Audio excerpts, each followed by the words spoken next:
Yes, we are live. How is everybody doing? Welcome back to Wrestle News 365. It's time for Crown Jewel. Not just yet. We're about 30 minutes away from Crown Jewel going live on the air around the world. Depending on how you watch it, you might be watching it on pay-per-view, Peacock in the United States, over here or around the world, the WWE Network, or via some nefarious means you might be watching it. But we are going to be watching Crown Jewel. Then we're going to be live for a post-show reaction. We're going to be talking about so much stuff today. It's going to be a long one. These shows usually are long, but usually as well, we get some big matches, some big happenings. Of course, the main event, Roman Reigns versus Logan Paul. We're going to be talking about that in the about 30 minutes or so that we have before the show goes live on the air. Currently on the WWE Network, there's a kickoff show with this is how old I'm getting at this point. It's I don't recognize some of the people on the kickoff show anymore. I used to pride myself knowing who these people are. All I know is Pete Rosenberg is on there at the moment, and the other guy that presents the bump, is it Matt Camp, I think his name is, but I don't know who this other presenter is. Jackie someone. There you go. That's just a little play-by-play of the kickoff show. So be sure to smash a like on the like button, guys. Be sure to subscribe as well, bottom right-hand corner. If you haven't already, you know us. We always have our subscriber targets for these becoming rarer and rarer watch-alongs, unfortunately, because I am so old at this point. I just can't deal with how late I have to stay up to do these watch-alongs. So thankfully, when we do have these now more frequent international shows, such as we had for the Clash at the Castle in September, and these biannual, I think that's right, 2 shows a year in Saudi Arabia, we can do the watch-alongs for these shows. But I am thinking about doing more post-show reactions, so especially for the pay-per-view events. So for instance, we're going to have a post-show reaction after today's stream. We're also going to have a post-show reaction after Full Gear, AEW Full Gear, later on this month. That's in November. December, there's Ring of Honor Final Battle, so we'll have a post-show for that too. So there's plenty of stuff coming up in the future here at Wrestle News 365. In addition to that as well, you get your daily wrestling news videos for WWE news, AEW news, occasionally Impact Wrestling news, and everything that's happening in the world of professional wrestling as well. So be sure to smash a like on the like button, and be sure to subscribe as well, bottom right hand corner. I can see some people already in the chat. Easy for me to say. Steffi Jenks dropping the bombs. Yes! Following from the Steffi Jenks is just great. Steffi Jenks is just great. She's a supporter from United View. Big up mods on all of the channels, including my own. A good supporter, a fantastic supporter. Big up yourself, Steffi Jenks. And I had the pleasure of meeting Steffi as well at the 100k party back in June, which feels like a lifetime ago. Who knows? Another party might come up in the future once we get to 200k or something like that. And shout out if you do subscribe to United View. We recently hit 125k. Amazing stuff.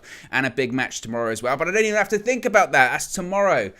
This is where actually United's Europa League schedule actually benefits me a little bit, because if United were playing today, this would be quite difficult to do, but that's not the case. So we are quite fortunate in that. Denisha says, "Hey Owen, I'm new here. Love the channel." Appreciate that. Appreciate actually. Before I get into the predictions, appreciate everyone that has tuned in recently. We've seen a real uptick in viewers and subscribers and likes and shares. So I really, from the bottom of my heart, really do appreciate it. This channel is how I got started in the world of content creation and YouTube. I always feel like such a nerd saying that, but it's always been my bread and butter. It's always been my passion project. It's never really been about views or subscribers. I'm just a really big fan of professional wrestling. I've just been a fan of wrestling since I was a kid.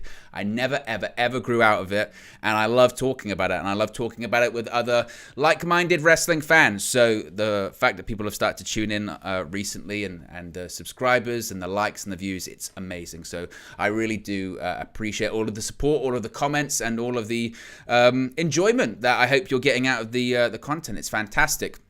Let's get into some predictions as well. Steffi Jenks is hitting the like button, absolutely. Michael Spike says, could we see Austin Theory winning the WWE Championship today? We could see a cash-in, you never know. I think it's unlikely, but we could see a cash-in. Harry says, so glad WWE changed the Saturdays. They're so much better for us Brits. It's true. WWE has moved towards a Saturday model for their premium live events, not pay-per-views, premium live events, and it's brilliant. It's so much better, because back in the day, and even now, those Sundays, if you had to work on the Monday, or you had to go to school, or you just had stuff going on, it was always just so difficult. Whereby if it's on a Saturday, most people usually aren't doing too much on a Sunday. It's the day of rest. and you can stay up late, and then you can, have your son. You can still have part of your weekend left. That was the great thing about it. So I'm likewise very much enjoying these Saturday events. But let's get into the predictions. There's quite a few matches on the card. This is actually rumored to be the official match order as well. I checked this before I went live. So this is actually the match order. Let's start off with Brock Lesnar versus Bobby Lashley. Yes, the Clash of the Titans. I'm very excited to see this. I'm very excited to see Brock versus Bobby. Part 2, of course, they first had their match back at the Royal Rumble earlier this year for the WWE Championship. It was the dream match, the match that when you spoke about Bobby Lashley throughout the entirety of his career, for years he was asked, even before he returned to WWE, what one match would you want? What one match would you want? What's your dream match? What's that opponent you've never faced before that you want to face? And every single time he said Brock Lesnar. And I think every fan, when they spoke about Bobby Lashley in terms of a dream opponent and an opponent they wanted to see Lashley face, it was always Brock. So for years and years, Lashley returned to WWE in 2018 after WrestleMania 34. And we had to wait. We had to wait a really long time. Bobby's booking was questionable at best for a long time. The Leo Rush partnership, Bobby flexing his glutes all the time. God, Vince McMahon creative, I tell you. And finally, earlier this year, we were going to do it. Brock versus Bobby, WWE Championship at the Royal Rumble. And the build to it was strange. It didn't have a ton of build, really. We had a weigh-in segment, I think, and that was about it. But realistically, the focus wasn't on Brock Lesnar versus Bobby Lashley. The focus still was on Brock Lesnar versus Roman Reigns. They were building towards that WrestleMania main event. And Brock Lesnar was the WWE champion at the time. And in that match, it was what happened. It was Paul Heyman and Roman Reigns costing Brock Lesnar the WWE championship, hitting Brock with the belt, and Bobby won. And the match itself wasn't that great because at some point very early on in the match, Bobby Lashley got hurt. He took a load of German suplexes from Brock, and at the time you could tell, man, he's landing on his shoulders awkwardly, very awkwardly for some of those bumps, and it felt again odd, and it just didn't really click. And we'd hoped that maybe they were going to be building to something else, or we'd get another match at some point, possibly in Saudi Arabia for the Elimination Chamber event back in February, and we got the Elimination Chamber match instead with Bobby Lashley, the WWE champion, defending his championship, and Brock Lesnar was in that match. But heading into that match, Bobby Lashley was injured because he got injured at the Royal Rumble. So they had to do this angle whereby he was taken out of the match because he suffered a concussion before the match, blah, blah, blah. And in reality, he had a bad shoulder, a damaged shoulder, and there was concern at the time he'd be out of action for a really long period of time. Luckily, that wasn't the case, but we never saw Brock and Bobby touch again. And there was some questions about what even Brock Lesnar would be doing for the remainder of this year, not only after Vince McMahon's retirement, but on top of that, Brock's dates have kind of been booked up for 2022, but Brock Lesnar always does these Saudi shows. It's practically written into his contract. It's the big money event, so Brock Lesnar's going to be there. My hope is that this is going to be, as I mentioned, better than their match at the Royal Rumble. I think it is. On top of that, it's opening the show. That's just been confirmed on the kickoff show a few minutes ago. And Brock Lesnar's a very shrewd guy. Brock Lesnar, he did it at WrestleMania 35 back in 2019 against Seth Rollins. He was told, you're not going to be main eventing the show because we're going to have the winner take all Raw and SmackDown Women's Championship match main event the show. It's going to be Becky Lynch, Ronda Rousey, Charlotte Flair. And when Brock heard that, he said, okay, because I think he was slated to go on around the middle of the show defending the Universal Championship against Seth Rollins. And Brock Lesnar said at the time, well, I'll go on first then. And it's smart pro wrestling. It's smart. They always say, if you're not going to be last, you want to be first. That if you're not going to go on last, you always want to be first because the crowd's red hot. The crowd are buzzing at 2 points in the evening.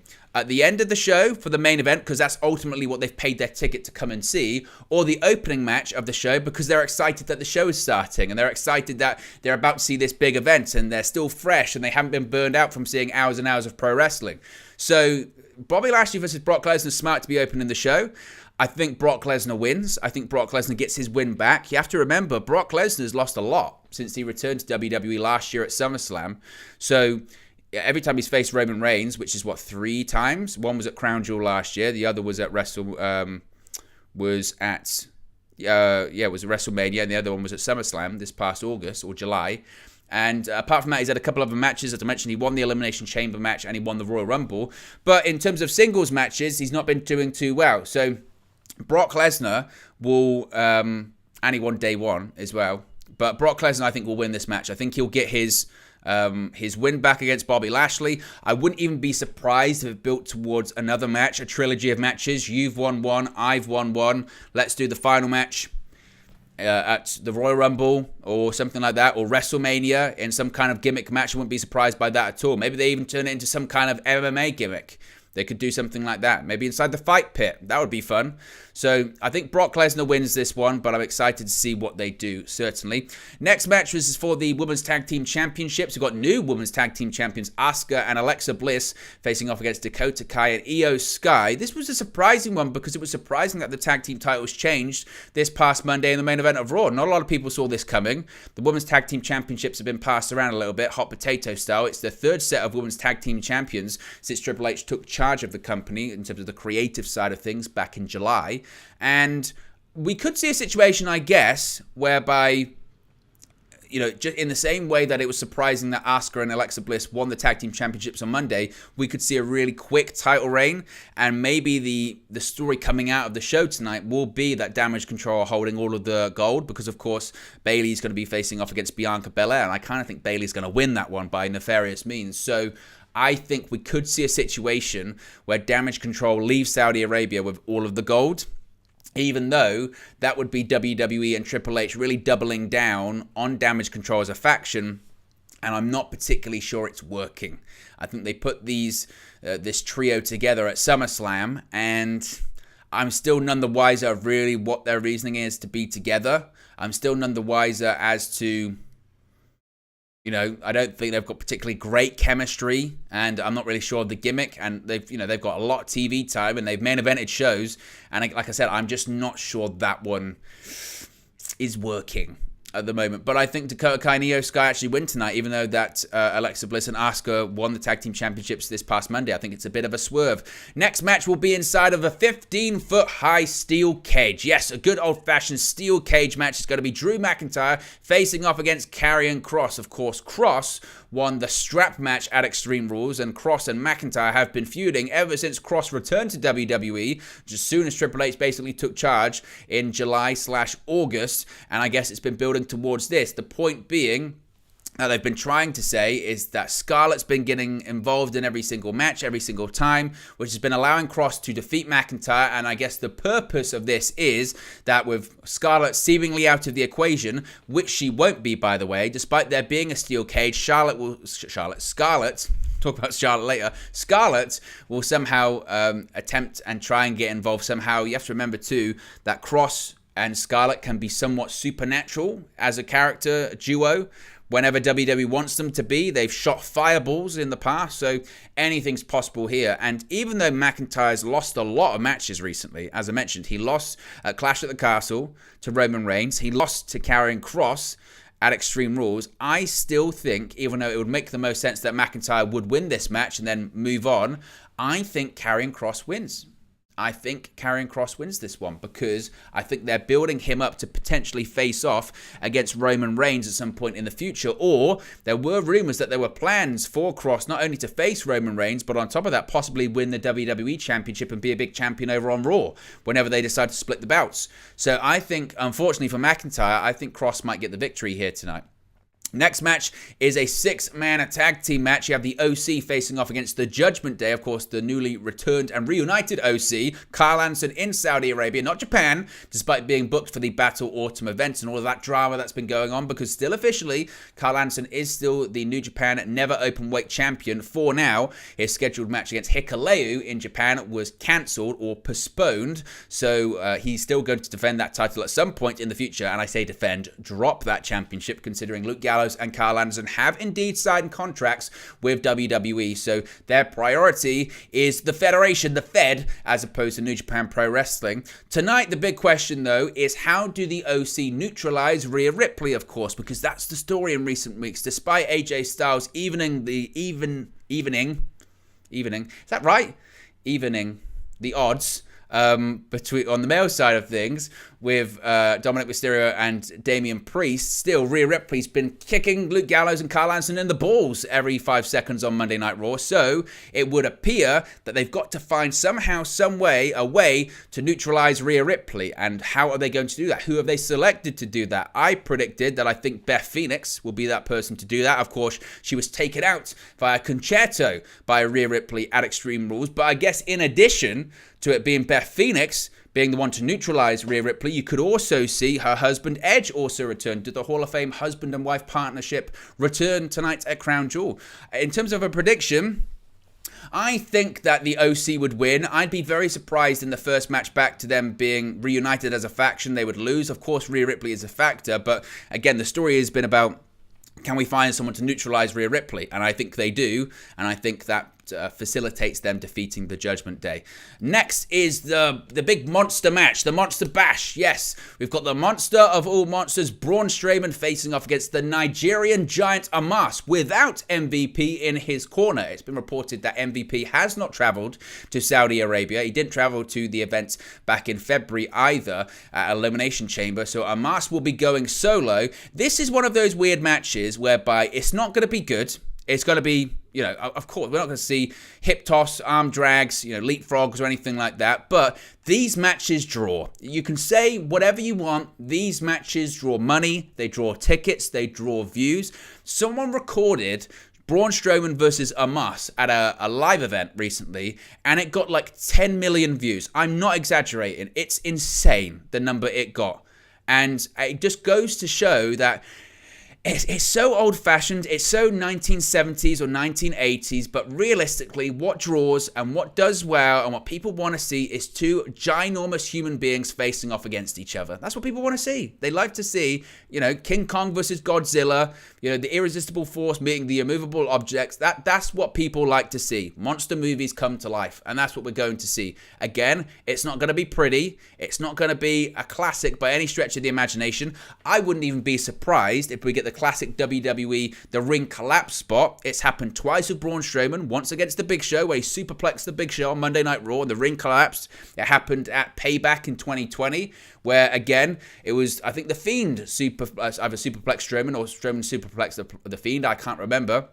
But either way, the ring collapsed, and I think we could see something similar this evening. But I'm going to go with Braun Strowman getting the victory here. He's just returned to WWE, and in his first major match, it wouldn't make a lot of sense for him to lose. What would it mean for Omos? I'm not sure. To be honest, I wouldn't even be shocked if we get some kind of non-finish here. Again, we'll talk about the ring collapsing. Perhaps that's how they get out of it. Ring collapses, it's a no contest, and then they push the match back to, I don't know, a Survivor Series or something like that, and they can reinforce the ring. I remember they did that with the Big Show and Mark Henry. Ironically, it was around this time of the year. I think it was at Vengeance. They did the superplex spot, and I think that match just ended. And then they had the match at Survivor Series. They had to reinforce the ring. The Big Show hit an elbow drop on Mark Henry, and they got the win, I think. So I think they could do something like that. So I'm going to go with a non-finish. I'm going to go with a no contest. That's what I'm going with that one. We've also got the Undisputed Tag Team Championships on the line. We've got the Brawling Brutes, Ridge Holland and Butch, facing off against the Usos. Very simply, this one, the Usos will win.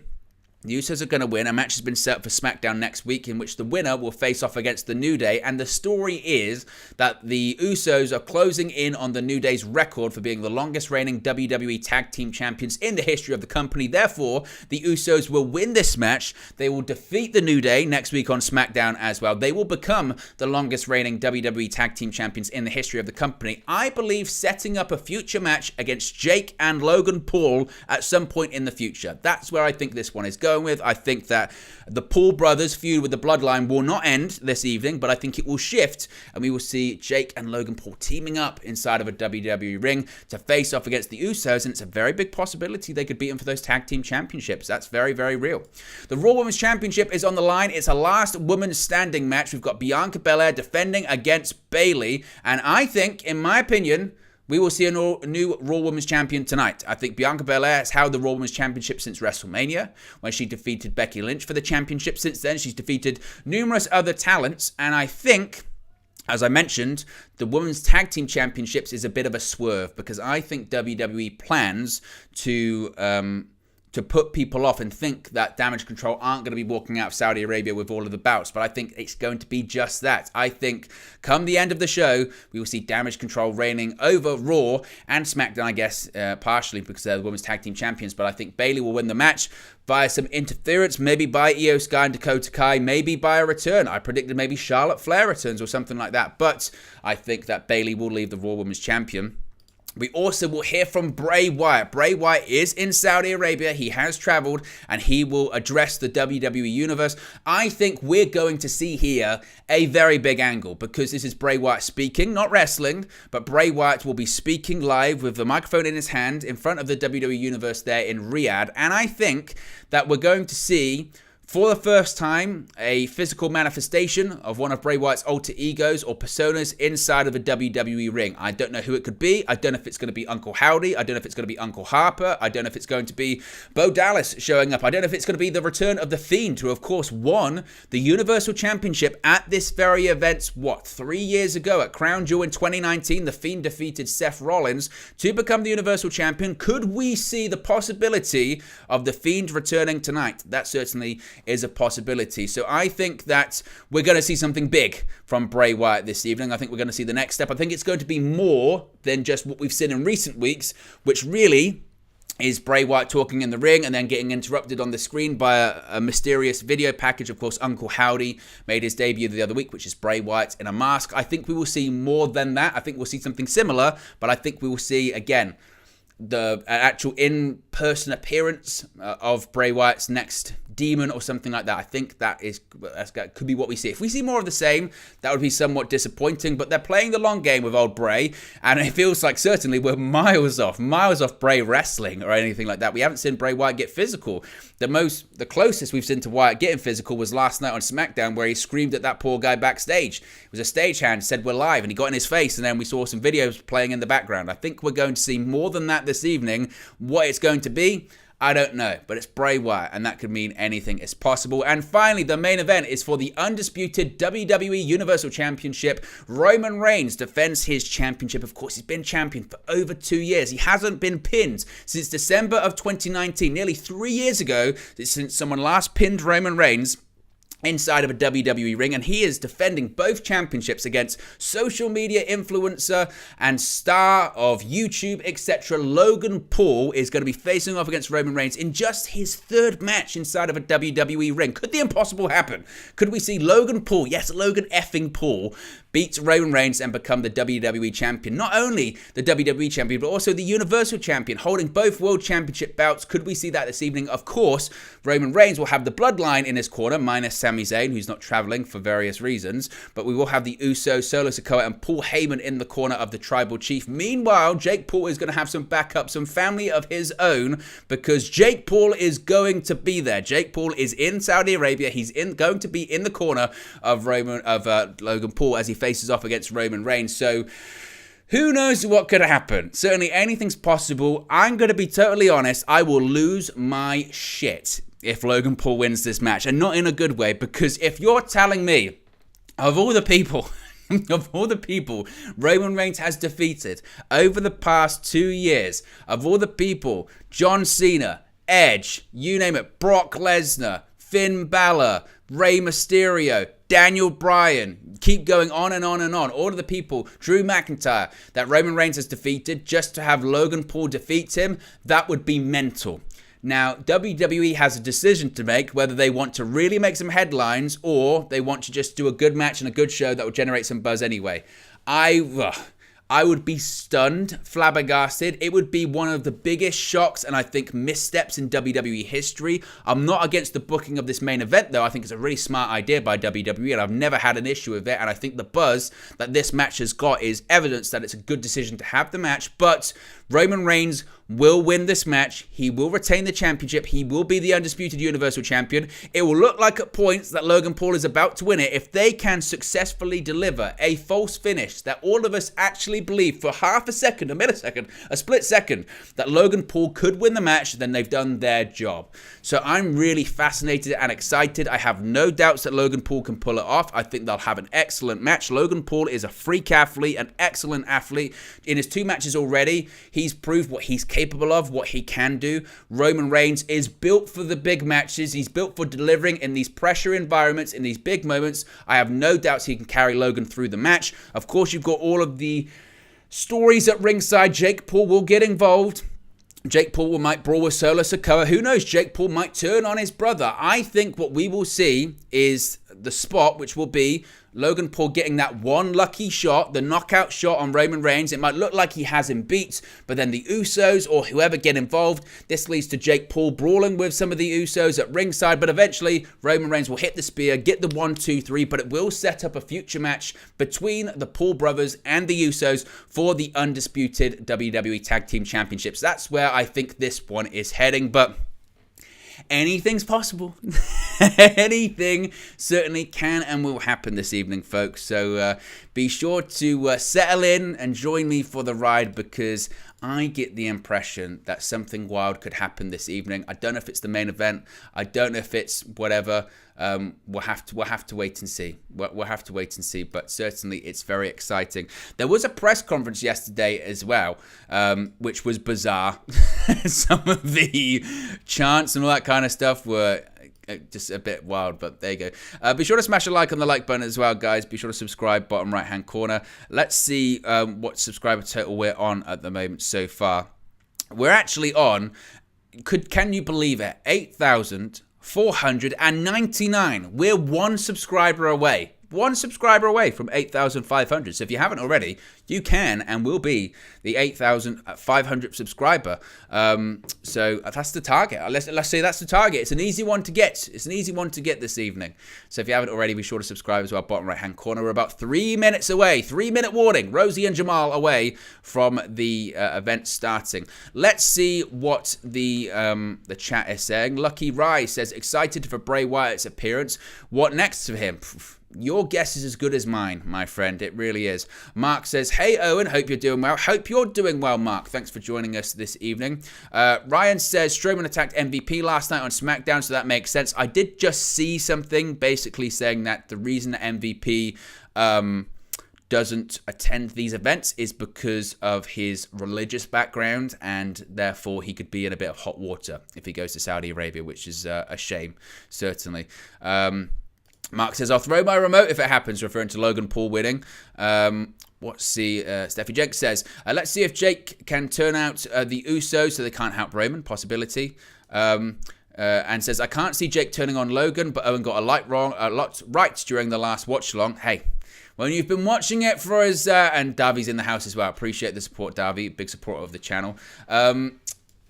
Look, the issue is, with me at this point is I've been watching WWE and pro wrestling since I was a kid, and after a while it's a kind of an Eric Bischoff trope. I'm not the biggest Bischoff fan, but he is kind of right. When after you've been watching wrestling for like 25 years, let's say, you kind of have seen most of the stuff that there is to offer. There's just different ways of doing it. So a lot of the times you can kind of see where things are going, but that's half the fun, is seeing where things are going and wondering if they get there or if they take a different turn or if they go in the direction that you want them to go in. Sometimes as well, nowadays with pro wrestling, that's what makes wrestling so unique, is it's not just the show in the ring that you're entertained by. Sometimes it's the stuff that's happening outside of it. Sometimes the stuff that you don't see on television. Sometimes the thing you do read online. Sometimes that's the most exciting thing, which is what makes wrestling so unique, certainly. We're about 90 seconds away from the show going on the air. I've got my coffee in. Cheers. It's my Paul Bearer sort of urn of coffee. I think this is still really hot. I'm such a wuss when it comes to my coffee. If it's not like lukewarm, then I'm like, oh, my tongue. Scalded my tongue. I'm such a wuss with it. If I get a coffee from Starbucks or Costa, other coffee establishments are available. Just your local coffee shop, and I always get a black coffee. If I get that, I can't drink it for like 30 minutes or 45 minutes. It's ridiculous. And by then, I don't even know if I want a coffee anymore. So, but I've got mine ready there. Got my flavored coffee. That's a toffee flavor. Very nice. Dan Amazing says, does Owen own any WWE No Mercy? Oh, if so, what wrestler? What, the game No Mercy? You can expand on that a little bit. Oh, merch. I did I did when I was younger. I haven't bought any for a while. What was the last bit of merch I bought?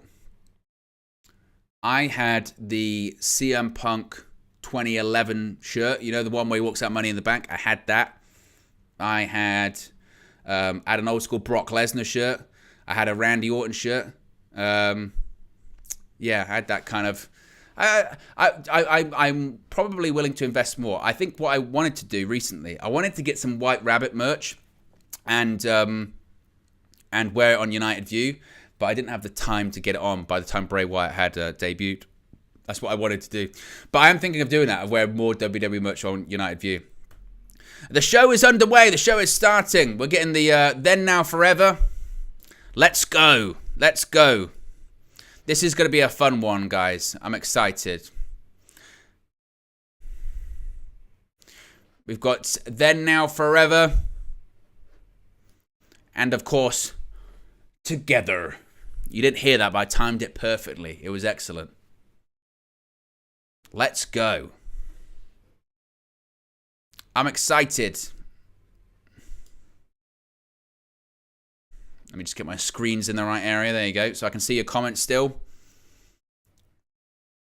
Titus O'Neil doing the cold open for this show. WWE Global Ambassador Titus O'Neil, as well as WWE Hall of Famer Titus O'Neil. He is out there in Saudi Arabia. I saw him doing some community work. And Titus O'Neil, actually, I'll mute this. Titus O'Neil, I think... These Saudi shows have been controversial for a variety of reasons, of course. But I think the greatest moment in the Saudi show's history hasn't been, some of the matches, some of the bad matches. I'm thinking of the Brothers of Destruction versus DX. I'm thinking Goldberg versus The Fiend. I'm thinking Goldberg versus The Undertaker. No, the greatest moment in the Saudi show's history, 1,000,000%, was in the first ever Saudi show, which was the Greatest Royal Rumble. And in the Greatest Royal Rumble, Titus O'Neil made his entrance. He ran down to the ring and he fell over. He tripped up. And it wasn't just he fell over and he rolled down the ramp. That happens. That's funny. He tripped so much that he actually went under the ring. If I was doing YouTube at that time, I don't know what happened to. I think I'd have passed out with laughter. It's one of the funniest things I've ever seen in my life live. I was watching it on TV live when it happened, and I was flabbergasted with what I saw. It's the greatest thing ever. If you haven't seen it, YouTube it, Google it. It's amazing. It's the greatest moment. It might be the greatest moment in wrestling history. Forget Royal Rumble matches or Saudi shows. It's incredible. So that will never be topped. The real actually concerning thing is they have LED boards around the ring, and fortunately when he tripped he actually went under the ring, because on that side they just had the normal ring apron, the sort of ring skirt thing. If that was an LED board, he would have broke his neck. Because he flew on, he disappeared.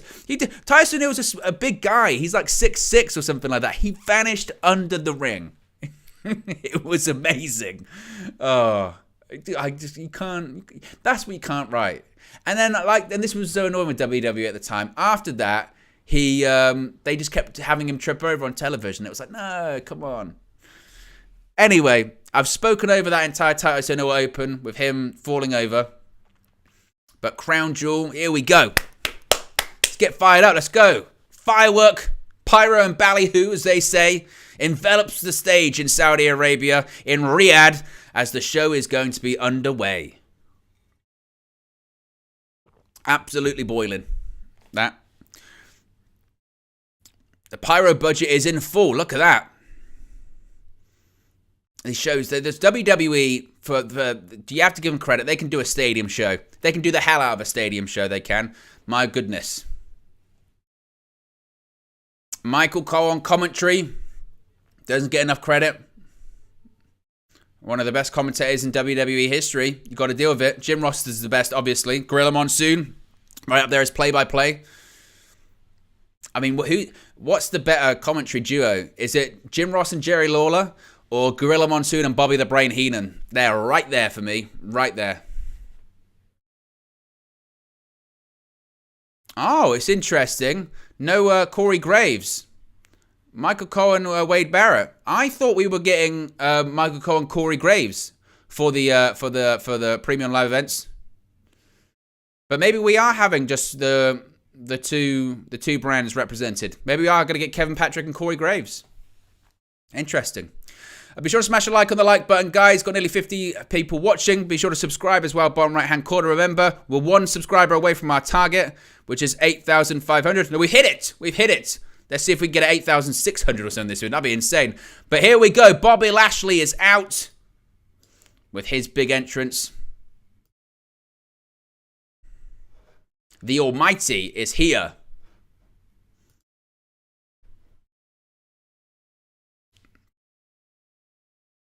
Hell of an intro, that.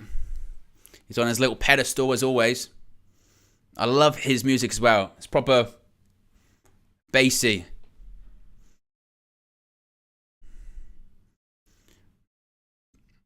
Bobby and Brock kicking things off. Let's get a poll going. Who leaves victorious? Bobby Lashley or Brock Lesnar? I'm going to go with Brock.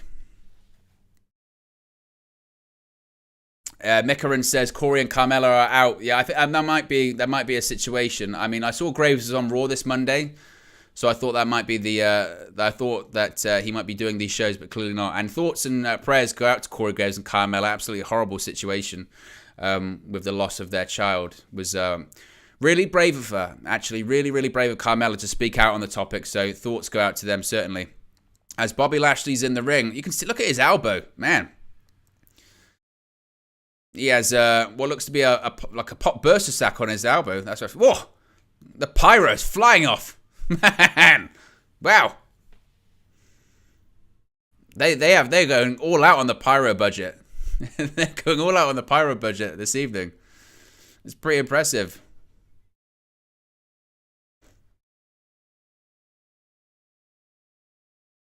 But Brock Lesnar versus Bobby Lashley. This is exciting stuff.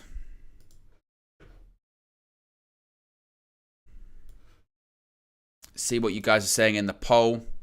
Brock Lesnar, 75% ahead at the moment in comparison to Bobby Lashley. Harry says Bobby Hogan with the red and yellow attire. Wow, let's not even go there. As Steffi Jenks says, big up Steffi Jenks, share the stream, people, let's watch this together. No doubt, yes, we're in tonight for the long haul. It's going to be a long show, then we're going to be live afterwards with the post-show live reaction.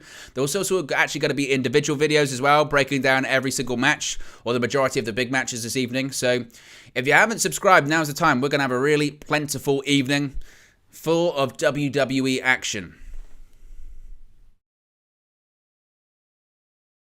Mikaran says, I'm calling this now. This will be a short match. That's why it's on first. Brock has stuff to do.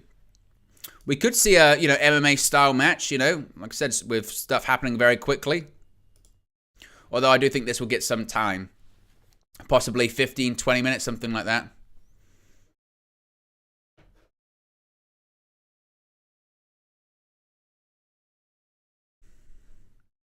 Just seeing when Brock attacked Bobby Lashley. It was during the season premiere of Monday Night Raw a couple of weeks ago in Brooklyn. Always wanted to go to Brooklyn. Always wanted to go to New York. Always wanted to go and watch a WWE show at the Barclays Center or Madison Square Garden. One day, hopefully, we can go together, guys. We can do it. You can do it. But I'm going with Brock to win this one.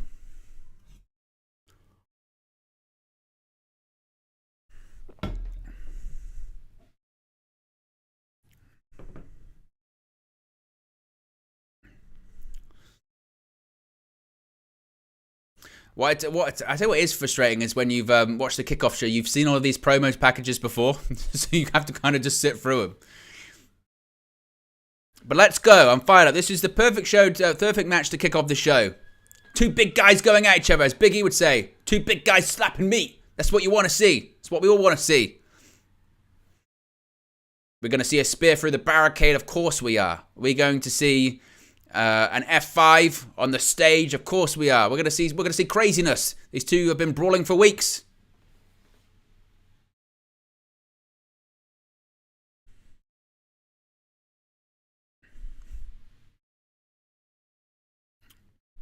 Former champions, though, facing off. Two of the biggest, baddest guys in WWE. Let's go. And we get Farmer Brock as well, remember. Bearded Brock, Cowboy Brock. Josh, if you're watching as well, Brock Lesnar's the greatest athlete in WWE history. You know what I mean? I had a 20-minute argument with Josh about that today.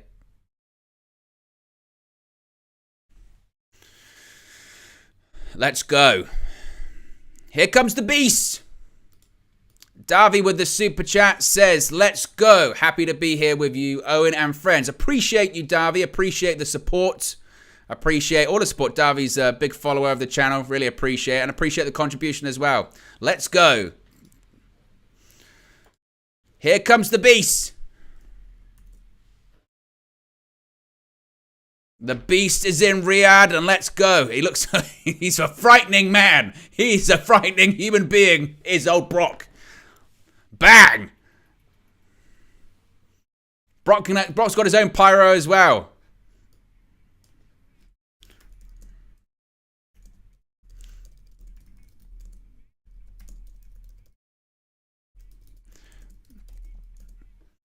Let's go. Brock Lesnar. The Beast versus the Almighty. That's all you need. That's all you need. You don't need any gimmicks or anything like that. The Beast versus the Almighty.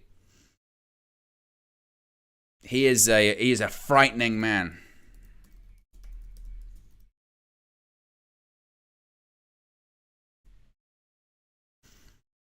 And that set is impressive as well. Again, that's what WWE can do really well. They do impressive sets.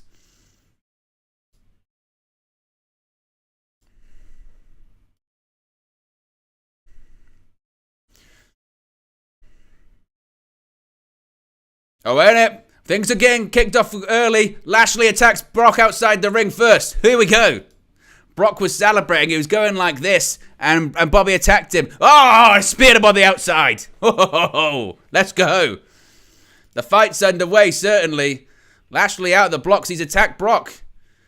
Bell goes. He's going to go for another spear. Second spear. This could be it. We could be done early. Brock's rolling to the outside of the ring.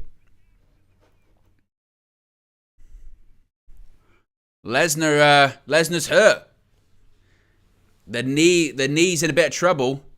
He got smashed into the steel ring steps.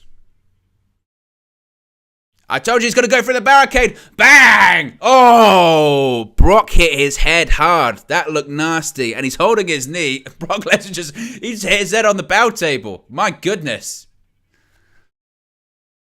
Barrett's taking his jacket off at ringside. He's not playing around either. McKieran was right. Not paid by the hour. Wow. Bobby's going to spear him once again. Bobby Lashley. A third spear. The third of cover. 1, 2. Oh, he kicks out. Oh, you just knew. You just knew. I told you what he was going to go through the barricade. That was the spear on the outside. Oh. Brock's not afraid to take a bump on the outside of the ring. Look at his head. His head bounces off that table. That was brutal. Absolutely brutal. Looks like he's going to be setting up for the Hurt Lock or something like that. He does. Brock's not going to let him. Suplex City time. Oh my goodness. He just dropped him on his head. That was nasty. Oh my God. He just got folded up like an accordion. He's going to go for a second one. Oh man. Bobby, take him better, please. Take him better.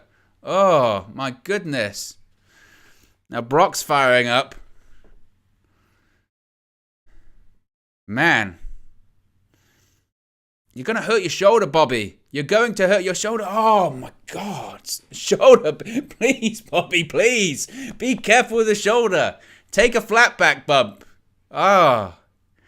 He lands on his shoulder every time. It's painful. Brock's got him up. He's got him up for an F5. Is he going to hit it on one leg? Can he do it? F5. F5 on one leg. This could be it. 1, 2. Oh, and Bobby kicks out. Now we've seen both guys kick out of each other's finishes. Oh, my goodness. Look at this. F5, just about. Oh. You fear for Bobby Lashley. You fear for his shoulders. Crowd are into it. I mean, now we're sort of settling down a little bit. We've had barricades smashed. We've had spears on the outside and F5. And now Brock's in control, seemingly. He's got Bobby Lashley up again. Floats over. Pushes Lesnar into the rope. Oh, and Lesnar goes over the top rope. Lesnar on the outside of the ring. And these two guys beating the hell out of each other. Oh, he's got Bobby up on his shoulders. Bobby's got Brock up. And oh my, just bashed Lesnar off the steel ring post. That was nasty. And seemingly Bobby Lashley's the heel. Bobby Lashley is clearly the heel in this scenario. And Brock Lesnar's thrown back in the ring. Referee trying to do a count out. Can you imagine? Bobby Lashley setting up. Could be a spear territory here. He's setting up for a spear. I think that's going to be his fourth of the match. Another spear. Brock Lesnar gets him up on his shoulder. Lashley floats over. What's this? Oh my, wow. One-handed slam by Bobby Lashley. My, oh my, this guy's a freak.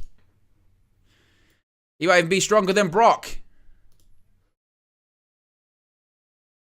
Now Bobby's setting up once again for the Hurt Lock, seemingly. Be sure to smash a like on the like button, guys. Be sure to subscribe as well. Bottom right-hand corner. See if we can get to 40 likes. 12 likes away. Hurt Lock. Has he got it locked in? He's got it. The fingers are clasped. That is it. The Hurt Lock is officially locked in. Can Brock Lesnar be the guy to break it? Can the Beast break the grip of the Almighty? The crowd are behind Brock. Bobby Lashley's the heel in this scenario. Brock Lesnar's the babyface. And Brock, he's selling. His eyes are wide. Brock Lesnar's just the size of his hands. The crowd are trying, let's go Lesnar. He's trying to break out of it. He's trying to fire up. Can he break out of it? I'm not sure. Brock's starting to fade, baby. Oh, the fingers are still clasped. Lesnar's trying to reach behind, try and break the grip. The referee asked Lesnar. Brock Lesnar was asked if he wants to give up. He went, no, I don't want to give up. Shut up. Lesnar's down to one knee, though. That's one hand down. He's got to be down 3 times. 2. Are we going to get the wave of the finger, Hulk Hogan style? Drops him down. The hand's still up. He's still fighting. His arm's up in the air. Brock Lesnar's still alive. He's firing back up once again. Brock's trying to fight. What's going on here? He's moving over to the... Oh! Bounces off the top rope. The shoulders are down. 2, 3. What happened? Did Lashley lose? Brock Lesnar won. What the hell was that?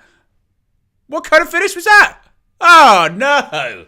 Oh, no. Oh, dear.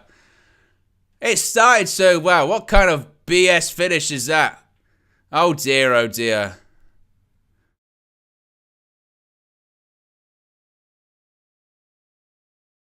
I can't believe that's the finish of the match. So the finish is that Bobby Lashley had the Hurt Lock in on Brock Lesnar. Brock Lesnar puts his feet on the top rope, pushes back, and he's still got the Hurt Lock locked in. So Bobby Lashley's shoulders are down on the mat, and the referee counts to 3. There is a rematch on the horizon, my friends. There is a rematch clearly on the horizon. We will get Bobby versus Brock 3. The match started off red hot. Spears on the outside. Brock goes into the steel ring steps. Spear through the barricade. Brock Lesnar's head bounces off the ringside. Time is table. And he was dominating him, really. Another spear in the ring. Lesnar kicked out. Of course, Lesnar did hit an F5. Bobby kicked out. But this is the finish. Pushes off the top rope. And the shoulders are down. His shoulder's up. His shoulder's not even on the floor. They didn't even do the finish properly. His shoulder was off the floor. Oh, no. Oh, dear. Oh, dear. I mean, oh, wait a minute. Bobby's going back after him after the match. He's not happy. He's right to be not happy. What a bullshit finish that was. And the Hurt Lock's locked back in, and Bobby's going to beat down Brock. And once again, Brock is being beaten down by the Almighty. Look at Brock's face.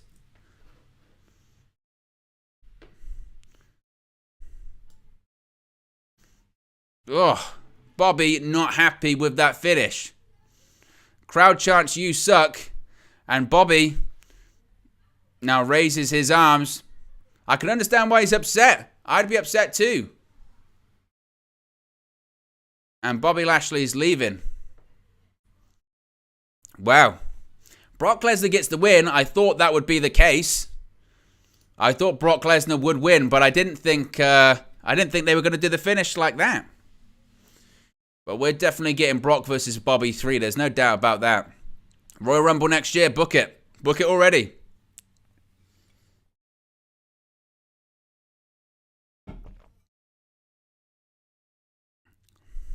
Wow. Brock trying to fill his neck. What did you guys think of that, though? Todd says, wow, that was quick. LOL. Stephanie Jenks says, it's okay, Bobby. Harry says Bobby healed him. Well, he was the heel in that match, certainly, wasn't he? There's no doubt about that. He was the heel in that match. Mikarin says, well, it wasn't a squash match, at least. And Lucky Ray says, lackluster finish. And Davi says, what the hell was that? It was a good match. Just the finish kind of came out of nowhere. I was convinced that he'd kick out, certainly. We're seeing a advertisement for Survivor Series War Games. Yes, we'll be doing a post show for that. I mean, I think, to be fair, I probably could do a watch along for that because we're not going to have any games by that point. It's going to be World Cup territory. So, certainly very interesting, yes. But be sure to smash a like on the like button, guys. Be sure to subscribe, bottom right-hand corner. I'll have a look, see how many subscribers we are on. 8,503. We got to 8,500. So I really appreciate all the support. That was the target already. So anything now is a bonus. Really appreciate all the support. Remember, if you do wish to subscribe, you get daily WWE and AEW news videos discussing all things pro wrestling. You get watch-alongs like this, post shows as well. We've got a ton of really exciting and new content coming soon as well. As I mentioned, this has been really my bread and butter, how I entered the YouTube space. So thank you everyone for all of your support. We've had one match already here at Crown Jewel. Brock Lesnar defeats Bobby Lashley in controversial circumstances, whereby Brock Lesnar pushed off the top turnbuckle when locked in the Hurt Lock by Lashley and gets the victory. So that was certainly interesting, surprising. Steffi Jenks says 10k and we get a party, Owen. We will absolutely do something for if we get this channel to 10k. That would be incredible. I really that would be insane. That would be amazing. I can't even express what I would feel if that would be the case. So yes, if you haven't already, be sure to subscribe, bottom right hand corner. Be sure to smash a like on the like button. We're actually seeing a Liv Morgan vignette at the moment of her winning Money in the Bank earlier this year and then cashing in. That was it was an odd finish, certainly, because the reason why I was taken so aback by that is because that's a spot that they have done that you see quite often in matches. You see that spot of push off the top rope. They're both on their backs and they do the 1-2, they 1-2 and they kick out. So it was that was a surprising finish, certainly. But clearly it's building to something else, isn't it? Liv Morgan, of course, recently has undergone a character transformation. She's now extreme. She's been superplexing people on chairs, taking bumps through table. You know what has been actually quite funny with the Liv Morgan stuff? It's because every week, Sonya Deville, they do this thing on SmackDown where Sonya Deville will be backstage doing a vignette and she'll just start slagging off Liv Morgan, and the next thing you know, Liv Morgan attacks her, and they go, oh, but it happened like 3 weeks in a row. It's Women's Tag Team Championship time. Here comes Damage Control. It's Dakota Kai and Io Sky. Women's Tag Team Championships are on the line. Could we see a title change, even though we saw one on Monday in the main event of Monday Night Raw? I wouldn't be shocked. But I'm 1-1. I'm 1-1 with the prediction so far. I said Brock would win, and he did. I wasn't in the way that I thought it would do. But I suppose you could say it protects Bobby Lashley, certainly.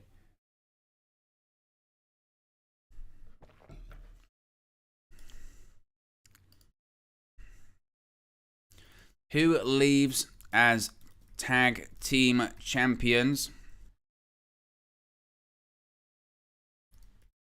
Io Sky and Dakota Kai. Alexa Bliss and Asuka.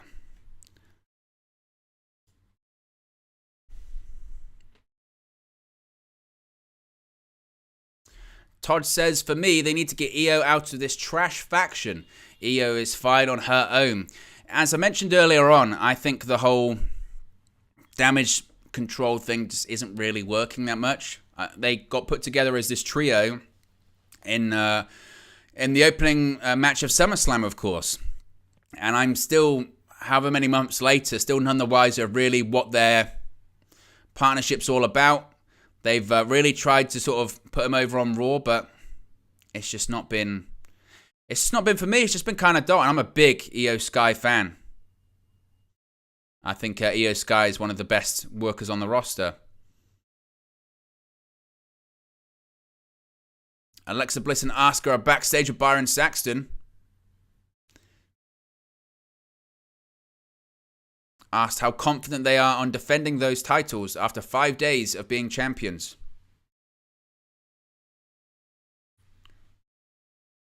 Alexa. Oh! Whoa! What's going on here? Oh! Whoa! Alexa Bliss. She just got Bray Wyatted. There is something going on. Oh my goodness. Whoa. Be careful, Alexa. Be careful. Oh! Wow. Now that got interesting. They had a backstage... Basically, sorry, I'll just stop making noises. What happened is Alexa Bliss is cutting this promo, and then on the screen behind her, the Wyatt 6 Moth logo appears, and it distracts her. Remember what happened? Remember what happened at WrestleMania 37? Alexa Bliss turned on The Fiend. We saw Bray Wyatt the next night in the Firefly Funhouse, and then we never saw him again. Oh my goodness. Oh my. Alexa Bliss, what have you done? Wow. Perhaps we will see The Fiend this evening. Oh dear. Michael Cole references their history on commentary as well. Yowie, that's right, Mikarani. Yowie wowie. Yowie wowie indeed.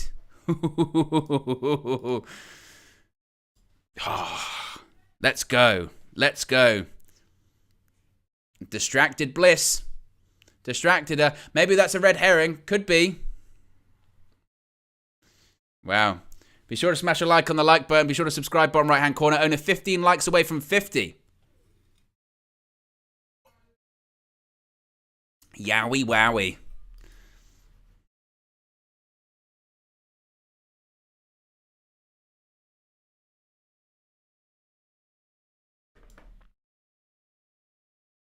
Oh man, that was interesting. I think it might be a red herring, it must be said. But you never know. You never know.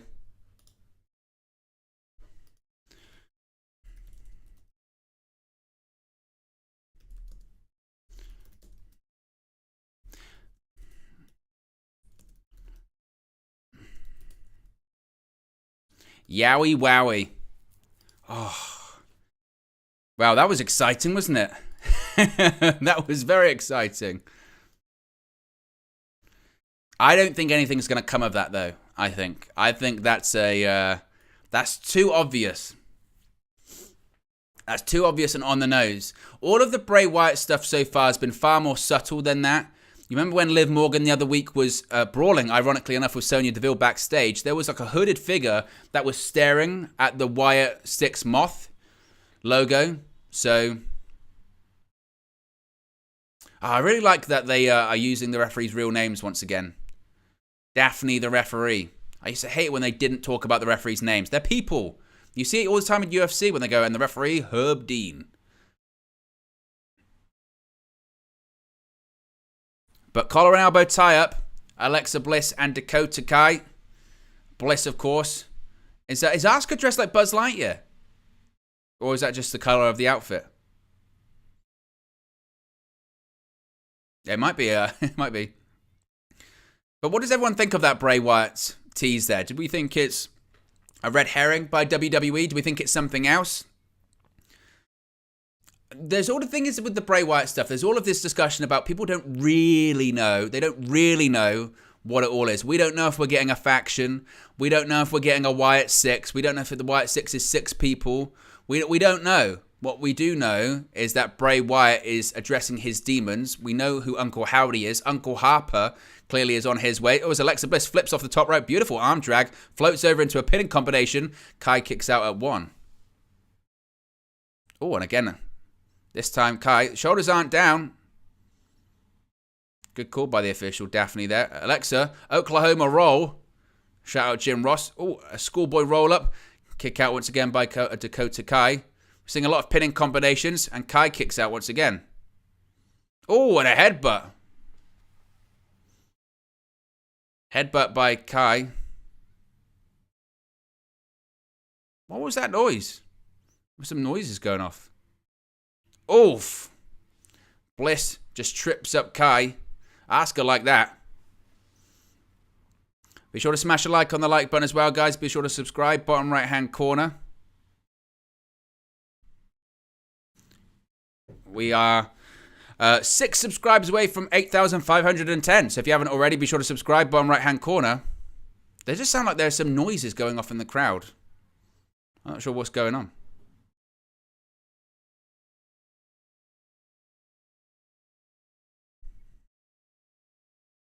Io Sky's now in the ring. Mikaran says, oh wait, I was thinking Uncle Harper is the name of a finisher for Uncle Howdy when he wrestles. Thoughts? Possible, but I don't see Uncle Howdy wrestling. I think that outfit is too, it's too difficult. Here we go. Asuka's in the ring with Io Sky. Nice little reference to Stardom there by Michael Cole. Triple tails. That's what we like to see. Io Sky versus Asuka. Beautiful cartwheel. Oh, Io Sky. Cartwheel into a backflip. Oh, reverse elbow by Asuka. Sky whipped off the rope. Oh, reverses the Irish whip. Io Sky's unbelievable. Oh, goes for a clothesline. Hits the ropes. Ducks under the clothesline. Does Asuka and a shoulder tackle. Takes down Io Sky. Tag to Bliss. In comes Bliss.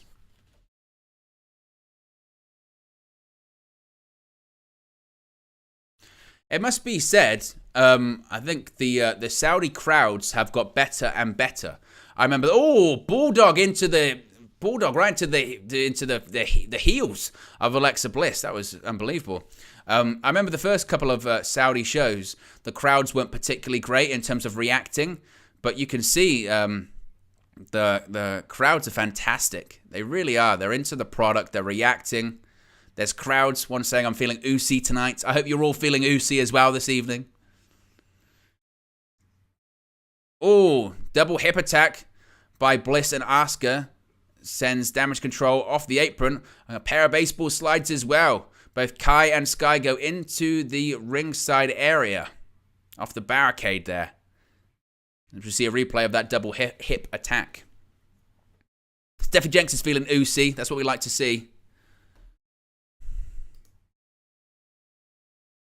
Oof. Kick to the face. Oh my goodness. Springboard dropkick by Io Sky. Hangs Asuka on the top rope and then Asuka spills to the outside. And maybe Asuka might have injured her knee. She's holding her knee here. See what the poll is saying. The poll says nearly 50 votes that Alexa Bliss and Asuka are going to leave as the women's tag team champions. Of course, they only just won the tag team championships this past Monday night on Raw.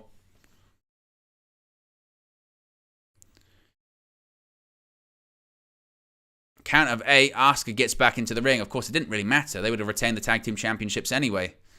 Oh, and Io Sky slams the seemingly injured knee of Asuka into the mat there.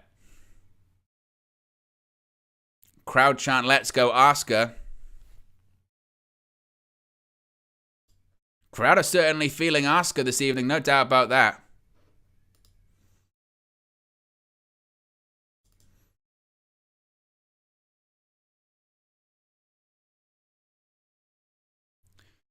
And we've got somewhat, it looks like a knee bar locked in by Dakota Kai.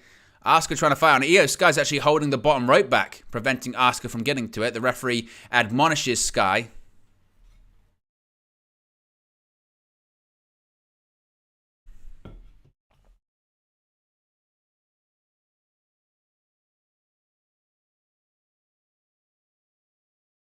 But now Damage Control. Isolating.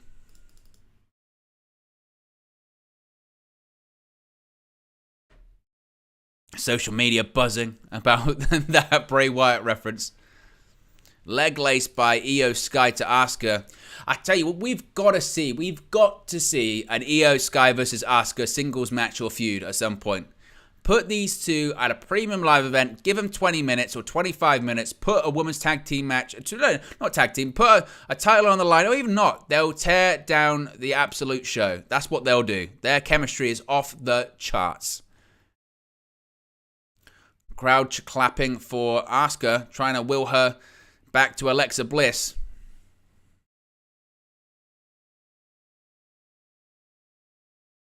Io Sky, beautiful flapjack by Sky to Asuka. Asuka still holding her knee. Dakota Kai makes her way into the ring.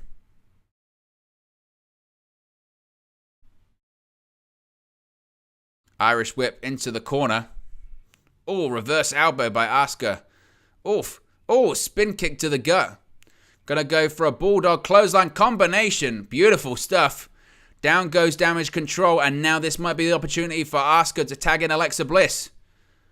Bliss has her hand stretched. In comes Bliss. Bliss with a hot tag. Oof. Pushes Dakota Kai down. Pushes Sky down. Luthez press. It wasn't a Meteor Michael Cole, it's a Thez press. Another one. Another Thez press. This time to Sky. Oh, pump kick attempt by Kai. Boom. Couple of forearms and right hands. Oh, what a knee to the face of Dakota Kai. And another one there. Or a pair of boots to the face of Damage Control, and Alexa Bliss is on fire. What a hot tag. Oh, knees between the shoulder blades. Kai back in the middle of the ring. Going for a knees to the gut. And what's going for here? Oh, flipping senton there by Alexa Bliss. Crowder into this one seemingly. Oh, tornado DDT just spiked Dakota Kai on the top of their head. And Io Sky breaks things up.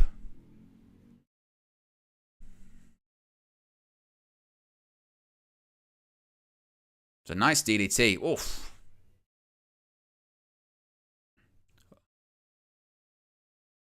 Io. Oh, going for a backbreaker. I thought the lights went out. The lights went out, so I thought, what was going on? The lights have gone out. What does that... What's going on? What's going on? The lights have gone out. Something freaky's happening. Oh, beautiful. Code red by Bliss. Oh, and Sky kicks out.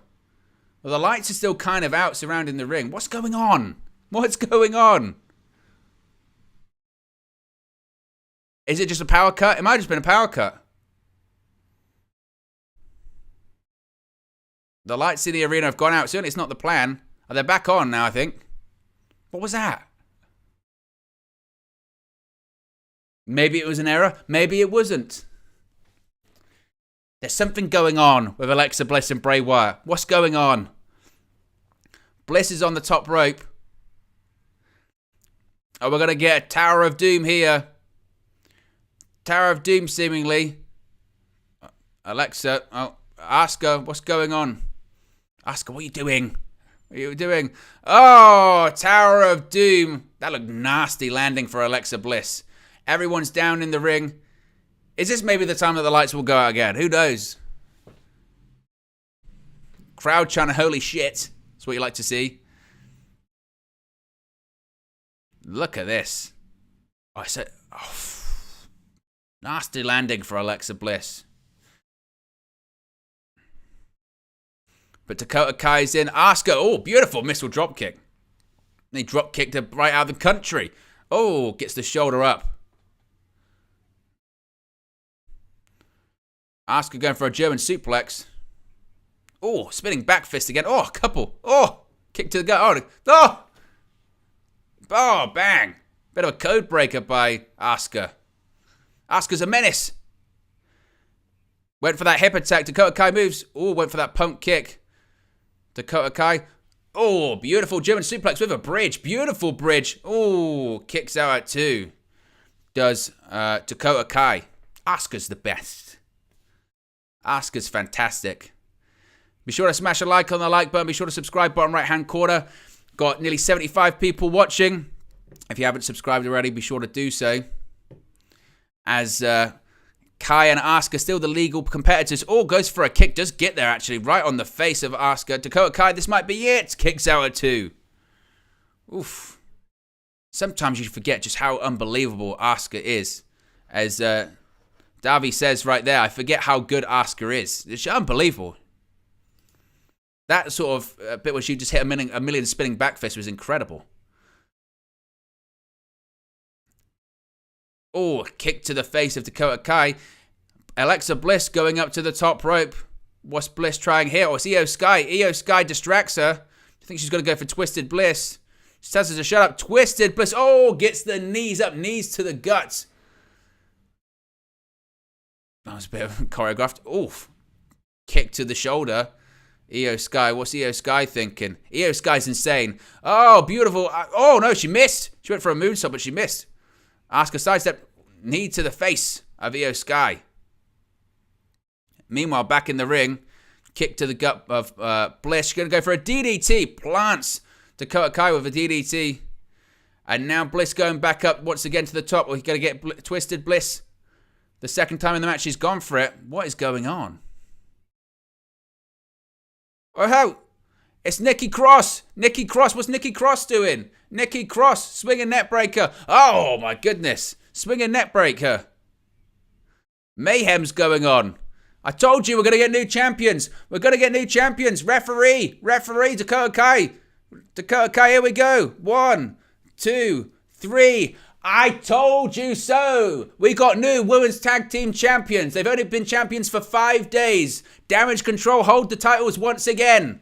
Here we go. Oh my goodness. Dakota Kai and Io Sky have won the belts for the second time just 5 days after losing them for the first times. I said it. 2 for 2. 2 for 2. Oh my goodness. Damage Control, I think, will be leaving tonight with all the championships. Wow. New tag team champions. The second time, and this time, thanks to an assist from Nikki Cross, swinging net breaker. Get ready for the Nikki Cross is part of Wyatt 6 factions. Get ready for that. Look at this, though. She comes in, bang, swinging net breaker off the top rope. Referee took a lifetime to realize that Dakota Kai was actually pinning her. But eventually, she comes over. 1, 2, 3, and bang. New Women's Tag Team Champions. There you see it. And 2-time champions. New WWE Women's Tag Team Champions Dakota Kai, Io Sky, and possibly, just possibly, Damage Control could leave Riyadh this evening with all of the championship gold in the women's division on Monday Night Raw. Good match. Finish. But Nikki Cross once again proves dividends. She gets involved. Is she the latest part of Damage Control? Can Nikki Cross be controlled? And was that power cut? Was that meant, or was it just a power cut? Is Bray Wyatt watching? Wow. Nevertheless, we've got new women's tag team champions. There you go. Be sure to smash a like on the like button. Nearly 100 people watching. Be sure to subscribe as well. Bottom right hand corner. We'll do a quick subscriber check as we're just seeing a Becky Lynch vignette. We're at 8,510. Let's see if we can get to 8,520. As Becky Lynch is on the screen at the moment. There was I don't know if you guys have seen it. Becky Lynch was on the season premiere of Young Rock last night on NBC. She was playing 80s pop megastar Cyndi Lauper, and she was excellent. She was really, really good. Like, a huge credit. I thought there is no way that Becky Lynch is going to be able to pull off that, like, strong, thick New Jersey accent, and she does it. It's brilliant. Go and watch it. It's the beginning of the man in Hollywood. She's been rumored for a Marvel film as well. Of course, she's out of action at the moment with a dislocated shoulder. But we've got new women's tag team champions. 2 for 2 so far in the predictions. What match is coming up next after this? I believe it's the steel cage match, which I said I reckon Karrion Kross is actually going to win. But I tell you what, that match was much better than the main event on Raw on Monday. The main event on Raw on Monday between Damage Control and Bliss and Asuka, I didn't think worked. But tell you what, the crowd were into it tonight in Riyadh. Finish was a little bit sloppy. At that point, it's a little bit sloppy, but we got new women's tag team champions, and it's kind of what I thought was the booking by Triple H on Monday, which I thought it was just a red herring. I thought it was basically their thought trying to distract you from going, oh, Damage Control, they lost their bouts, they're moving on, they're going in a different direction. No, they just wanted to shift the bouts around a little bit to keep people guessing. Sometimes when you've got long title reigns like you do with Roman Reigns, sometimes you have short title reigns just to keep people guessing, knowing that at any point you could see a title change. And that's what we saw tonight in Riyadh. So one title change already. Could we see a couple more this evening? Let me know what you think in the live chat. Of course, we have got more titles on the line. The men's undisputed WWE Tag Team Championships are on the line later. The Raw Women's Championship is on the line. We're going to hear from Bray Wyatt. We did see Wyatt's logo in that Alexa Bliss promo before the match. Maybe that's partially why she was distracted, thinking about possibly The Fiend returning, that she screwed over at WrestleMania 37. And, of course, the main event is that undisputed Universal Championship match, Roman Reigns versus Logan Paul. So exciting stuff ahead. We'll be here live all evening. Remember as well, we'll be live right after Crown Jewel for a Crown Jewel reaction show. Plus, we're going to have individual videos about the biggest moments and matches from tonight's premium live event. So be sure to subscribe. Bottom right-hand corner. You won't miss a single stream or video. Plus, we do daily wrestling news videos here on the channel. WWE news, AEW news, plus all of the news from professional wrestling's crazy world, certainly. And I guess, is Nikki Cross part of Damage Control? That's the question. We're seeing a car pull up into the stadium. Who could this be? Oh, it's the Paul brothers. Oh dear, it's not just Jake, it's Logan Paul as well. Look at Logan with his boxing bout. Unbelievable. Logan Paul, he's got a toothpick in his mouth. And he's got his co-host there as well. What's Logan Paul's co-host name again? I can't say I'm a regular impulsive watcher or listener. So, Logan Paul says it only takes one lucky punch. And he's got his vlogger behind him. Mike and George. I think, is that their name? Mike and George? They're co-hosts. I haven't been a regular watcher of Impulsive or listener. I only see the occasional clips from it. I've seen, obviously, recently there's been more WWE people on there. There's been Triple H on there, Roman Reigns, recently Shawn Michaels. I've seen the clips from that and it was okay. I feel like they interrupt their guests a bit too much though. But, hey. But coming up next is a 15-foot high steel cage. We've got Drew McIntyre versus Karrion Kross. Of course, in the corner of Kross is Scarlett. And could possibly the steel cage prevent Scarlett from getting involved. Their last match was at Extreme Rules. It was a strap match. You can see it right there. Yes, we've got this steel cage match coming up next. Let's get this poll up in the chat. Who wins the steel cage match? Is it Drew McIntyre or is it Karrion Kross? Get your votes in. Poll is in the chat. Seeing the replay from Extreme Rules where Scarlett put the pepper spray in the eyes of Drew McIntyre. I think Drew McIntyre is going to lose the match. I think Karrion Kross is going to somehow sneak out a victory here. I think that's where we're going. Be sure to smash a like on the like button, guys. We're only 5 likes away from 50 already, which is amazing for this channel. So be sure to smash a like and be sure to subscribe as well. Bottom right-hand corner. Got over 100 people watching, which is awesome. Hope you're all enjoying Crown Jewel. Again, this feud's been going on between Kross and McIntyre for a very long time, certainly hasn't it? Since Karrion Kross returned to WWE, who did he attack? He attacked Drew McIntyre, and they've been feuding ever since. I forgot about that, the car crash on SmackDown as well. Car crash on SmackDown.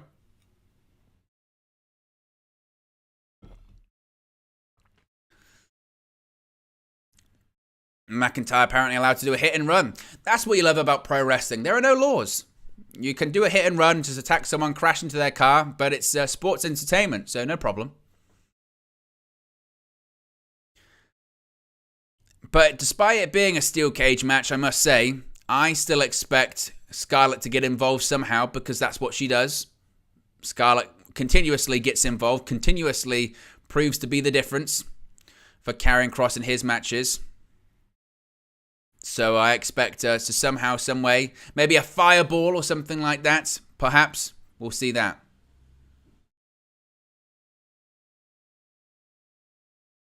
Remember, this is a different Karrion Kross as well. This isn't the Karrion Kross that was in NXT, the bald head Karrion Kross.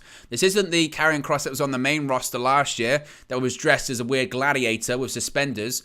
This is the new 2022 version of Karrion Kross. This is the Triple H version of Kross with Scarlett by his side in his corner. McIntyre is on a bit of a losing streak. The last 2 premium live events, he lost at Clash at the Castle to Roman Reigns thanks to outside interference from Solo Sikoa. And he also lost at Extreme Rules against Kross. Can he prevent 3 consecutive defeats? Mike Rome in the ring with his very big hair. Mike Rome's got very big hair, doesn't he? Steel cage about to be lowered down. And here comes Kross. Fantastic entrance, this. It's just good. It's just a good entrance. There are such a great combination, Scarlett and Karrion Kross. You've got the flying, what is that, eagle? And look at Scarlett, my goodness. Terrifying and seductive at the same time. Unbelievable. But it may be Doomsday. Because here comes the former NXT champion himself, Karrion Kross.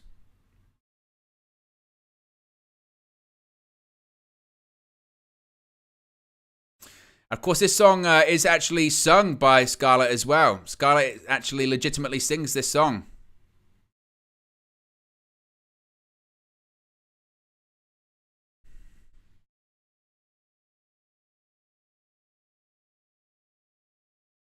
Terrifying. Awe-inspiring stuff. It's a really good entrance though, isn't it? The grey filter they have over the screen. Scarlett's got spikes coming out of her face.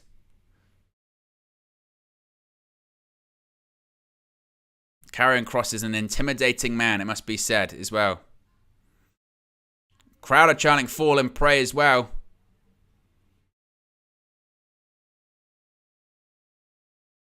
This match, I'm excited for this one. I think this is going to be a good one.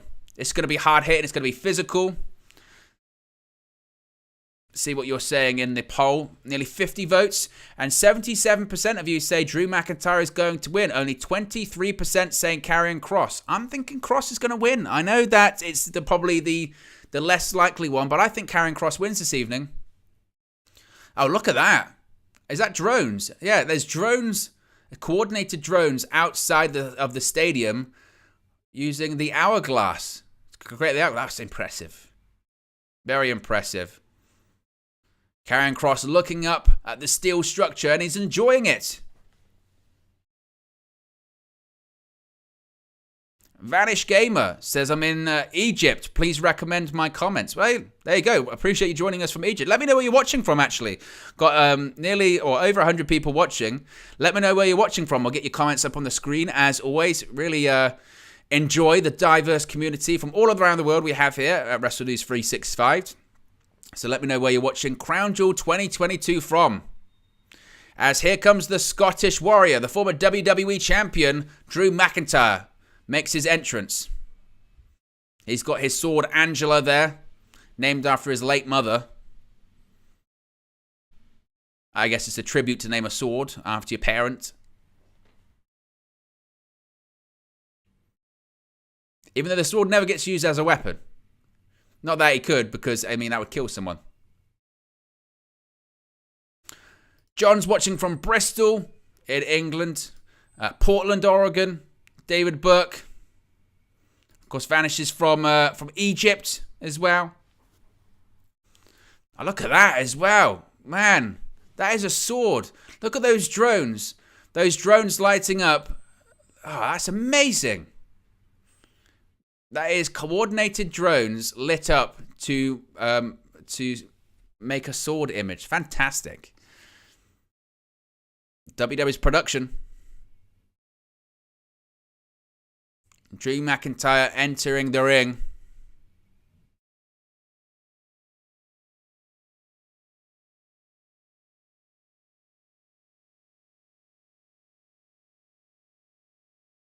Michael Cole playing up the fact that Drew McIntyre lost in Cardiff at Clash at the Castle, lost in Philadelphia at Extreme Rules, and now he's got a win in Riyadh.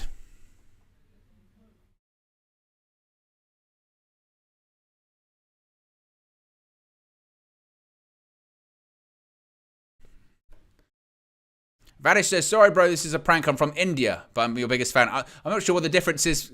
I'm not sure the prank is saying you're from Egypt now if you're from India. You know, okay. That's cool. Lucky Rise from India as well. I appreciate all your support. Doesn't matter where you're from. We've got a global community here at WrestleNews 365. I appreciate everyone that's tuning in. Jessica Carr is the official in this one. The steel cage structure is being lowered.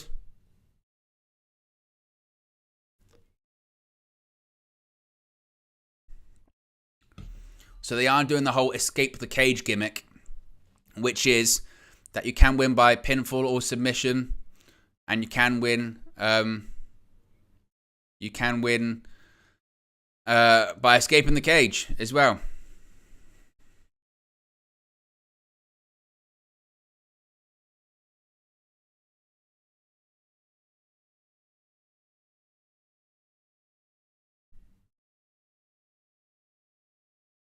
Ominous music playing as the steel cage is lowered into place. And Drew McIntyre is going to be the one himself that is going to close the door. McIntyre closes the door.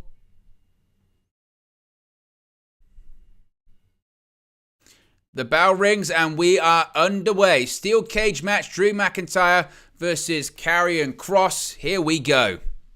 Number one trend in the United States, WWE Crown Jewel, a right hand and a chop to Karrion Kross as we start things off. Zeus says, big up Owen, first time here for a watch along. Appreciate you joining us this evening. Oh, clothesline. Oh, a chop by McIntyre there as well. Oof. McIntyre sends Kross off the top turnbuckle, back, belly to back suplex. And McIntyre shaking the cage. He's a caged animal. Oh, thrust to the throat. Scarlett looks on from the outside of the ring. And Kross trying to escape already. I didn't pick up if Michael Cole said that this one is going to be won by pinfall submission, or is it only escaping the cage? God, how many camera cuts are they doing here? Oh, McIntyre hung up on the top rope. Ouch. Wow. He went to escape, and now McIntyre is slightly incapacitated, and Kross is going to go after the former WWE champion. Reverse elbows. Oh, and a rolling forearm to the face of Drew McIntyre. Look at this. We're going to go for an exploder suplex. Beautiful exploder. Exploder suplex, also known as a T-bone. Shout out to Taz, originator of that move.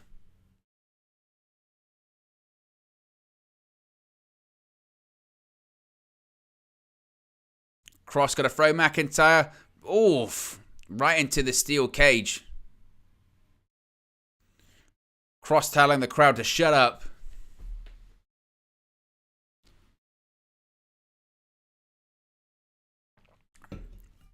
Trade of chops by McIntyre and Kross here.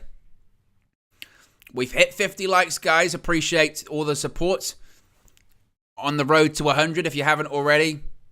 Be sure to smash a like on the like button. Be sure to subscribe as well. Bottom right-hand corner. As we're one subscriber away from 8,520.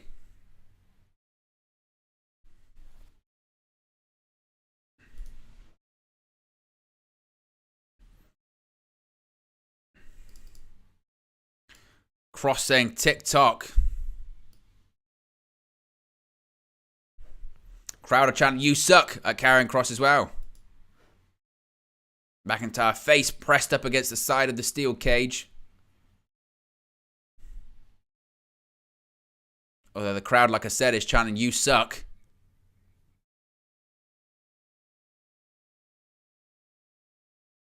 Kross saying, "This is my future and my world," to Drew McIntyre. Oh, McIntyre sent into the turnbuckle, explodes out in a clothesline. Another one, McIntyre trying to build up some momentum here, seemingly. Backs Kross into the corner. Belly-to-belly suplex, just about nearly landed on his home, on his dome, rather, did Karrion Kross. Oof. Goes for a clothesline. Beautiful neck breaker.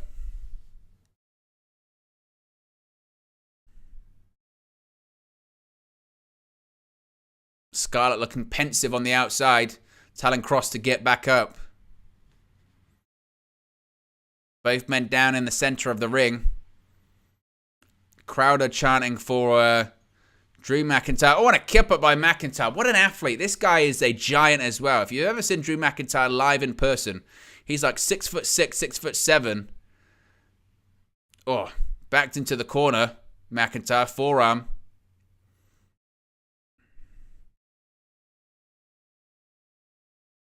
Oh, Kross nearly sent it to the side of the cage. Manages to prevent. Oh, Michinoku driver. Michael Cole's favorite move. Michinoku driver. Let's have a look at the poll. 100 votes. 82% of you say Drew McIntyre is going to win this one. Only 18% favor Karrion Kross. Crowd are chanting, "This is awesome." Been certainly a bit of a slow match. Certainly a stark contrast to the Bobby Lashley match and the Women's Tag Team Championship match, it must be said. A right hand by McIntyre to Kross. Certainly very slow, isn't it?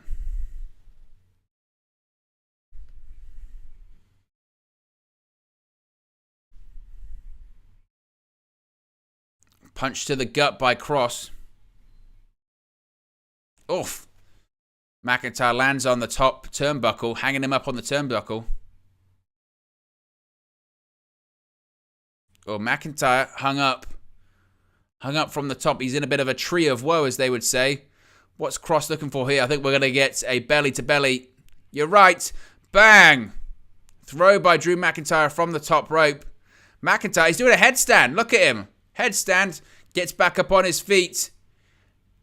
And he's going to turn around. He surveys the scene in Riyadh as the crowd chant for McIntyre. Look at this. Throw off the top rope. Running knee by Kross. Oof. It was similar to a Claymore.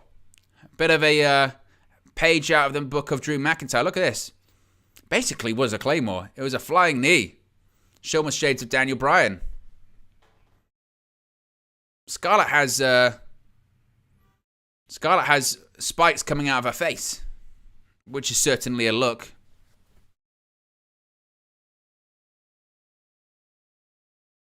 Kross. Oh, sent into the steel cage by McIntyre. A beautiful double A spine buster. Shades of Iron Anderson. Jackknife cover by McIntyre. Oh, Kross. Oh, he transitioned into the cross jacket. It's locked in. Cross jacket submission hold. Cross jacket locked in. Drew, he's trying to get him back on their shoulders. We saw this earlier on this evening with Bobby Lashley and Brock Lesnar. Oh, McIntyre floats over. Now McIntyre's got a sleeper hold of his own.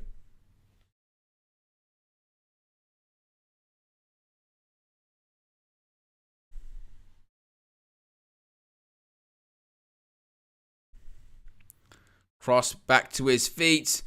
Oh, Saito suplex right high and tight on McIntyre's neck and head. Scarlett shouting, take him down. Crowd is chanting, you suck. Look at this. Saito suplex. Oof.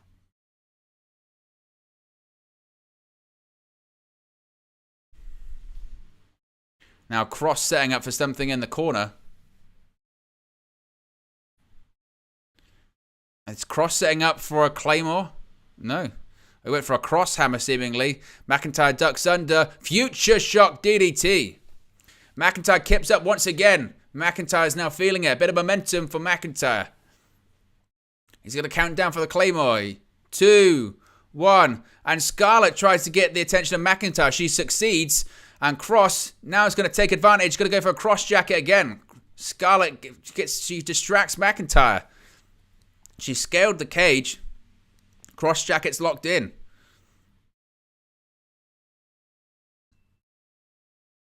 Oof. Reverse elbow by McIntyre. Oh, cross hammer right to the back of the head of McIntyre. He might be out cold.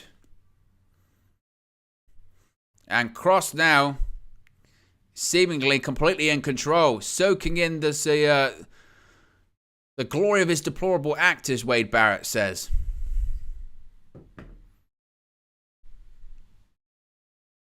Kross now got to go to the top rope, seemingly. He's taking his time.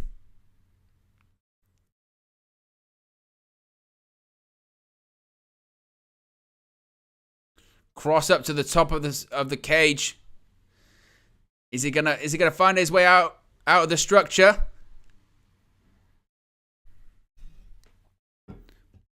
No, he's going to go for a superplex from the top of the cage. Oh, no. Don't do it. Don't do it. Be careful. Be careful. Oh, my goodness. A superplex from the top of the cage. Oh, my God. Both men down in the middle of the ring. Kross looked like he had escaped. McIntyre superplexed him from the top of the structure. Both men down in the middle of the ring. Oh, my goodness. Look at this. It always makes you nervous. Always makes you nervous, especially because Kross kind of comes back in a little bit. Just manages to make himself flat enough to take the bump properly. Oof. Crowd are chanting, this is awesome. Credit to both guys. The match started off really slow. It's picked up pace a little bit here. There you go. Michael Cole confirming pinfall, submission, or escaping the cage is the way to win. McIntyre's asking to the door to be opened. The official opens the door. Scarlett's just around. Oh, wait a minute. What's this again? Mace. Oh, wait, she's maced the referee. She maced the referee. She maced McIntyre, then she maced the referee. Oh, my God. She just maced an official. What's wrong with her? Oh, no. And Karrion Kross is going to crawl his way out of the cage.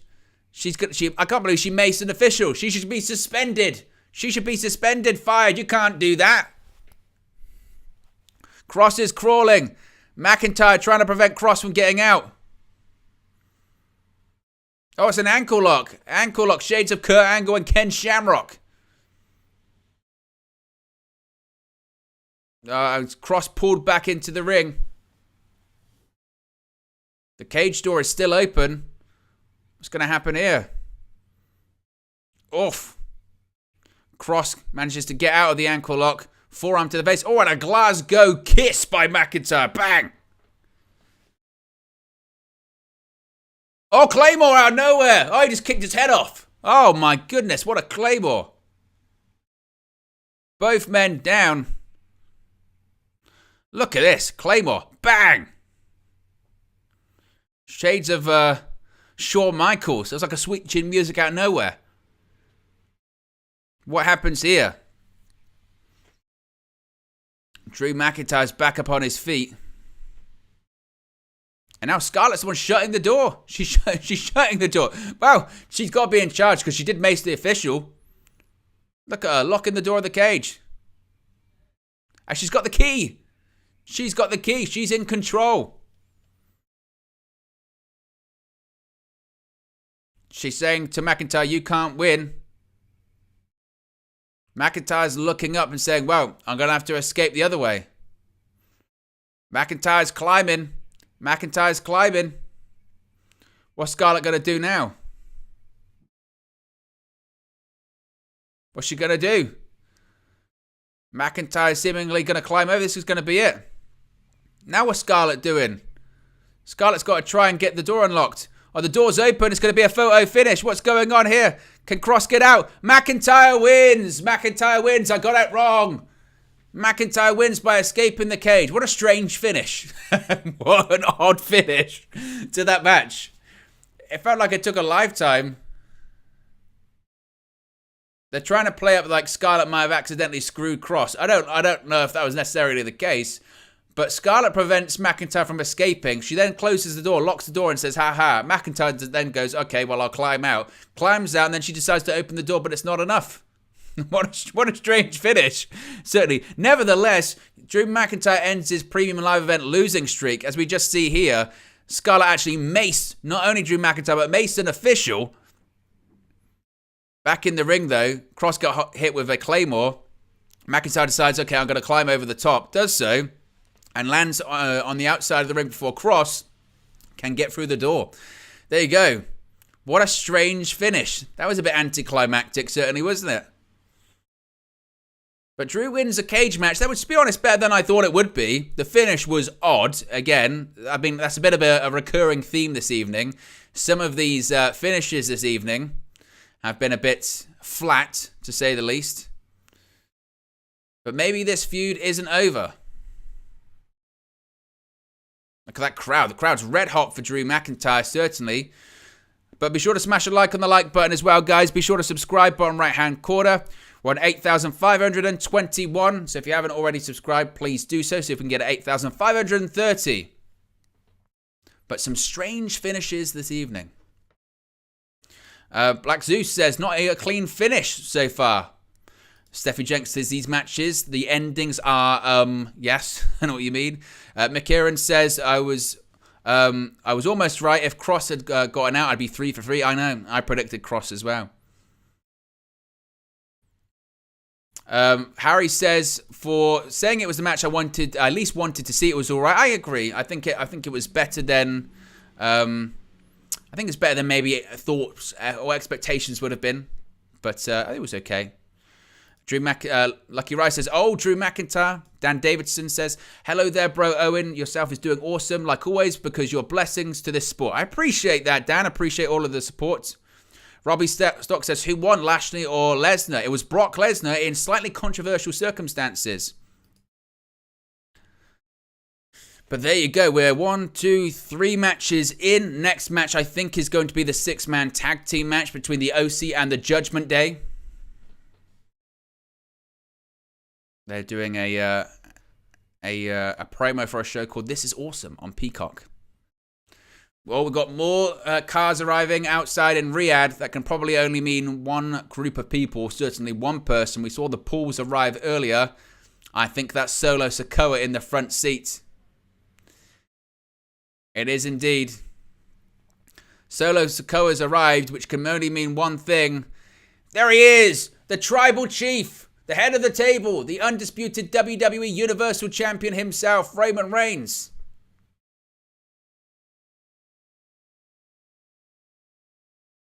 Byron Saxton's there as well.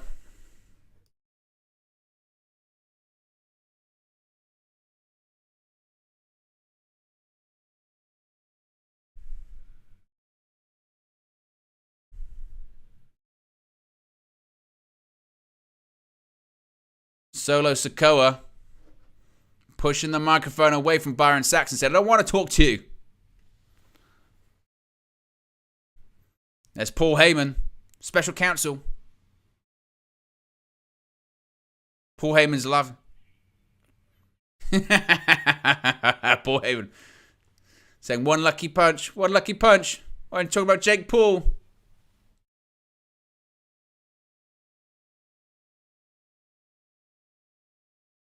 Paul Heyman talking about the steel screws in the fist of Logan Paul as well. Byron Saxton is not being very oozy this evening, okay? He needs to sort out his ooziness. It's not good enough. He's a disgrace. He's a cheat.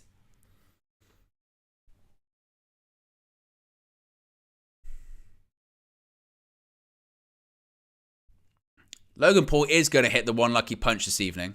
No doubt about it. He is going to hit that one lucky punch, but it's not going to be enough to win. Paul Heyman. Paul Heyman said that. He disappeared out of the shot, and then he came back. He went like this. Excellent. I enjoy that stuff. But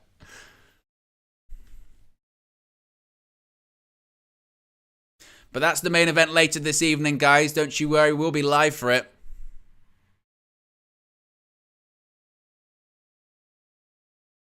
There's no way. There's no way. They wouldn't. They couldn't. They wouldn't do this, would they?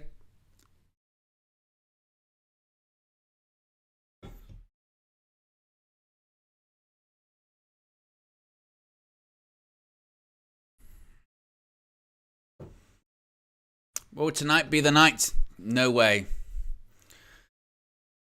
Well, here come the Judgment Day. Time for the 6-person tag team match.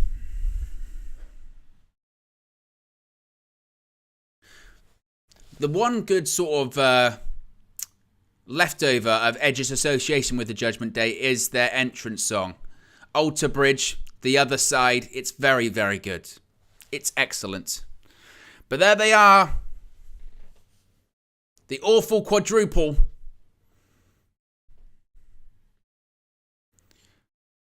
Finn Balor, Dominik Mysterio, Rhea Ripley, Damian Priest.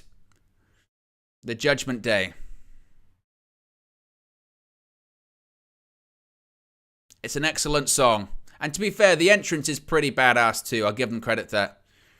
I think Triple H has done a very good job of booking the Judgment Day. At least the faction makes a bit more sense now, you know.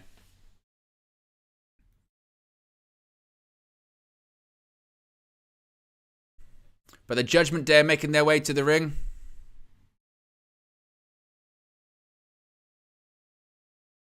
What's going on with Rhea Ripley then?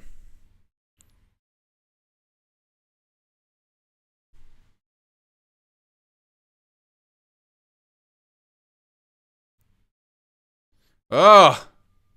Rhea Ripley said to Michael Cole today, look at my hair. I've got my hairstyle set up to pay respect to the late, great Beth Phoenix. Beth Phoenix isn't dead. Beth Phoenix is very much alive.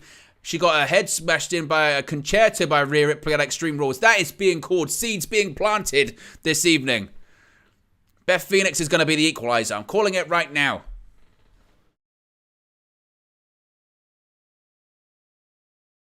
I start a poll. Who leaves victorious?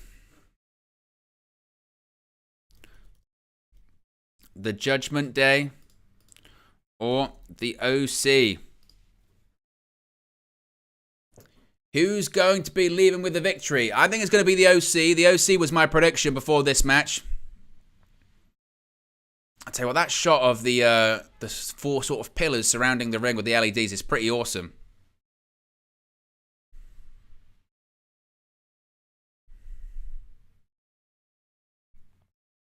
But here come the OC.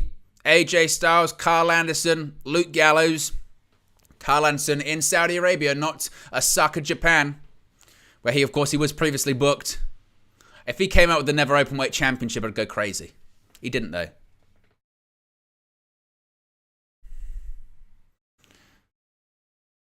But the first match, them working as a trio back in WWE.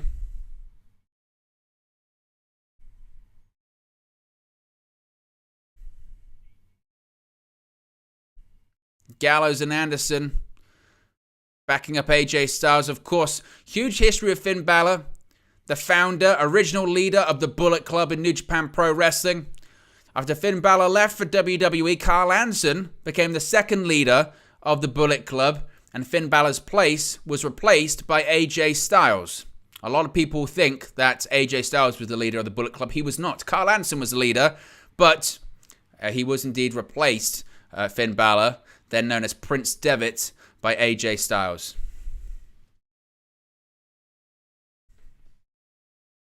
The OC enter the ring, and the question will be, Michael Cole just said the Bullet Club. Michael Cole just said the words Bullet Club on WWE television. Oh my goodness. Michael Cole over and over again has said Bullet Club. Things are changing. Things are changing in WWE. Michael Cole saying Bullet Club over and over again. My goodness.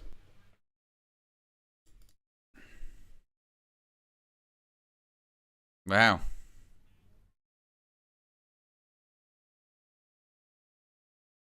Things have changed, certainly, in WWE. I feel like Leonardo DiCaprio in Once Upon a Time in Hollywood when he said it. He said it.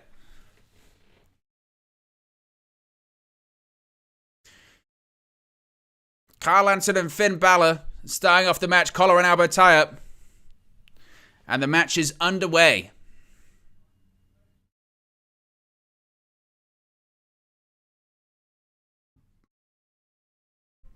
Oh, uppercut by Anderson.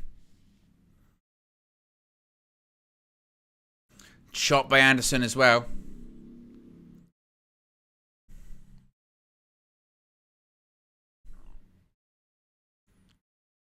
Oof. Drop kick to the knee.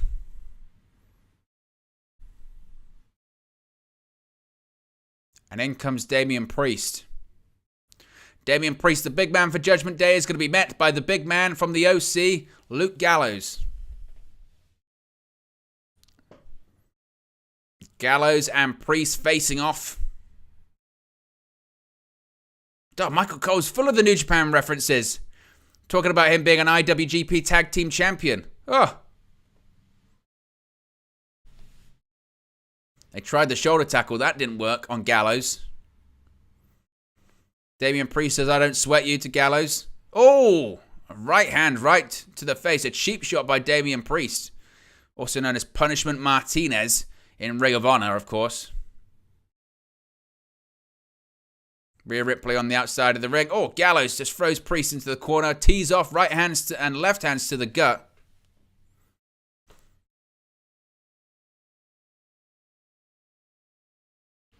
Gallows, Irish whip, reversed by Priest, off into the corner. Oh, a big clothesline by Gallows. And in comes AJ Styles. Oh, kick to the gut by Damian Priest to Styles. Oh, and a pair of right hands, kicks to the gut, the midsection of AJ Styles. Damian Priest is seemingly in control. And now Dominik Mysterio wants to come in. In comes Dominik. Mysterio does own a victory over Styles. Oh, and a big backbreaker by Styles to Dominik. Oof. Bounces Dominik off the top turnbuckle. Snap, man. A kick to the back, right in between the shoulder blades.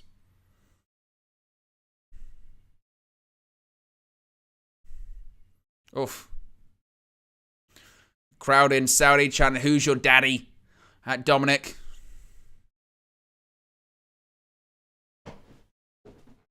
Michael Cole and Wade Barrett going right back and forth on commentary as well, aren't they? Oh, big kick right to the face of Dominik Mysterio by Karl Anderson. AJ Styles is back in. And a big splash clothesline in the corner. Frequent tags from the OC. They've certainly isolated the weaker member of the Judgment Day. Oh, splash in the corner by Gallows. Gets him up on the shoulder. He's going to go for a body slam. Bang. Hits the ropes. Elbow drop.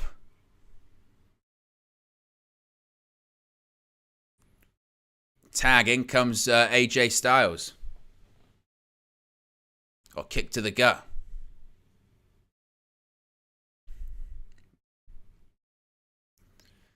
Calling him a punk kid. AJ Styles. Chants of AJ Styles by the crowd there in Saudi.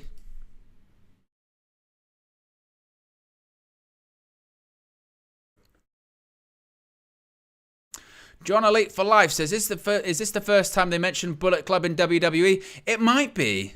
It might be. I mean, they've probably mentioned it in passing before. But that was very much a blatant reference by WWE there. I mean, even when they've spoken about it in promos, they've just called it, the club. That's what they used to be called before, right? The club. Oh, super kick by Damian Priest to Karl Anderson on the outside of the ring. And Dominik Mysterio is now celebrating. It was all Dominik, of course. Dominik rolls Anderson back into the ring. Cover. Anderson kicks out at 2. Look at this. Oh, kick right to the face of Karl Anderson by Damian Priest.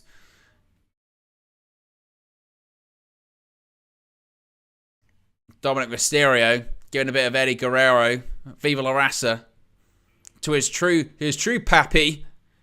Eddie Guerrero, jumping reverse elbow by Priest, hooks the leg. Anderson kicks out at 2. Be sure to smash a like on the like button, guys. Be sure to subscribe as well, bottom right-hand corner. As we are watching Crown Jewel 2022 here. Only 3 subscribers away as well from 8,530 if you haven't already. Damian Priest. Oof. And in comes Finn Balor. Stomped to the chest. In comes Dominik Mysterio. Helo over the top rope. Tags backing Finn Balor. Frequent tags once again. Backbreaker to Anderson. Oh, and a logged leg drop. Right across the head of Anderson. Shoulders down. Oof, kick out by Anderson. Rhea Ripley telling the referee on the outside that was a 3.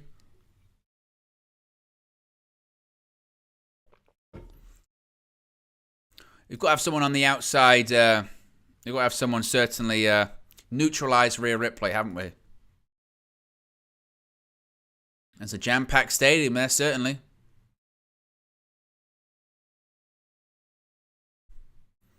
Finn Balor mocking AJ Styles and Anderson and Gallows. Giving it all this.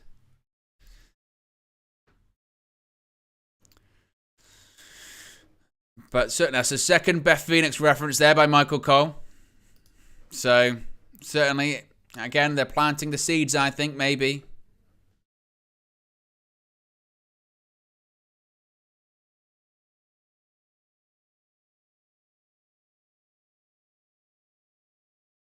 Finn Balor.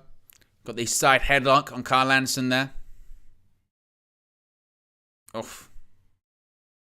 Anderson reaching out to Gallows and Styles. He's going to be able to get there. I'm not sure if he's going to be able to. Oh, right hand right to the head of Finn Balor. Of course, they know each other so well from their time in New Japan Pro Wrestling. Gallows still reaching out. Can't really reach out. He's still reaching for Styles as well. Not able to make the tag is Anderson. In comes Damian Priest. Damian Priest embracing his inner Shawn Michaels there. A crotch chop. Oh. Anderson tries to make that tag. He's blocked off by Priest. Damian Priest. Oh, right hand. Oh, and another right hand to Luke Gallows. Oh, ducks under. Anderson, neck breaker. This might be the opportunity. Can he make the tag? AJ Styles is down on the floor trying to attend to Gallows. Now he's back on the apron. Oh, Finn Balor's coming back in the ring. Oh, there goes Finn Balor, thrown out of the ring. Oh, and AJ Styles pulled off the apron by Finn Balor. Ah, classic. Dastardly Finn. You're terrible. Oh, beautiful spine buster. Similar to his namesake Anderson, that being one-arm Anderson. And now Luke Gallows holds on to the tag rope. He's looking for the tag. And in comes Luke Gallows. In comes Dominik Mysterio. Mysterio looks terrified. Whoa, Dominik thrown back into the ring by Gallows. Close. Oh, just turns Mysterio inside out. Oof. And a kick. Look at that. Agility. Got to go for a splash in the corner. Oh, big splash by Gallows. Hits the ropes. Oh, look at that. Goodness. Oh, Finn Balor. My goodness. What happened? It looked like he fell. I think... Oh, look at that. What happened to Finn Balor? Finn Balor ran into the ring. He tripped over and he just fell out of the ring. That's unbelievable. It's insane. Looks like they're setting up for Magic Killer. Magic Killer. Oof. In comes Priest. Breaks it up. Over the top rope goes Priest. Oh. Schoolboy roll up. Oof. Anderson kicks out. Hits the rope. We're going to get a double clothesline. Of course we are. Double clothesline. Oof. I think Dominik might have actually hit the back of the head of Karl Anderson there. I think they clock heads here. Let's have a look at this. Oh, we can't really see. But immediately Anderson grabs the back of his head. They kind of got caught up in each other. In comes Styles and Balor. Oh, look at these kicks. Reverse elbows. Oh, and a clothesline. AJ Styles hits the rope. Oh, forearm right to the face of Balor. In comes Priest. Misses the kick. Oh, look at that inverted sort of splash bomb. Styles goes over the top rope. Oh, just kicked Dominik's head off. Shoulder to the gut of Finn Balor. Floats over AJ Styles back into the ring. What's Balor thinking here? Went for that inverted. Oh, Ushigoroshi by AJ Styles.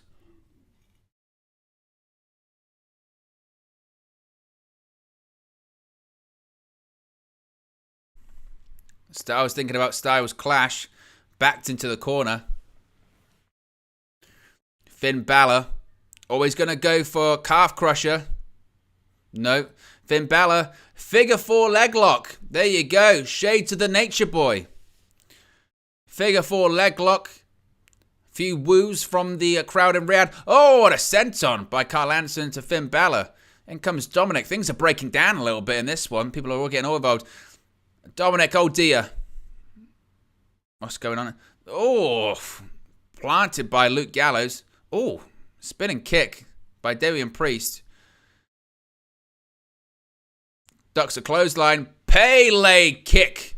Or Pele kick, as you would say over here in the UK. 18-16 by Finn Balor. Kick out by Styles. This match has certainly picked up the pace, hasn't it? No doubt about that. Finn Balor now is in the drop zone. We might see Balor go to the top rope. Might be coup de grace time. Oof. AJ Styles cuts off Finn Balor on the top. See what the poll has to say. 72 votes. The majority going with the OC winning this one, which I agree with. Anything could happen. It's been a really fun match, it must be said. Oof. Shot to the back of Dominik Mysterio. Oh, it looks like we might be getting another Tower of Doom spot. Oh, what's this here? Karl Anderson's on the shoulders of Damian Priest. Dominik Mysterio's on the shoulders of oh my goodness. Oh, superplex electric chair combination right there. Oh my gosh. Look at that. We've got chaos going on in the ring. Chaos on the outside of the ring. AJ Styles and Finn Balor are both down in the middle of the ring. Look at this. AJ Styles superplex Finn Balor. Electric chair by Damian Priest on Karl Anderson. And an electric chair by Luke Gallows on Dominik Mysterio. Wow. Crowd chants, this is awesome. And as I mentioned, the pace has well and truly picked up.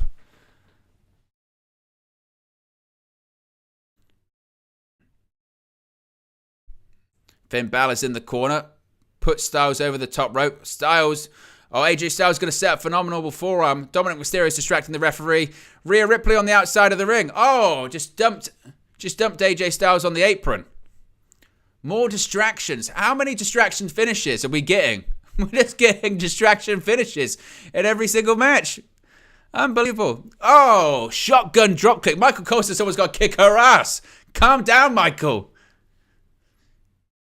AJ Styles is in the drop zone. Coup de grace right to the gut of AJ Styles. That's going to be it. 1, 2, 3. And the Judgment Day get the victory. And it's Rhea Ripley that provides the difference once again. Oh, I'm telling you, can we get a clean finish this evening?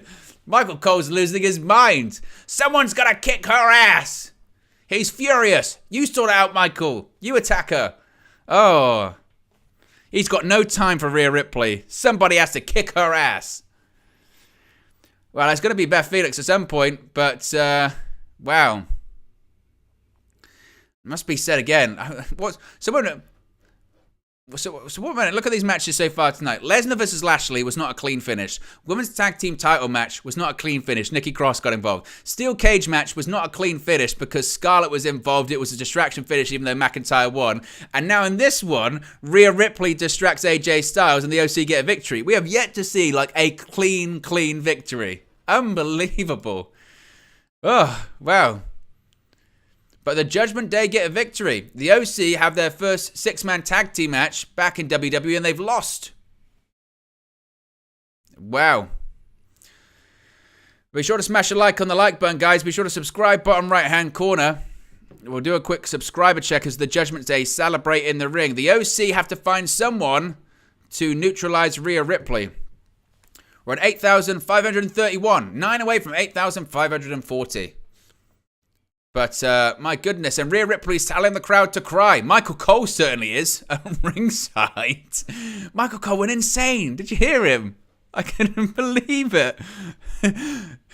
Somebody's got to kick her ass. That's going to be used over and over again. I might get KG to put it on the soundboard. I'm not sure in what thing we can use that for. Still, that was crazy. Oh, Rhea. Michael as well. That's the thing, though. When you've got Michael Cole not having Vince McMahon scream in his ear, he can come up with some glorious one-liners. Certainly. Mick Grant says Mia Yim with the OC. That is a possibility. I hadn't actually thought about that. It's been reported in the last 24 hours or so, hasn't it? Obviously, we couldn't do a WWE news video today because we had this show coming up. So, yes, you're right, Mick Grant, that. It's been reported by Sean Ross Sapp of Fightful Select that WWE is indeed interested in bringing Mia Yim back to the WWE. Maybe she could be the person that partners with the OC. Maybe she could be the person that neutralizes Rhea Ripley. I think it's most likely going to be Beth Phoenix. Nevertheless, Mia Yim could be that person in the interim, in the meantime, that does face off against Ripley. Certainly. That's quite interesting. Davi's Life says, I volunteer as tribute Michael Cole. Laughed my ass off. Let me get Rhea. Tell you what, that was great. That was a good match as well. That was fun. That's what's always fun about 6-man tag team matches or, trios tag team matches, how they call them in AEW, is that you really can build up the last 5 minutes or 10 minutes. You can build up a really quick pace and a fun pace and just something that gets people kind of talking. I'm looking for a clean finish this evening. When is this? I predicted that Strowman versus Omos, which is seemingly going to come next. I predicted that we weren't even going to get a finish in this match. I said I think we're going to get a no contest. I think the ring's going to explode. So maybe that's not going to be a clean finish. I think we will get a clean finish in the tag title match, I think. I don't think we're going to get a clean finish in the Raw Women's title match. We've obviously got the Bray Wyatt promo still to come as well. And, of course, that main event, that undisputed WWE Universal Championship showdown, Roman Reigns versus Logan Paul, still to come. So we've still got some really big matches to come here, folks. We're just getting started. Don't you worry about that. We've got some big matches to come this evening as we're just seeing this Seth Rollins promo vignette hyping up, Seth freaking Rollins. But, of course, they are in Riyadh this evening, Saudi Arabia.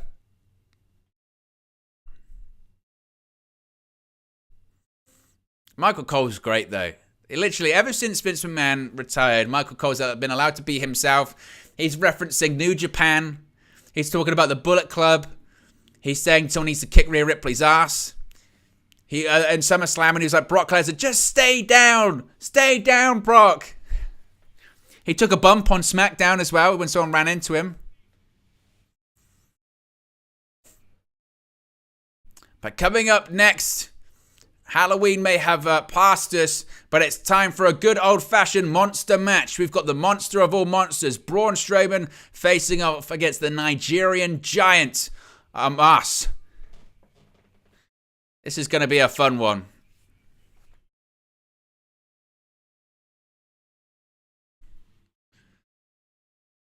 Strowman versus Omos. As I mentioned, I think we're going to see a non-finish.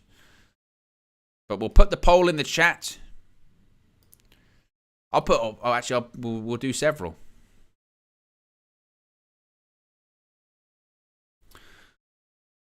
Who leaves victorious?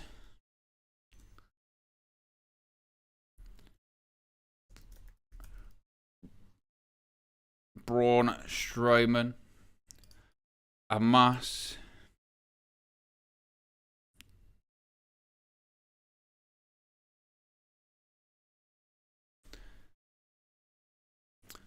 Yeah, I'm going with, even though I haven't put it on the list there, I'm going with a no contest between Strowman and Omos in this one. But if I had to pick, I would probably say I think Braun Strowman wins.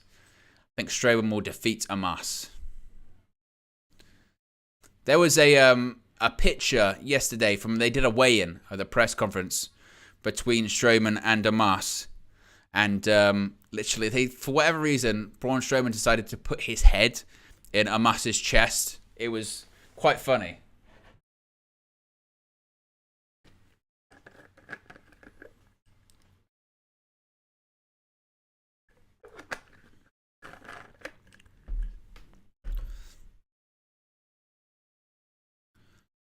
Braun Strowman. It's going to be a battle of the monster. Who indeed is going to be the monster?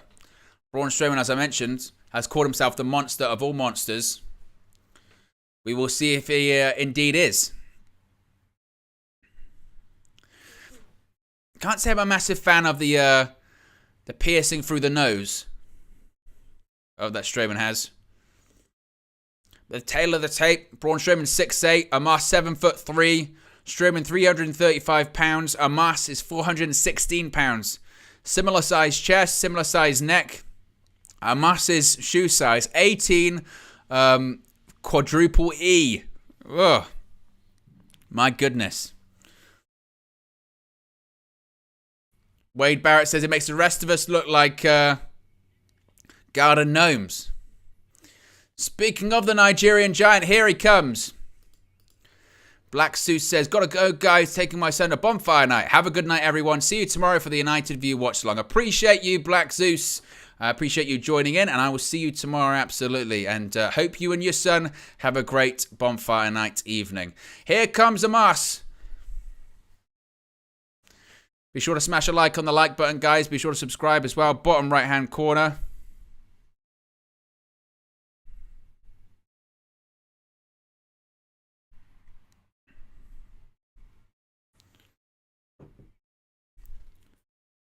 He is one giant man. Again, 7'3". Unbelievable. One of the biggest WWE superstars of all time.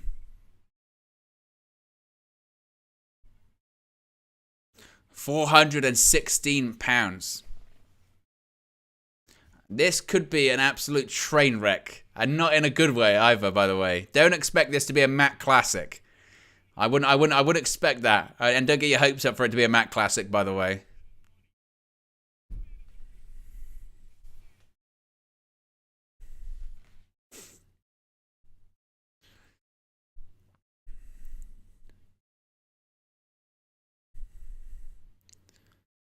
Look at this. Look at that.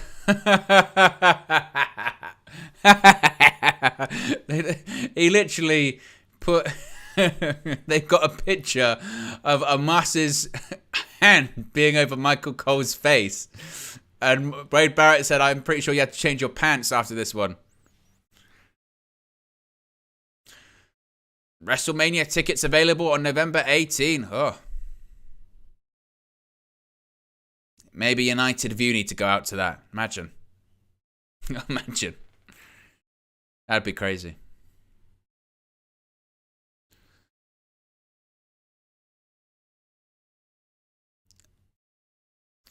But here comes the monster of all monsters. Here comes Braun Strowman.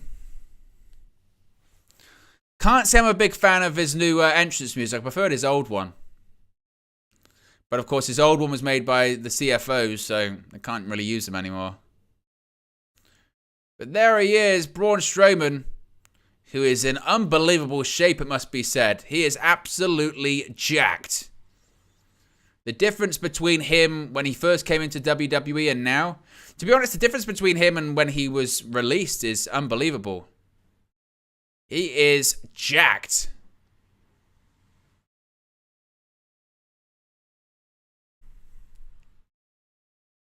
Here comes the monster.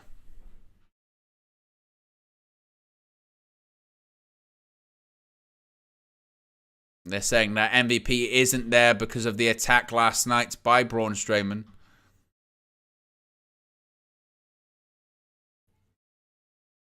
What was interesting, of course, is when Strowman was released last year, the sort of justification at the time given was that, one, he was on a massive contract, but two, it was because, well, we've got quite a few big men at the moment, so we don't need Strowman anymore. Well, Strowman's back, and he's facing off against Omos in his first big premium live event.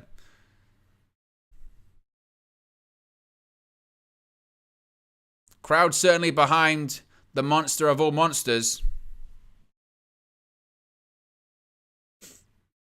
Let's go.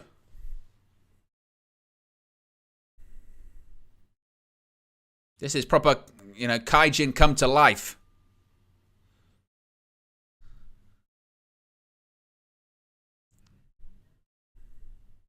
Crowd chanting, get these hands. Strowman squaring up to Omos, and look at the size of Omos. He absolutely dwarfs Braun Strowman.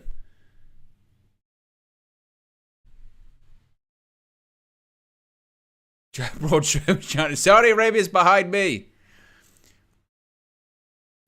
Look at this, Omos putting his hand right over Strowman's face.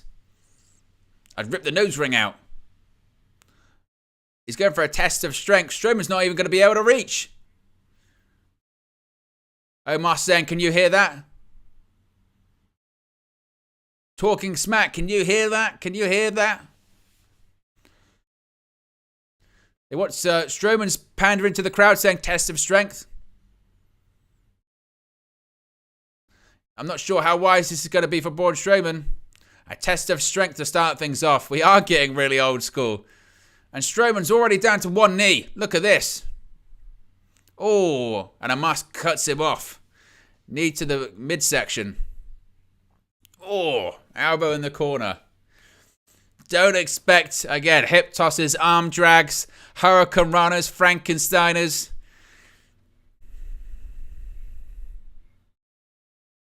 Don't expect this to be a classic, certainly.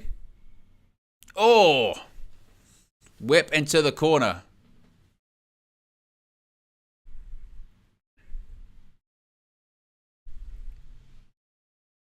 Oh, splash in the corner by Omos.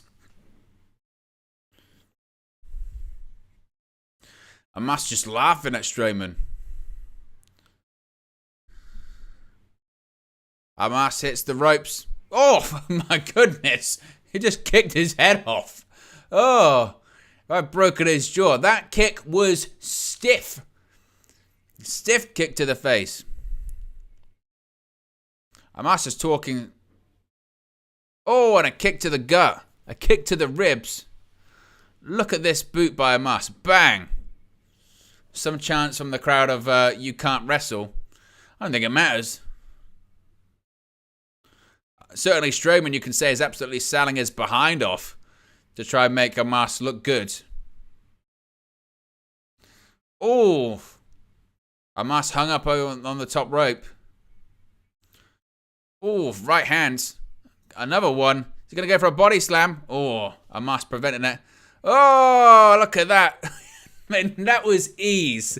That is no joke, by the way. Braun Strowman's 335 pounds and Omos easily body slammed him. A foot on the chest. Oh, Strowman didn't like that.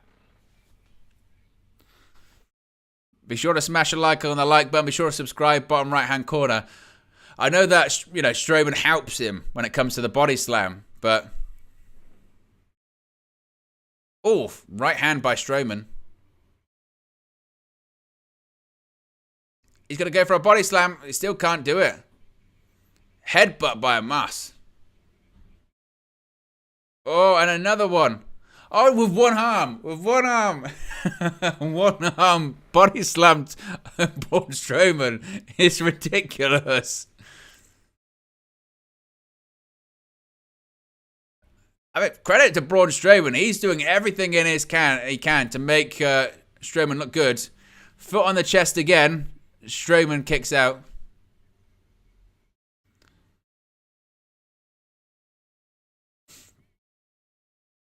Omos just talking smack constantly with Omos. Oh, forearm to the chest. Oh, and again, forearm to the chest. Oof. He's beating the hell out of Braun Strowman.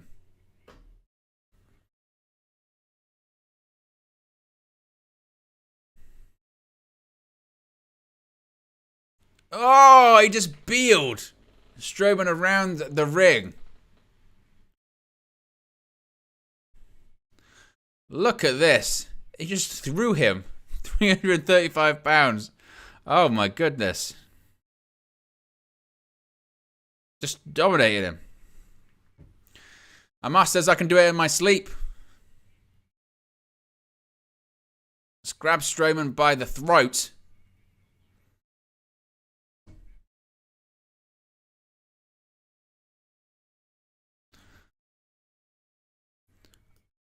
Oh, Strowman's grabbing the throat. Look at this, right hands. Oh, and another one, another right hand.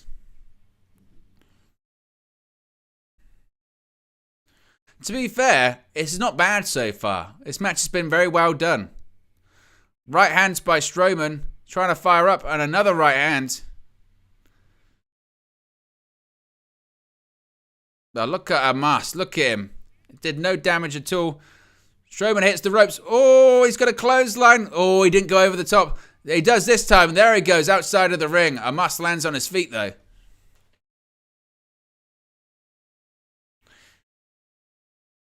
Strowman says, I've got to go on the outside of the ring to try and run him over. Strowman Express. Oh! Omos just flattened him. Derailed. Michael Cole's losing his mind at ringside. Look at this. Bang! Just flattened.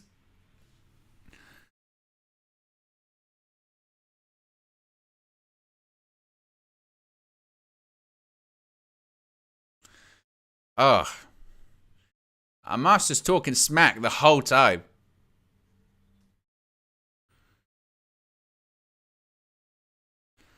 Look at this. Oh, grabs Strowman by the throat.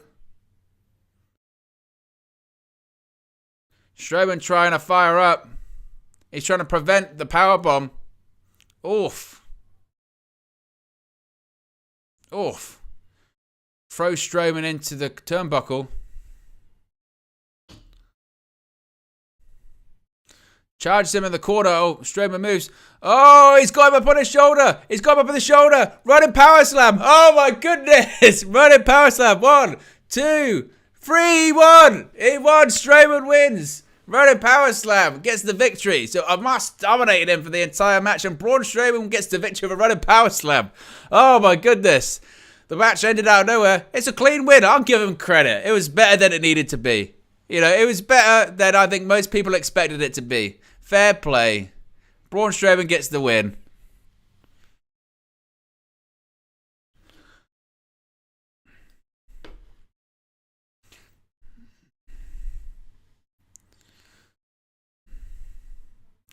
Omos just dominated him the majority of the match. It kind of came out of nowhere.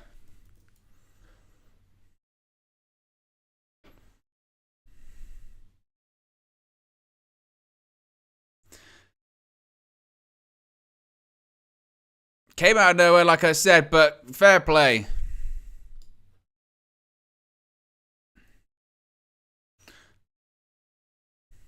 Strowman gets the win. He wins the Battle of the Monsters at Crown Jewel.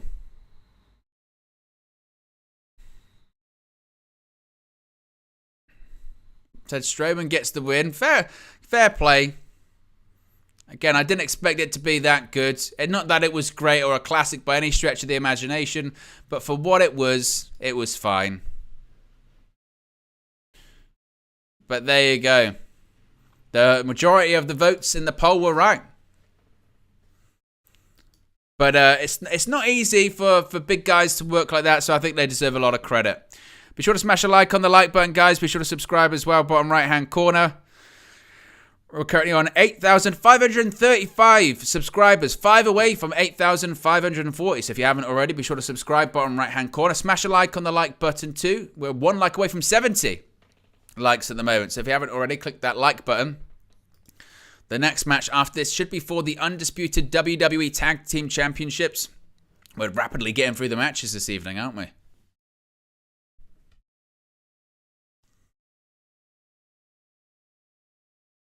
As we're just seeing a promo for replica WWE Championship bouts. Of course, we have had new champions this evening. The Women's Tag Team Championships changed hands.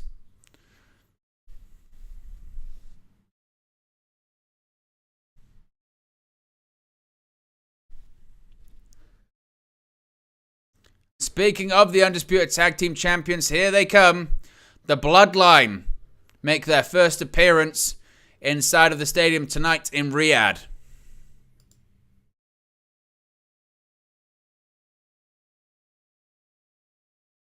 And there they are. Here come the Bloodline. Here come the Usos.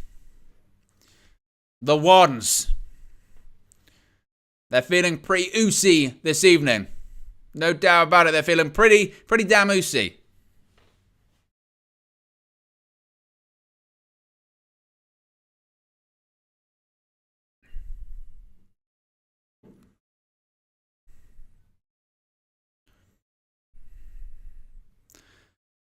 I think they're going to be getting pyros. They're putting up the wands. There it is. Of course, they're facing off against the Brawling Brutes.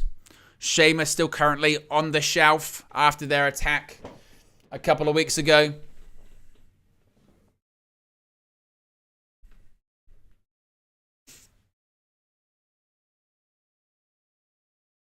Sheamus still has... What did they call it? I can't remember what they called it. They hurt his shoulder, his arm. A radial fracture, I think they called it, or something like that, didn't they? Jey Uso just crushing his arm. Who knows when Sheamus will be back? In reality, he just went away to get married. That's what it actually was.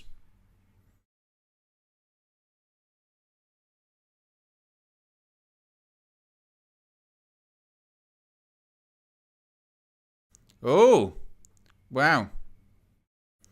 Jey Uso has a... That is interesting. Jey Uso has a wrapped hand and arm. It's because he believes... Jey Uso apparently believes he has a broken wrist. Wow.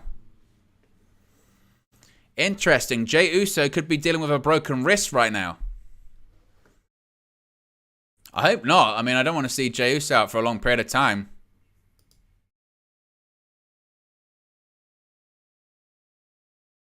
Certainly interesting. Let's get the poll up in the chat as well.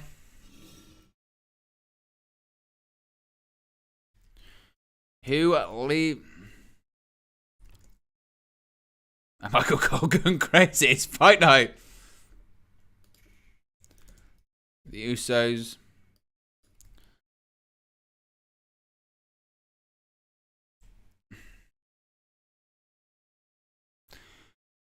There they are, the Brawling Brutes. I guess I have to support them, being that they're from the UK. Got to support my fellow countrymen, I guess. Even though I don't think the Brawling Brutes are going to win this one, unfortunately. I don't think Butch and Holland are going to win. The Usos are going to retain, and they're then going to face the New Day on SmackDown next Friday, seemingly.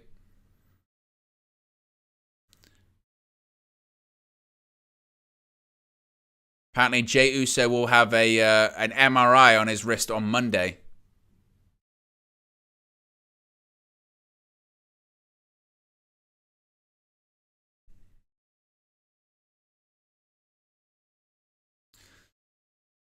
But both tag team championships are on the line. They're the Undisputed Tag Team Championships, of course.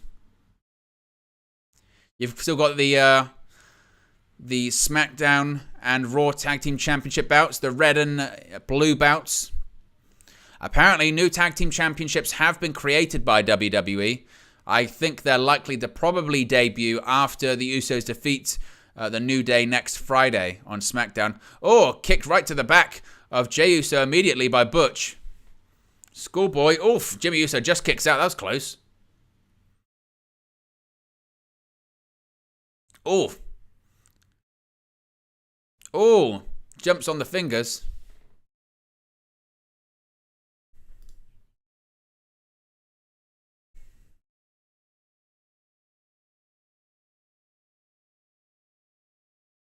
Okay, the Usos taking a powder out to the outside of the ring. They're saying they might just leave.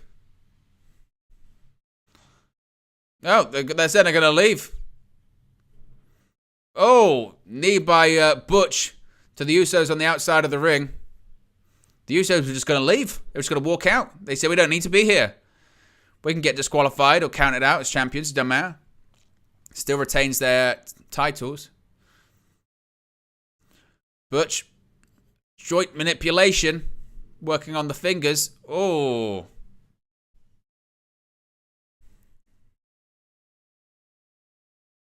And now he's going to try and lock in a sort of standing Kimura lock by Butch.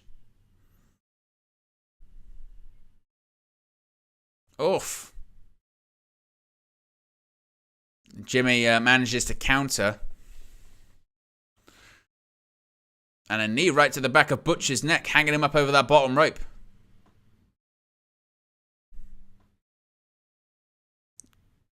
Oh, and there's Jey on the outside of the ring. It'll be interesting to see, of course, that if Jey does have this broken wrist, is he actually going to really get involved in the match? Seemingly he will, because he's in the match right now. Like I said, he's got his stuff tightened up. Crowd chanting, "We want Sammy." Sammy's not allowed to come in. The crowd's not allowed to come in. Sammy's not allowed to come into Saudi Arabia. I wish Sammy was there too.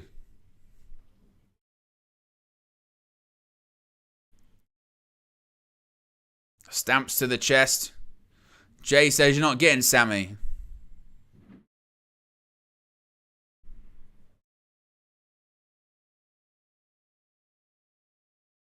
Tag. Jey to Jimmy.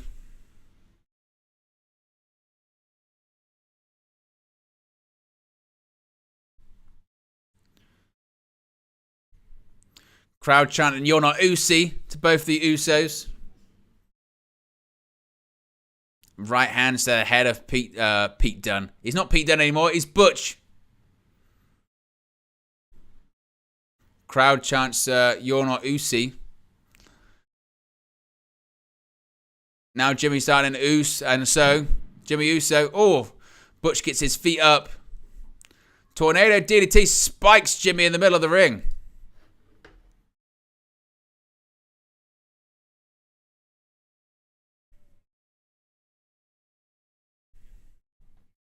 DDT.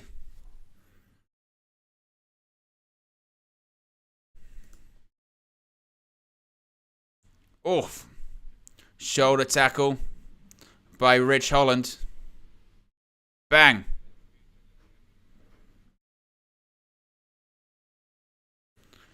Tilt-a-whirl slam by Rich Holland.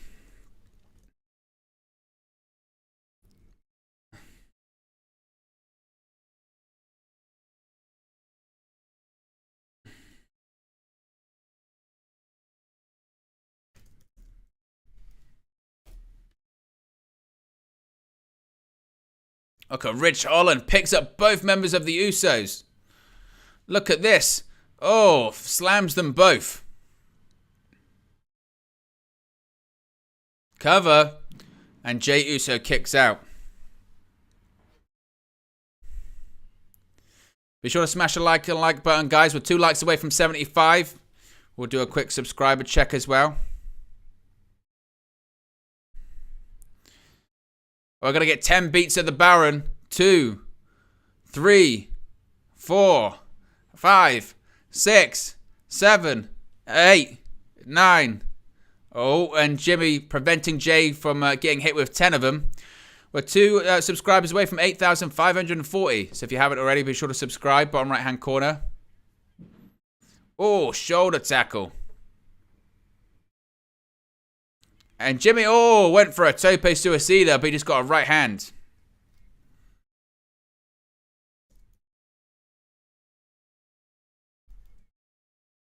Oh, goes to stamp the hand of Jimmy Uso on the steps.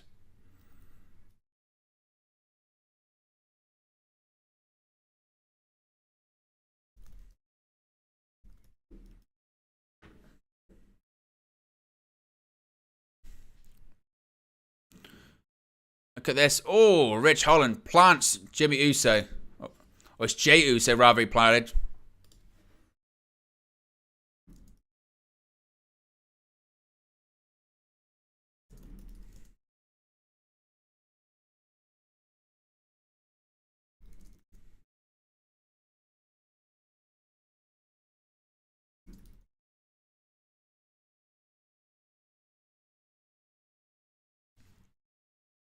Right hands by Butch, trading forearms with Jey Uso. Thrown into the corner. Butch, reverse elbow, goes to the middle rope. Oh, he went for a super kick. Butch prevented. Moonsault off the top rope. Lands on Jey. Kicks out.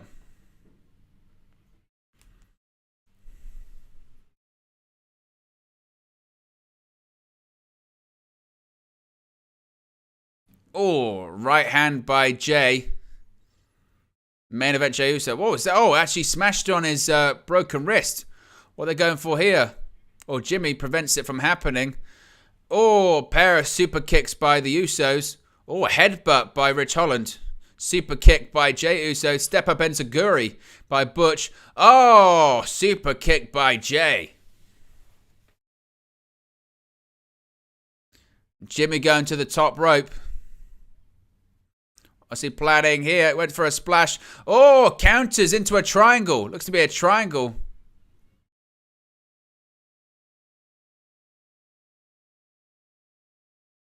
Went for seemingly a triangle kind of choke.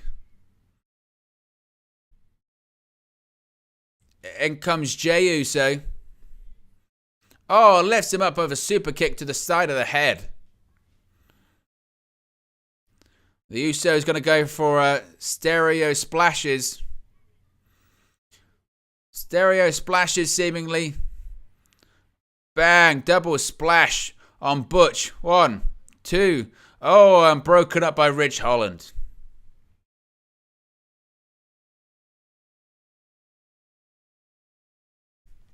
Crowd chanting, "This is awesome." Certainly is. Look at this. Double splash.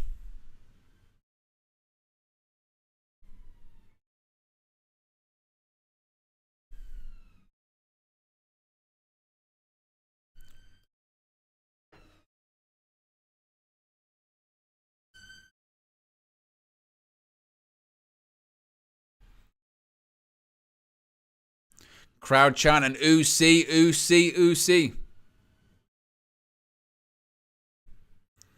Jey Uso grabbing Butch by the face.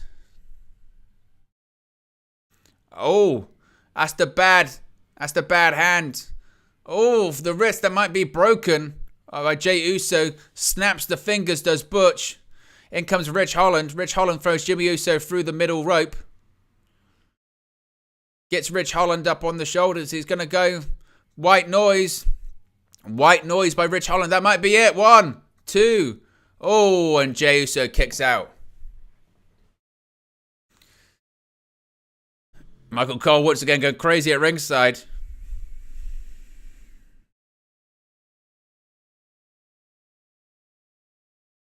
Oof. Jimmy gets thrown out of the over the barricade. In comes Butch. Oh, kick to the head. Oh, slam. Butch in a cover once again. Is this going to be it? 2. Oh, and Jimmy Uso breaks it up.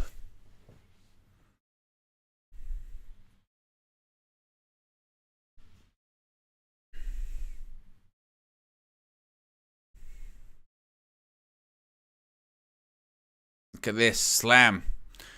Michael Cole, like I said, going crazy at ringside.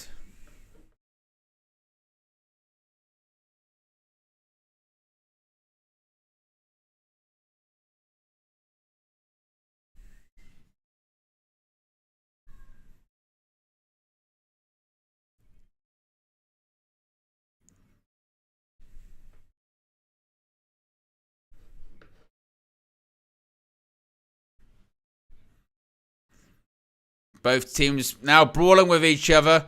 Jimmy and Rich Holland brawling on the apron. Jey Uso and Butch wrestling in the ring. Oh, double super kick to Rich Holland, knocks it off. Oh, step up enziguri. Jimmy Uso blind tag. I don't think Butch or the referee or Jey Uso realizes. Super kick by Jey. He's got his t-shirt wrapped around his ankles. They're going to go for a 1. Oh my goodness. 1D from the top rope. That should be it. 2, 3, and the Usos retain their Undisputed Tag Team Championships. Fantastic match, certainly.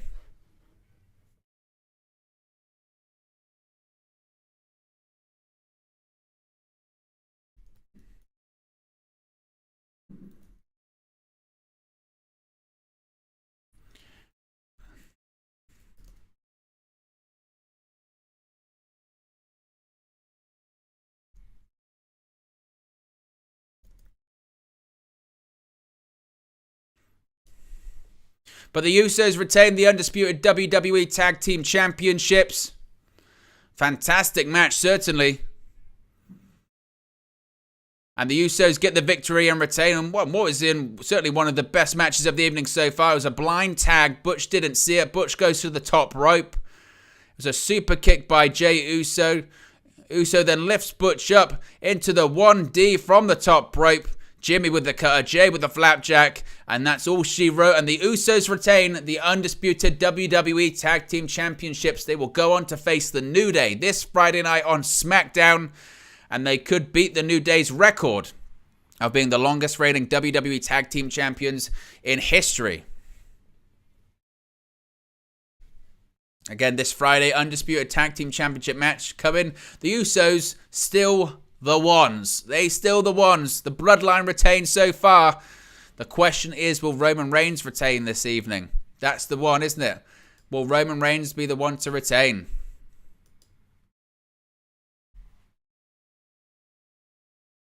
But the Usos get the victory.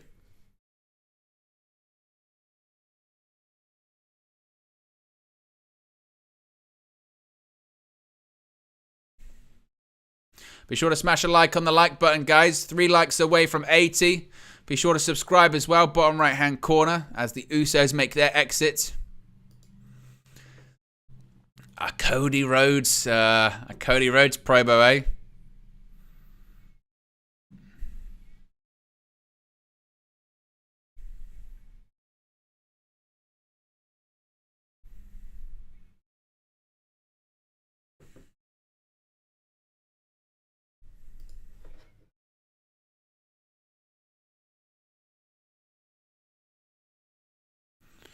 We're seeing this Cody Rhodes vignette on his way back to WWE, of course. No official date given yet. The expectation is that he'll be back in January for the Royal Rumble.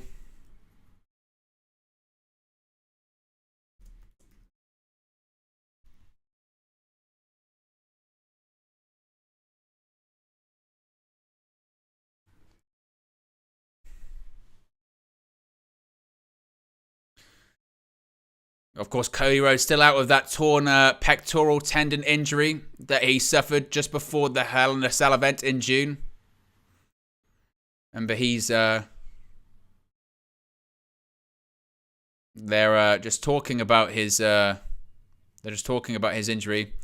So he actually suffered a partial torn pectoral tendon, and then he was working out and he completely tore it off the bone. I remember when he took that jacket off. Oh my goodness. That was unbelievable.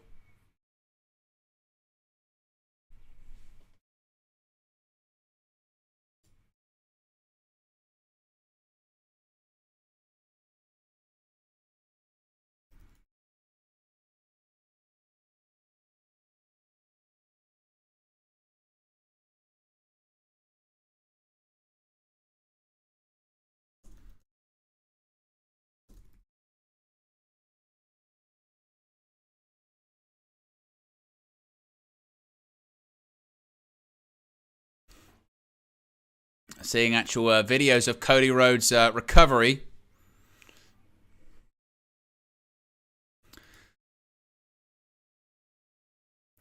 This is why they play this. They play these vignettes for people around the world. But if you're watching on Peacock, as Todd says, you get Peacock commercials. So that's why they play these really long vignettes. Next up, it's the Raw Women's Championship. It's a last woman standing match.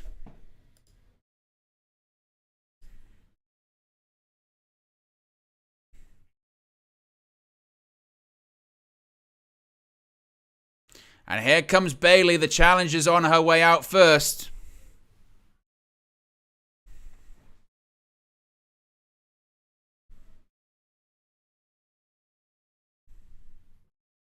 Bayley, of course, the leader of Damage Control. Damage Control regaining their WWE Women's Tag Team Championships earlier on this evening, defeating Alexa Bliss and Asuka.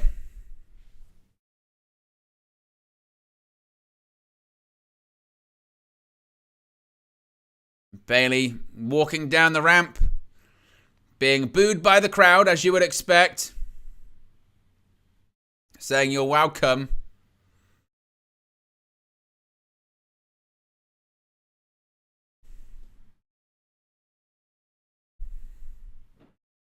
Got to put the poll in the chat as always. I nearly forgot them for a second.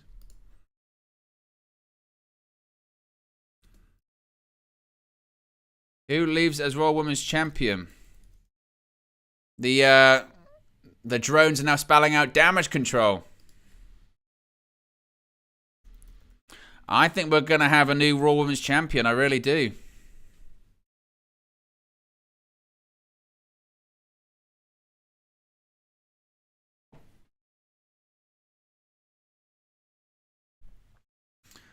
Again, those drones there. 2,000 of them. 2,000 drones spelling out Damage Control. That's pretty cool.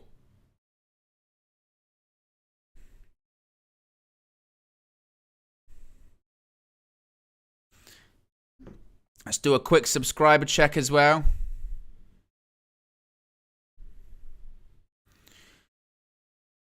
We're only one subscriber away from 8,540. So if you haven't already, be sure to subscribe. Bottom right-hand corner. Maybe we can get to 8,550 this evening. That'd be incredible. Only 11 away. Only 11 subscribers away from 8,550.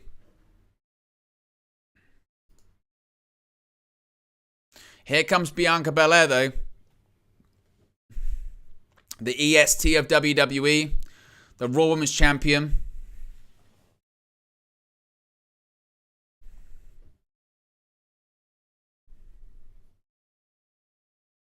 Again, I'm still going with Bayley to win this one, I think. Look at that, the 2,000 drones up there. I think, is that the braid that they're... Oh, there you go, you get a better look at that. That's unbelievable. That literally is. It's the hair whip as well and the pair of lips. That's incredible. It really is unbelievable. Like I said, production quality is incredible.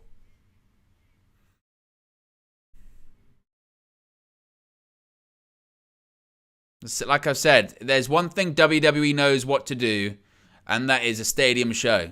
WWE know how to do a stadium show, certainly. We're just getting the ring introductions. We've got this match, then we've got the Bray Wyatt promo still to come. Of course, the main event. The undisputed WWE Universal Championship match, Roman Reigns versus Logan Paul.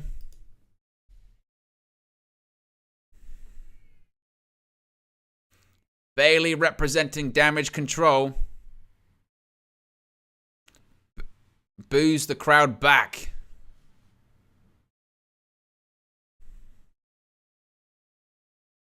Last woman standing time.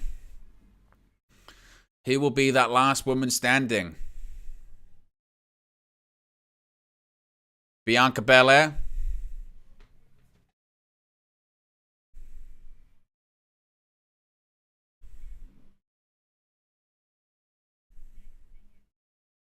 That women's championship is quite odd because it's got one side longer than the other.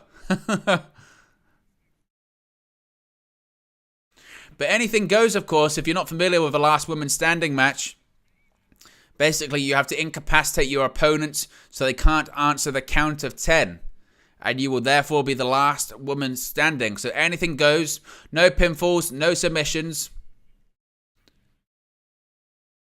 Anything is legal. There is no disqualification.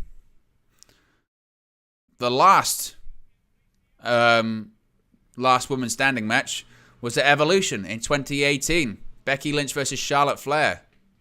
Oh, kick to the gut. And of course, that Evolution pay-per-view, the all-women's pay-per-view, was because at the time, the females didn't even go to the Saudi shows. They weren't allowed to. And now, fast forward, 4 years later rather, we've got a last woman standing match at a Saudi Arabia event. Not bad going from WWE. Couple of body slams by Bianca Belair. And a third body slam.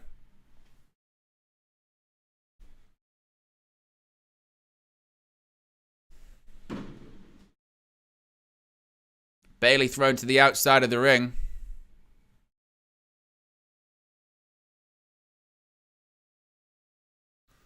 This is not a count for a count out. It's just for Bayley to get back to her feet. Oh, Bayley's looking under the ring and she's got a kendo stick. Here we go.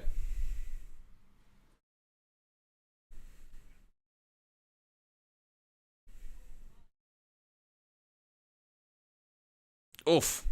Went for the shot under the feet. Oh, and the kendo stick. Kendo stick, it actually landed on the... okay, it landed on the barricade.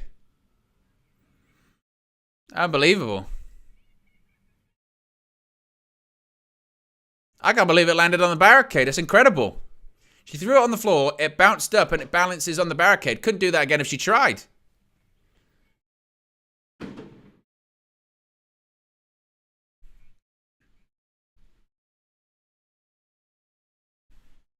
Bayley. I was looking under the ring. It's going to grab a steel chair. This time, going to go for a steel chair.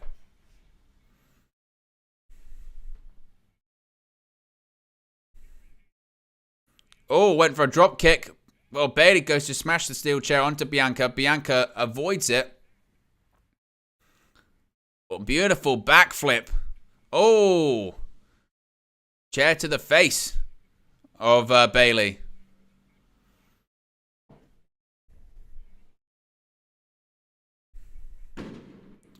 We're only 17 likes away, by the way, from 100. So if we can get to 100 likes, that would be amazing.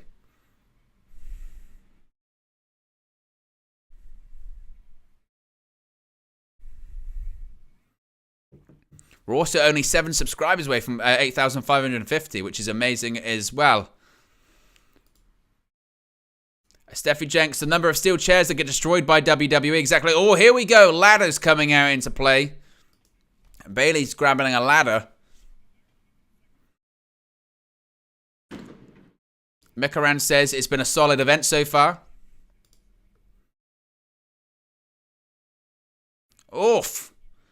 Bianca Belair dives to the outside of the ring and takes down Bayley. As Steffi Jenks says, come on, take a second to hit the like button, people. Absolutely. Of course, if you're just joining us so far, you've missed Brock Lesnar versus Bobby Lashley, a women's tag team title change, a steel cage victory for Drew McIntyre, the OC losing to the Judgment Day, Braun Strowman defeating Omos, the Usos retaining the tag team championships, and now we've got this last women's standing match for the Raw Women's Championship. Still got Bray Wyatt's promo to come, as well as Roman Reigns versus Logan Paul in the main event for that Undisputed Universal Championship.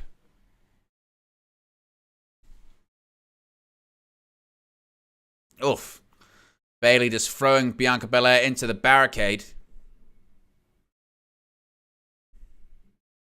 Going to go for a suplex. Suplex to Bianca Belair.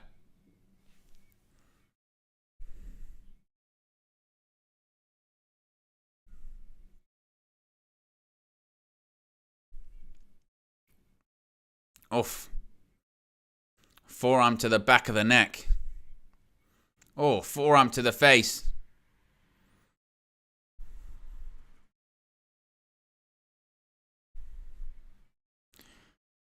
Bayley. Oh, clothesline right into Bianca Belair.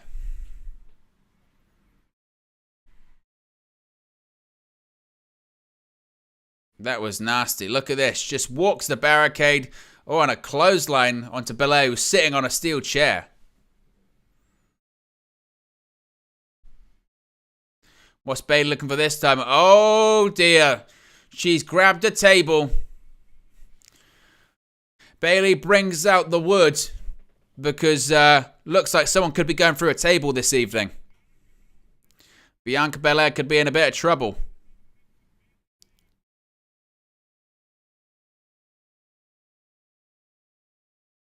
Bayley lifts up the table.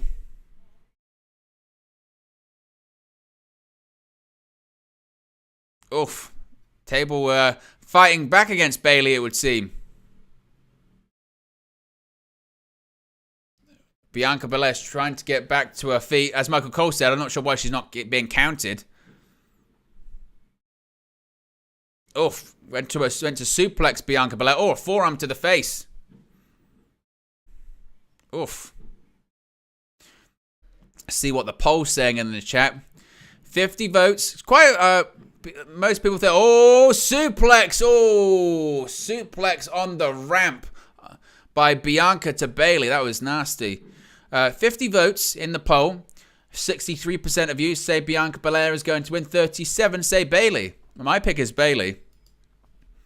The crowd are counting along with the referee. 8. Bayley's back to her feet. Oh, whoa, what happened there? Bayley actually fell off the ramp. That was nasty. Like she lost her footing. That was nasty. And the referee's telling to get back. Did she tweak her ankle? I'm not sure what it was. I think she'll be okay. I don't know if I hope it's a work. I hope it's a work or a gimmick. It was. She was playing possum. Ha ha ha ha ha.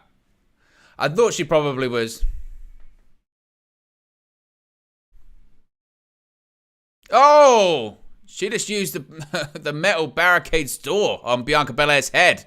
My goodness, that was nasty.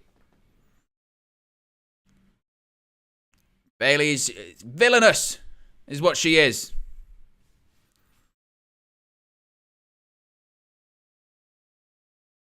Bayley, steel chair, oh, to the back of Bianca. She's an excellent actress, that Bayley.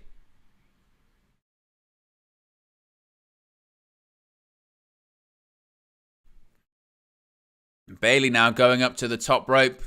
She might be thinking elbow drop. Top rope. Oh, she just threw a chair at her head. Oh my God. She just threw that chair right into the face of Bayley. That was nasty. Oh my God. Look at this. Bang. Right into the head. Wow. 13 likes away from 100, guys. As Bayley is on the apron. Bianca Belair. Oh, hangs Bianca Belair up on the second rope there. Steel steps are on the outside of the ring. We've got a ladder inside the ring. That's that kendo stick still near the barricade. Oof. Bianca Belair being sort of wedged between... Oh, my gosh, what was that? Oh. Bianca Belair, she's disappeared. Bianca Belair was wedged between the steel steps, and Bayley just kicked the steps and sort of sandwiched her between the ring. Is she going to be able to get out? She's sort of trapped. She's got to get back up. Can she get back to her feet? 7. Get back to a 7. Referees get... Oh, and now she's trapped. She's going to get smashed with the Singapore cane. Oh, kendo stick to the back. Oh. Now she's vanished again. Now Bayley's shouting at Michael Cole with the kendo stick. Hit him! Hit Michael Cole! Bianca Belair has actually disappeared under the steps there. Count of 6 by the referee. 7. 8. Bianca's back. Oh, catches the kendo stick. Oh! And Bianca Belair just pulled Bayley into the steel steps.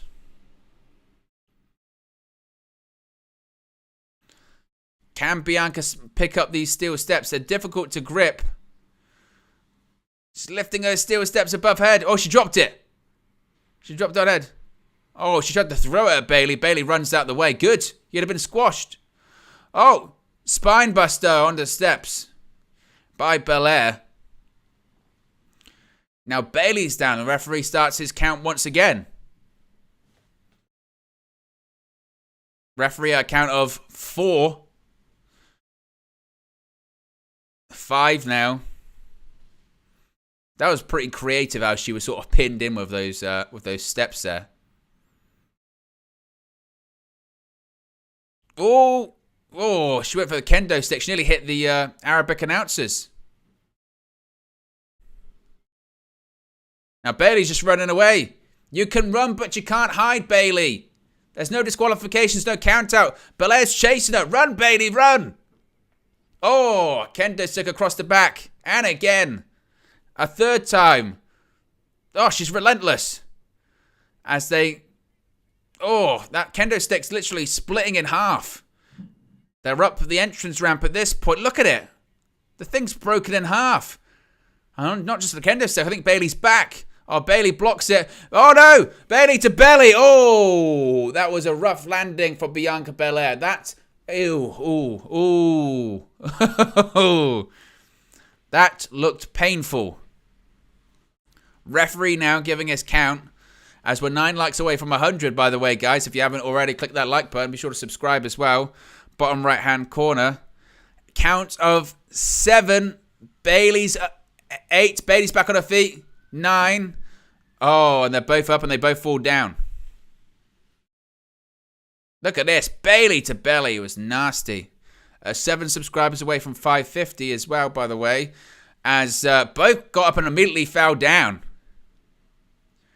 But remember, there's still a table at ringside that hasn't been gone through. Look at this Bayley to belly. Oh, my goodness. What a match so far. She's got a road case. Oh, she's inside. What's going on? Bianca Belair, she's trapped. She's trapped in a production case. What's happening? What's going on? 4. 5. Is it locked? 6. 7. Oh, and Belair gets out. If this was a casket match, she'd have won. Oh, a ponytail got caught in there. Oh, that'd have been a spot as well if they'd have managed to lock it so she had to carry that around with her. Could you imagine that? Genius. Oh, no. Belair's going to ram raid her. She gets out of the way. Oh. They break the set. Reversal. Oh, KOD. KOD. KOD. Oh, they're getting dangerously close to the edge of the stage. Oh, what's this? Oh, crossface. Crossface. Crossface logged in on the stage. If she passes out, this is how Bayley could possibly win the match. To keep her down for a 10 count. Heck of a match here. The female stealing the show in Saudi is what you love to see. Is she going to tap? Don't tap. Remember, don't tap. It doesn't matter. That could be it. And now she's slapping her head. You've got a count of 10. 1, 2, 3, 4, 5. This might be it. 6, 7. Bianca Belair back up, and she falls back down again. What's Bayley? What is going on? Bayley's got a golf cart. What is going on? Bayley has a golf cart. She's going to run her over. Oh, she moved. Now Bianca Belair's in the golf cart. What is going on? Michael Cole said DWI is driving while insane. They're both in a golf cart. What is going on?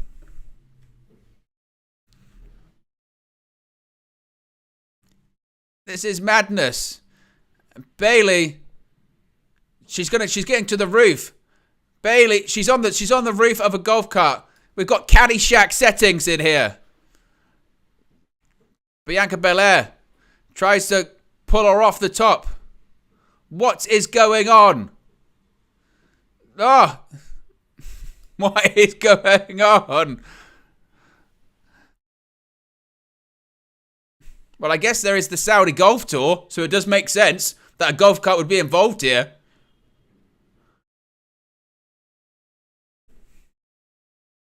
This is insane.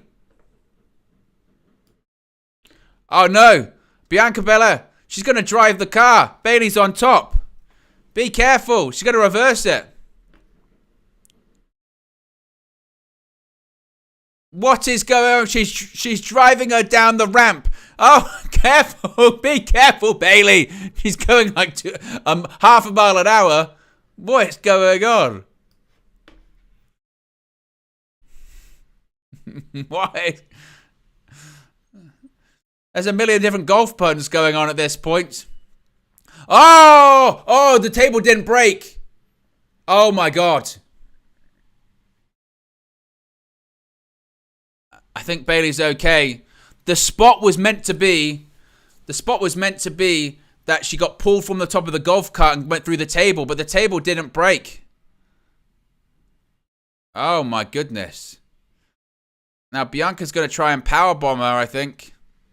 Through the table. No. Powerbomb through the table. That'll be it. 1, 2, 3, 4, 5, 6, 7, 8, 9. And Bayley's back. No. It wasn't it. That wasn't it. My goodness. I thought that would be it. Bayley's back on her feet. Wow. What now? What's Bianca doing now? She's throwing the chairs in the ring. She's throwing a million of them. All of these chairs thrown in the ring. 5 likes away from 100, by the way, guys. If you haven't already, smash a like on the like button. Be sure to subscribe, bottom right-hand corner. But Bayley's not giving up just yet. Back to her feet. We're seeing people being driven around in golf carts. It's insane. Gonna scoop slam. Oh, slamming Bayley onto the pile of chairs. Puts the chair on top of Bayley. What's she got planned here? Belair going up to the top rope.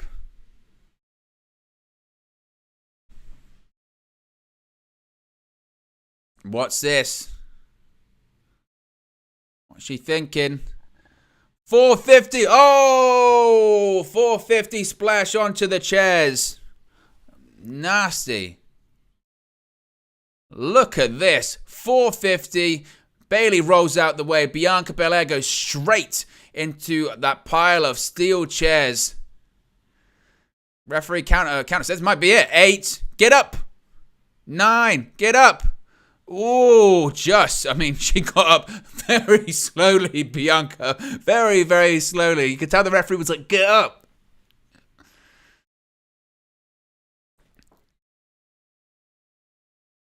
Bayley's going for the ladder. What's she got planned with the ladder? Heck of a match. Heck of a show so far. Oh, steel chair to the gut of Bianca. Oh, and a steel chair to the back. Oh, another steel chair shot to the back of Bianca Belair. She's going to hit her again, I think. There's another one.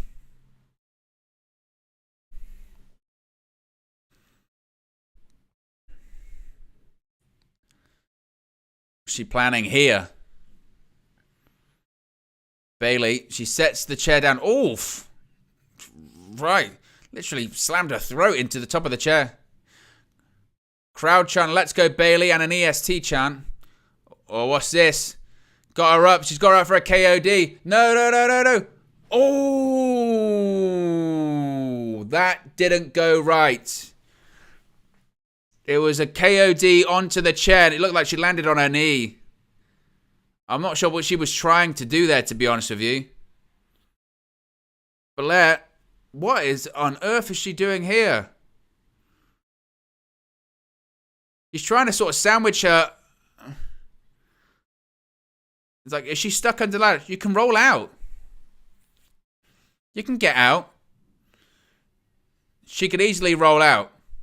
7, 8, 9. This will be it. 10.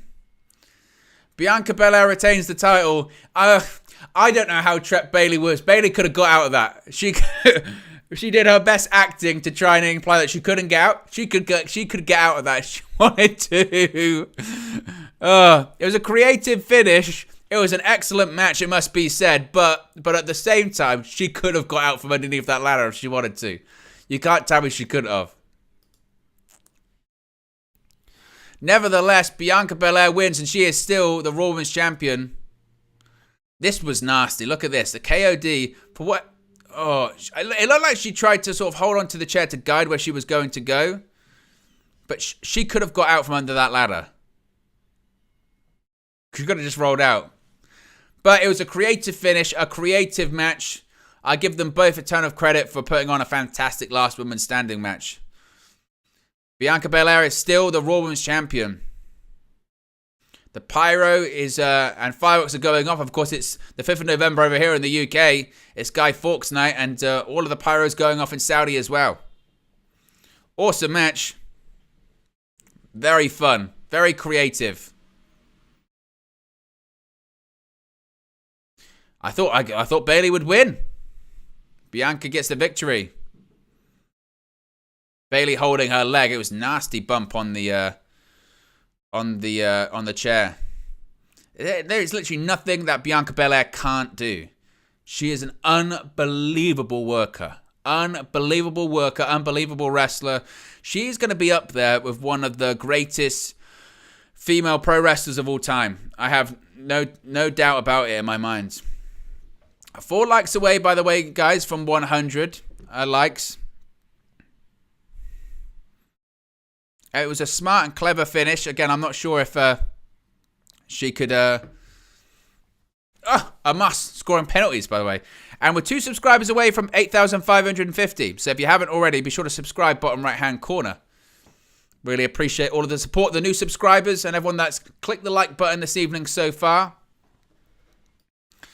Apparently coming up next, we will hear from Bray Wyatt, by the way. So... at the moment, we're seeing WWE working with the community in Riyadh this week. You're probably watching Peacock adverts if you're watching it on Peacock in the United States. But according to my information, next we will hear from the former Universal Champion himself. Bray Wyatt will be next. This is about to get very, very interesting, isn't it?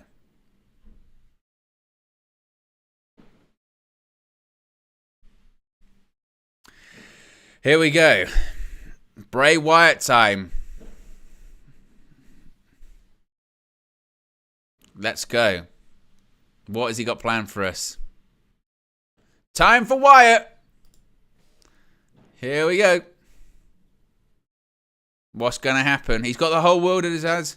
Oh, I love this song. I can't wait till this song's released on Spotify. It's Code Orange. The door is there. It's time for him to open it. Bray Wyatt's about to speak and something big's about to happen. Oh, you know this is going to be good. It's a premium live event and it's Bray Wyatt with a microphone. Returned about 4 weeks ago at Extreme Rules in Philadelphia. Ah, this song's so good. The door is there. The smoke is filling the stadium. The piano music is playing. The door has been kicked open as always. Kind of this time, only half of it.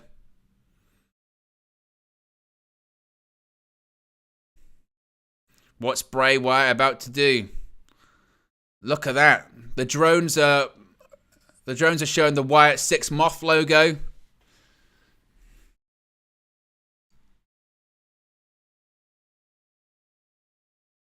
I mean, it's a long entrance, it must be said, isn't it? There he is. The lantern is there, which can only mean one person. One human being.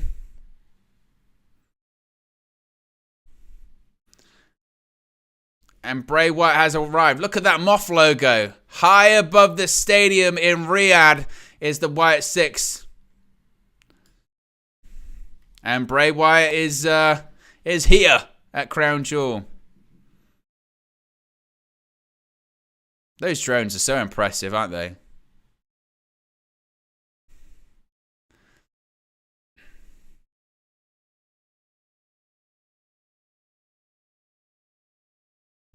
It's such a good entrance. I don't understand how people can't like this song. It's so good. You just have to kind of drink it in. Drink it in, man.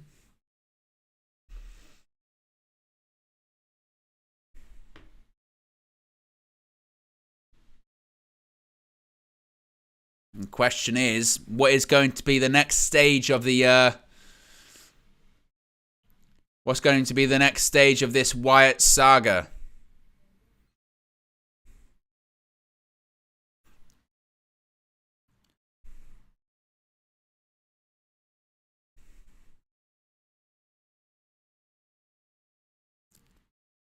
It certainly takes his time with an entrance, doesn't it, as well, Wyatt? He doesn't care about that. Yeah, man, its entrance is unbelievable.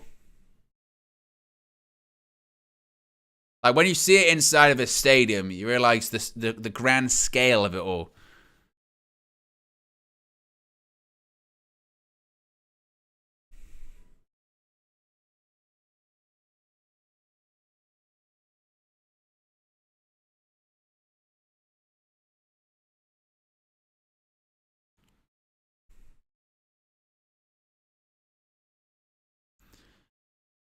I mean, look at all of the lights there. Look at all of the lights. All of the fireflies. Bray Wyatt stepping inside of the WWE ring there. At Crown Jewel. The presentation's just incredible. That entrance. If you're not watching this entrance, absolutely incredible. You know it's good. They've had to loop the song again. They've had to loop the song.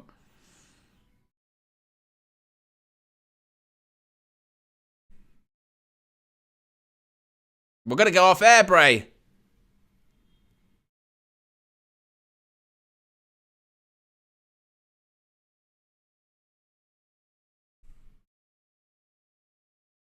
There he is. What an entrance. I suppose when you're not going to wrestle, that's what you got to do. Have a great entrance. That's it. Cheers, Bray. See you later. Crowd chants, welcome back. And Bray Wyatt stands in the middle of the ring. I guess the question is, what's going to happen?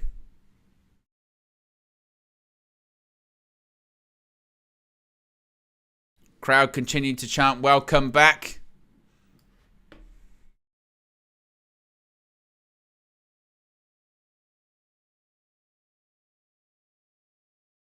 He says his name is Bray Wyatt.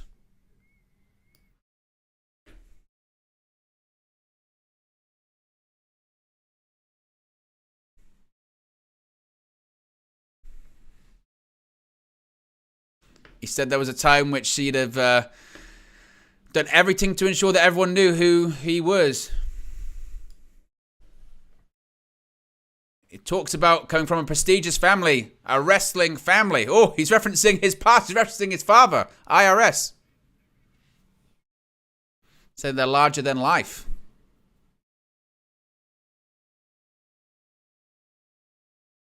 I believe that's the first time that he's actually even referenced his father and his family.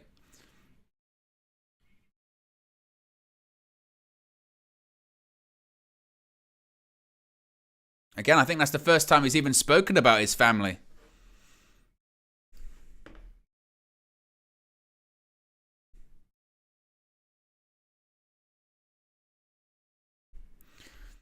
Crowd chants, yes you are, saying I have to be the best of them, the greatest of them.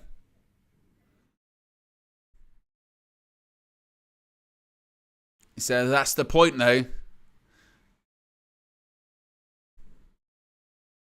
He said he gave in.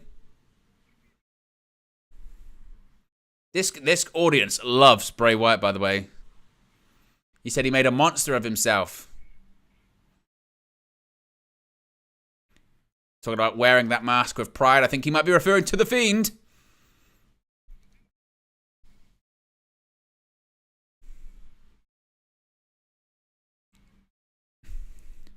Said he no longer felt pain wearing that mask. Could no longer be afraid.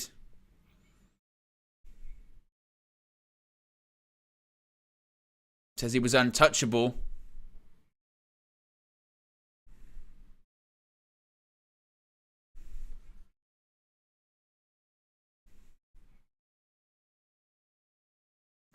Spoke about trying to quit.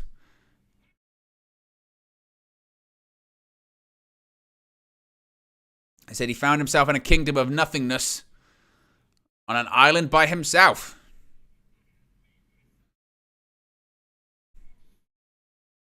Says the monster he made himself into, he destroyed him and he ran off everyone he'd ever loved.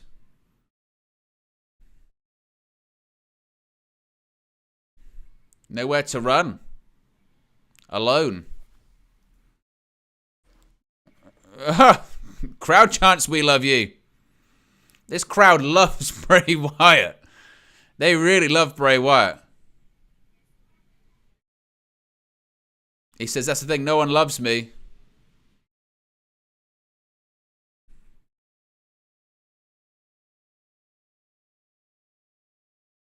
He says he doesn't even love him. He says this doesn't have to be the ending of his story.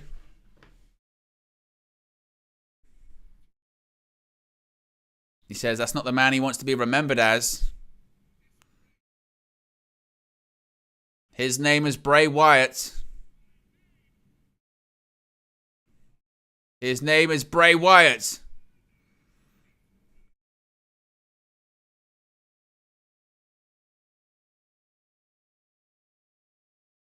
He's here to rewrite the ending to his story. Uh-oh!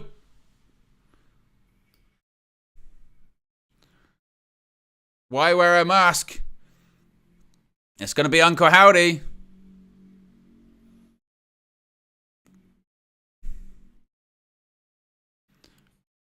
What's this?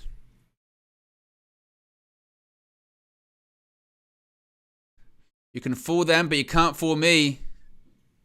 I saw the Fiend there for a second.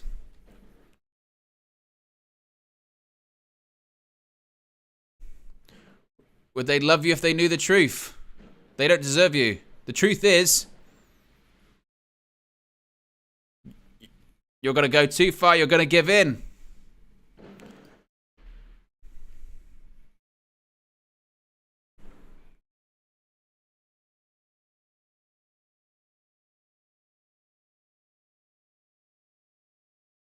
They're trying to sort of imply that he's an addict that's trying not to give in. Hurt them. Don't take the mask off. Tell him he's wrong.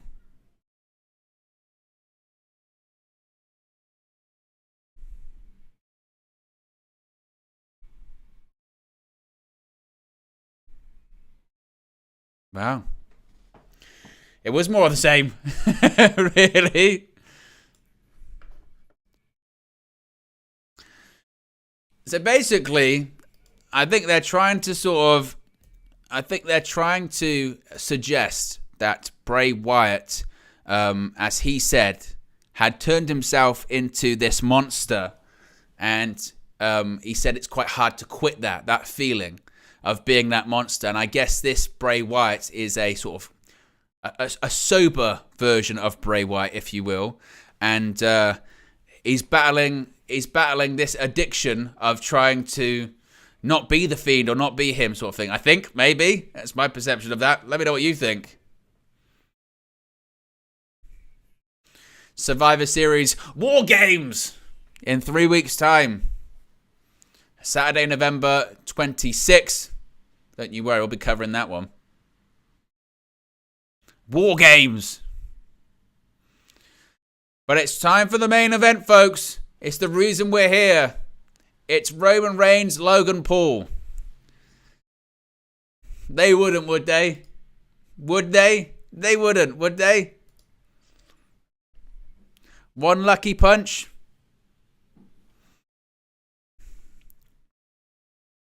Could they? They wouldn't. There's no way they wouldn't. I suppose the question is, would they just bring Bray Wyatt to Saudi Arabia just to do that promo? Or could he get involved? Could they get involved? Could The Fiend get involved? Or someone get involved in this match?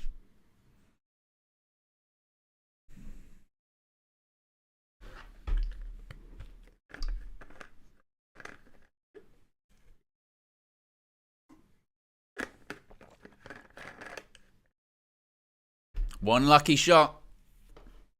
Is it time?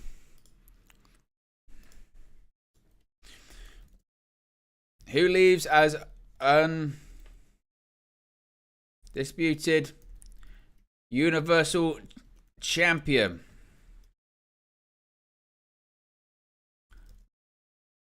Roman Reigns or Logan Paul?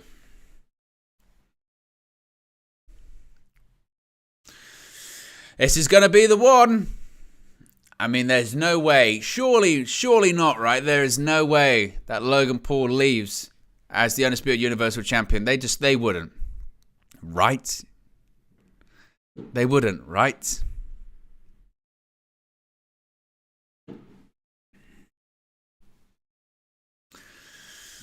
I mean, I expect the match to be very good. I've no doubt about it. Logan Paul is a tremendous athlete.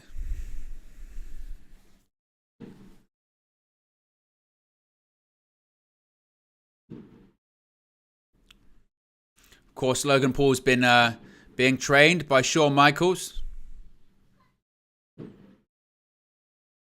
You see him training with Drew Gulak and Shane Helms. See Logan Paul in his boxing training there as well. You see Jey Uso there when he attacked Logan Paul.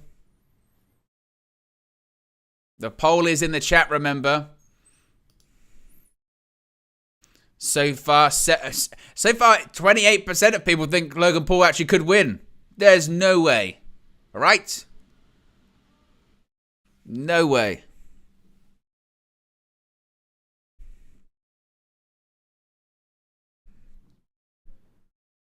Look at the people Roman Reigns has defeated. Seth Rollins. Well, he didn't defeat Seth Rollins, actually. Finn Balor, Big E, Edge, Daniel Bryan, John Cena, Brock Lesnar, Matt Riddle, you name it. Logan Paul ain't gonna be that guy.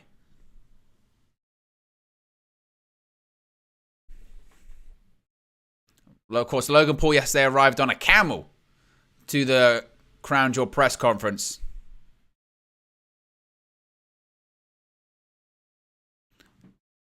And Jake Paul, of course, is in Saudi Arabia as well. He's there backing up his brother. I can't believe the Paul brothers are in the main event of a WWE show. Sometimes you do just have to take a step back and just go, it's wild what's going on here. It's insane. Of course, Logan Paul member said he is the table. I am the table. And Logan Paul's performance at SummerSlam was absolutely unbelievable. So anything's possible. Here he is. Here comes Logan Paul.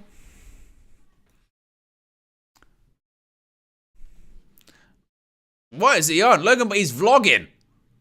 Look at, he's on this kind of giant lift.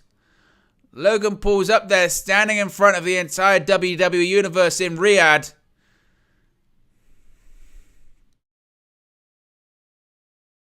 The fireworks are going off as the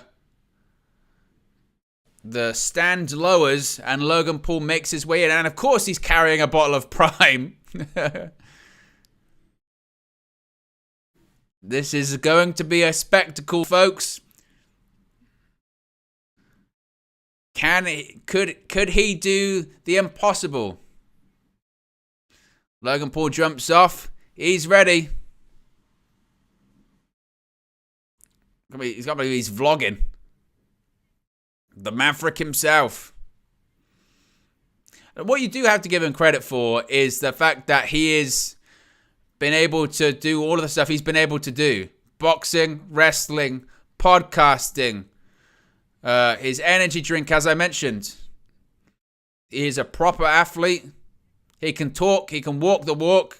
And I expect this to be an excellent match. I really do.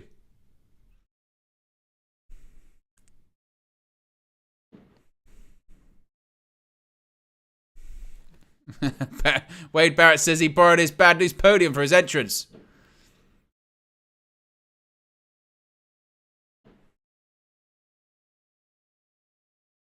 He says drink Prime.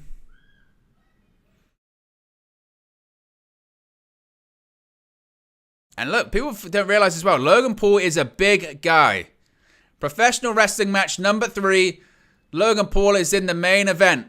Look at that. The drones are out and they're painting a picture of the Tribal Chief versus the Maverick in the main event here at Crown Jewel. This is insane. I can't believe we're about to witness this. Oh, man. This is why you love professional wrestling. Anything's possible. Anything's possible in the world of WWE. Can Logan Paul shock the world?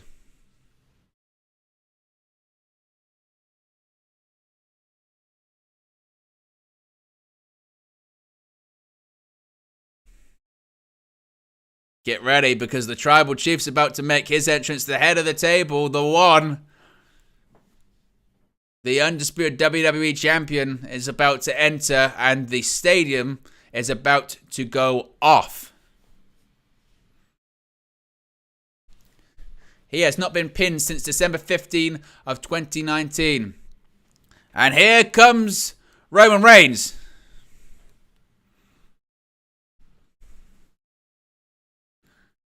The Bloodline, the Tribal Chief. This is going to be something else. The question is, can Logan Paul do the impossible? Defending the championship for the first time since Clash at the Castle back in September in Cardiff. Another country, another match for Roman Reigns. And there he is. 797 days for Roman Reigns as the undisputed WWE Universal Champion, accompanied by his special counsel, Paul Heyman. You've got the Tribal Chief, the head of the table, the man who lives on the island of relevancy. We all have to acknowledge him. He has not been pinned since December of 2019. That is close to 3 years. He has been the Universal Champion, a world champion in WWE for over 2 years. He is the guy that this company is built around, centered around. He will not lose this evening. He is the one. You have to acknowledge him. He is Roman Reigns. He is in the list of the greatest WWE superstars of all time. He is on a run like little to many other. My goodness, it's Roman Reigns. And it's time for the main event at Crown Jewel. And whether we like it or not, we have to learn to acknowledge him. And we talk about Bray Wyatt taking his time. Roman Reigns will take his time, and it's deserved. It's absolutely deserved because nobody can touch this man.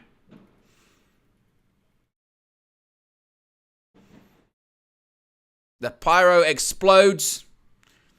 And so will this stadium if Logan Paul managed to get victory. I think social media would explode. You thought Elon owning Twitter was bad. Just wait if Logan Paul becomes the Undisputed Universal Champion. No Jimmy or Jey Uso or Solo Sikoa behind Roman Reigns just yet, but they are there. They're there inside the stadium, so don't be worried. And Logan Paul, who looked excited and energized a minute ago, may have just dawned on him what he's walking into right now. He may have just realized what he's about to face off against. He's about to face off against a guy that nobody's been able to beat. Brock Lesnar, John Cena, The Undertaker, Rey Mysterio, Edge, Daniel Bryan. I can go on and on and on, and nobody's been able to do what Logan Paul is trying to do this evening. One lucky shot, he may need several lucky shots. And even several lucky shots, not just one, will most likely not be enough. Do you believe in miracles? You might need several. But this is sports entertainment at its finest, folks. This is what is called a big fight feel.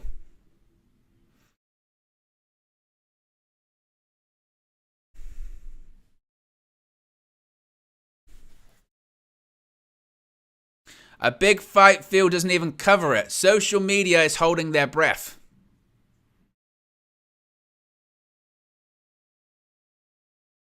You want me to carry on with the list of people Roman Reigns has defeated? Big E, Drew McIntyre, Goldberg.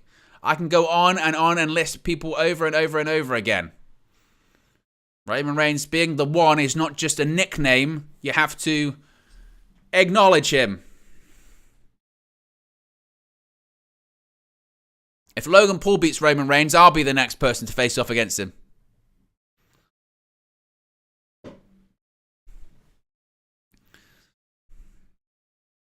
$85 votes. Only 71% of you say Roman Reigns. Wow.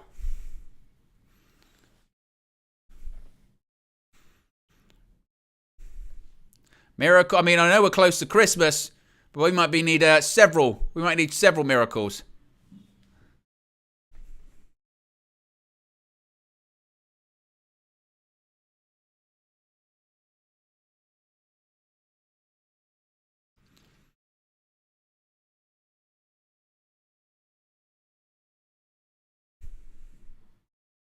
Look at him. The pyro in this entrance is insane.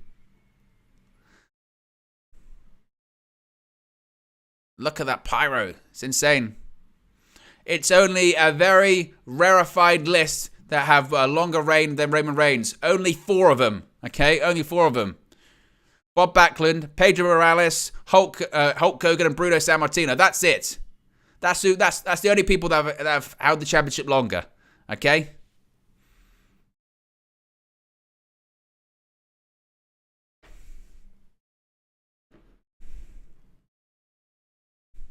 Undisputed Universal Championship. Here we go. The ring introductions.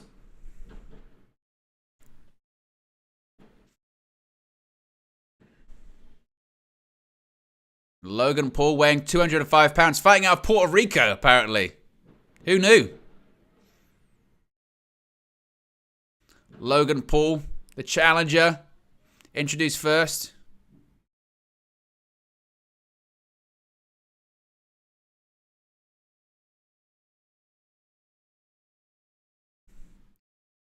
The champion getting his ring introduction. 265 pounds.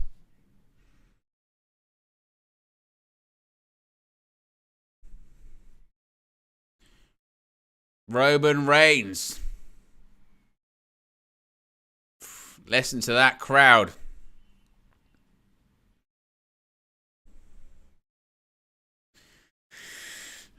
I like the way Logan Paul came out and sort of tried to get face to face, and Roman just went, "Get back in the corner. Get back in the corner. Come on." One lucky shot. Can he get it? I don't think so. I'm going to go out on a limb and say I don't think so.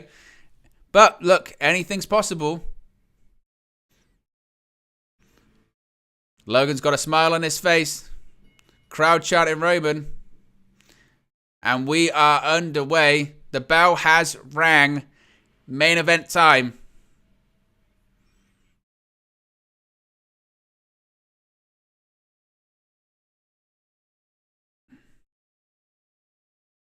Roman Reigns says he doesn't sweat Logan Paul. Again, why should he? Realistically, this match should be over in 2 minutes. Should be over in 2 minutes. Roman Reigns should just destroy him and go, that's what happens. Don't step into the ring when you don't know what you're doing.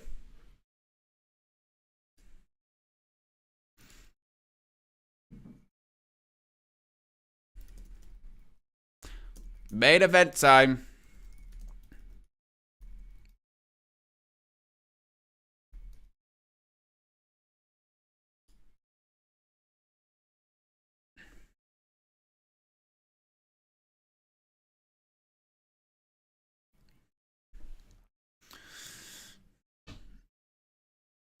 And Logan Paul, this is the thing. Logan Paul isn't exactly like a small guy, but he is dwarfed by Roman Reigns. Roman Reigns is a giant of a man. Roman backs Logan into the corner.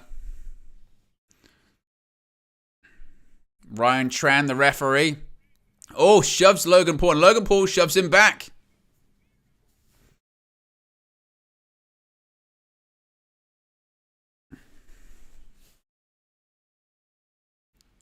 Crowd are chanting Logan now. They're flip-flop crowds. Roman looks to be a bit rattled.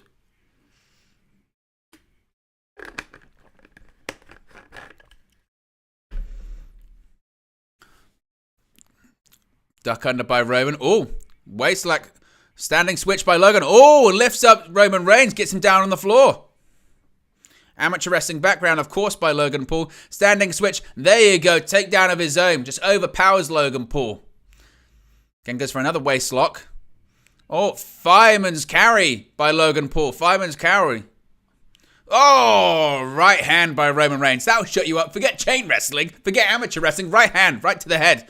There you go. There you go.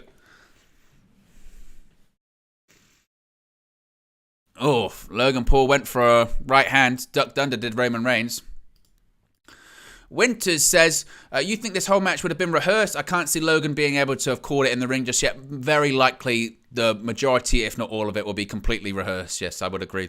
I would have thought they've probably spent the last several weeks putting together this match, almost to the point of it being a choreographed fight scene. You know what I mean? That's what they do with celebrities very often. Most likely, Roman Reigns and Logan Paul would have met up several times over the last probably 6 weeks, to be honest, putting this together. Roman Reigns drinking some water. It's important to hydrate.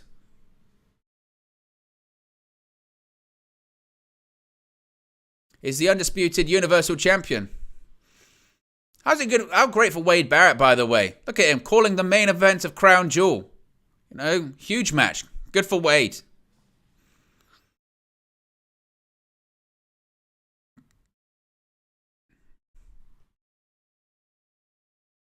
Stephanie Jenks says they do it for all matches.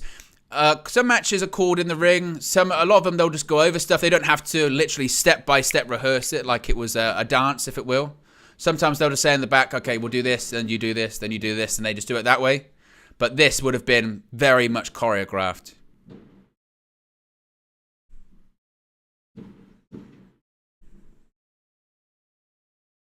Oh, shot to the gut. A body shot, kidney shot rather.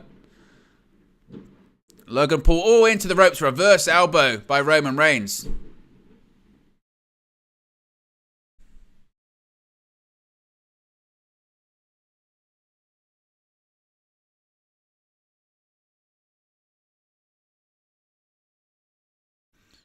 Bang.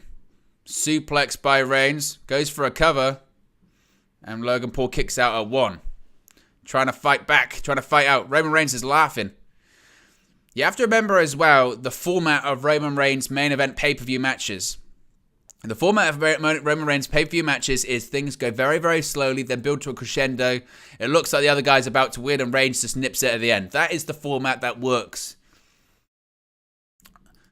Yeah, exactly. What Winter says. Mostly they have some spots planned. The rest they'll call it in the ring. Or even if it's the majority of it will be called, they don't have to literally rehearse it spot by spot.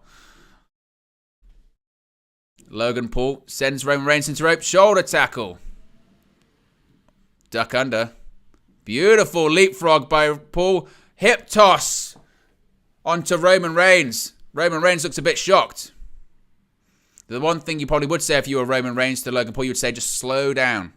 Clothesline over the top rope goes Roman Reigns. Paul Heyman looks surprised.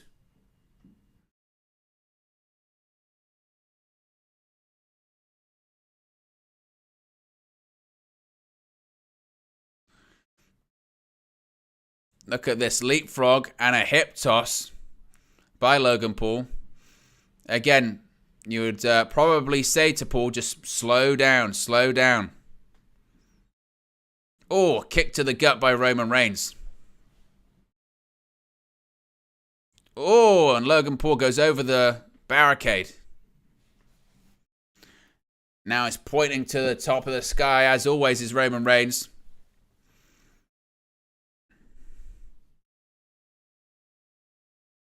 Oh, crossbody off the barricade by Logan Paul. Remember to smash a like on the like button, guys. Remember to subscribe as well, bottom right-hand corner.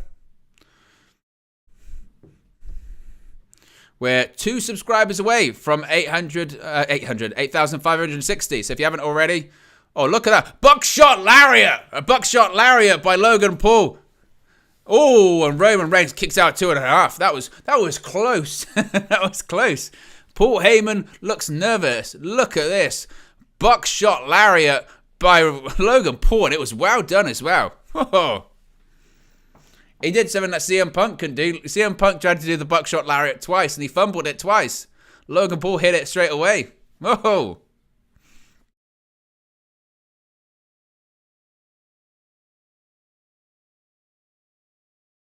Social media will be saying that. He can do a better buckshot than CM Punk. Oh, Logan Paul goes over the top rope. Oh, Paul hangs up Roman Reigns. Jump straight back up to the apron. Springboard. Oh, just got caught with a right hand. Oh, my goodness. Nearly decapitated Logan Paul. Bang. Now Paul Heyman's laughing.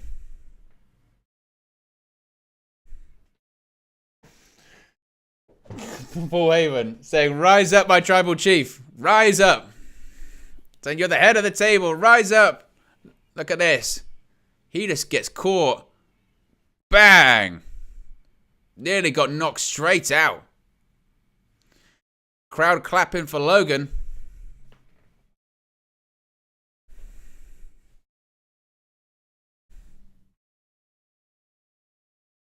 Logan Paul now looks to be a bit startled. Kick to the gut. Oh, and again, another kick to the gut. Crowd are shouting, ole, ole, ole.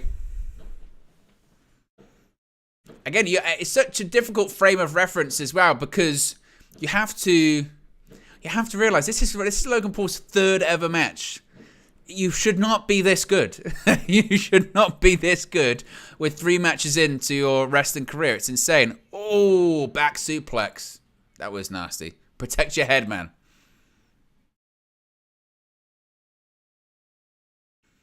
Shoots the half. Logan Paul kicks out again at 1. Roman Reigns saying, this guy. Roman Reigns still clapping.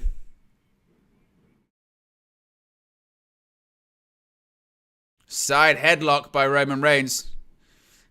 Or almost a modified chin lock, actually.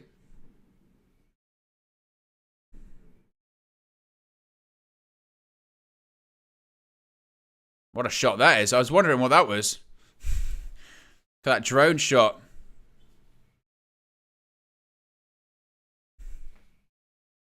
As Roman Reigns continues to work on Logan Paul inside the middle of the ring. It's unbelievable. And again, you have to almost keep reminding yourself that, again, Logan Paul's in his third match. It's unbelievable. Incredible production. Look at that. Look at that drone shot by WWE. That's nuts.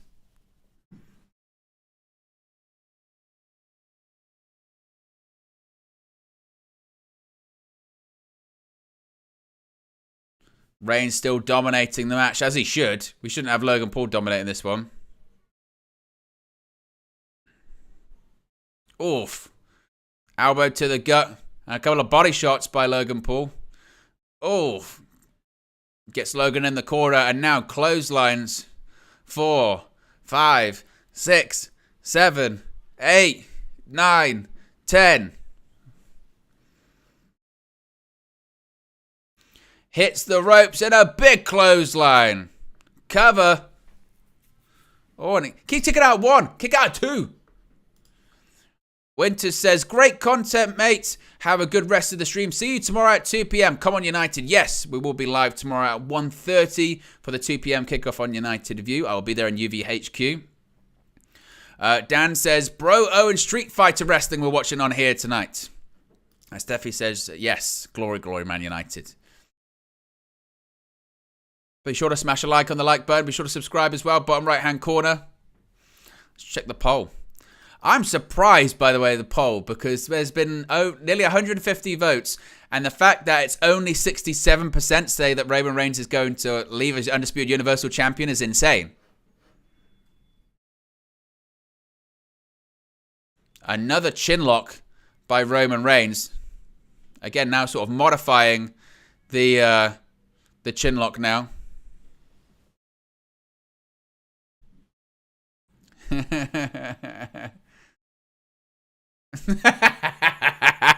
Roman Reigns is saying, Roman Reigns is calling out all of the YouTubers saying KSI, Mr. Beast, and Logan Paul still saying no, you want that smoke. Where did Mr. Beast get pulled into this from? He's out there being Willy Wonka.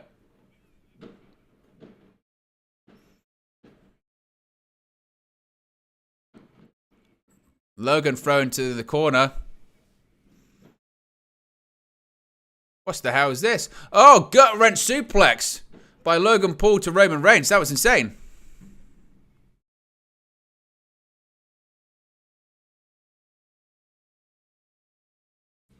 I call me crazy, but I don't think Mr. Beast will be facing Roman Reigns next. Call me crazy. KSI, you never know. But I don't think Mr. Beast will be doing that.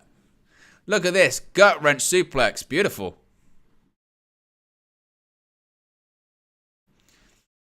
Logan Paul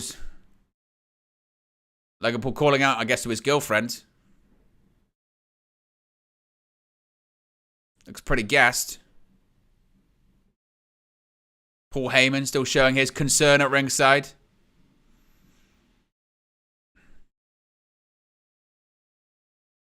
Oh, right hands to the gut. Duck under. Oh, clothesline by Logan to Roman. Reverse elbow and another one. Reigns holding the throat. Oh, he's going to go for is it a power slam? Roman slips behind, shoves Logan into the corner. Oh, reverse elbow. Gets on the middle rope, nearly slips. Be careful. Blockbuster. Blockbuster by Logan. Cover. 1, 2. Oh, Roman Reigns kicks out. Closer. A little bit closer. How come Roman Reigns is kicking out at 2.5 and Logan's only kicking out at 1?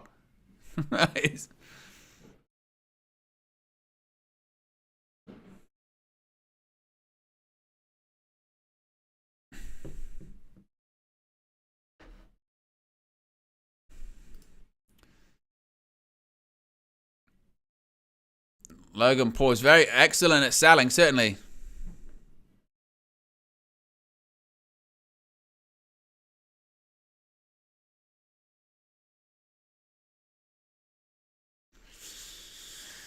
Logan Paul getting back to his feet.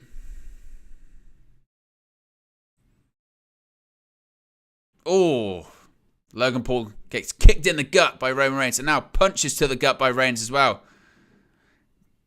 Tribal Chief whips Logan off the ropes. Oh, what a Superman punch of his own. What the hell was that? A Superman punch by Logan.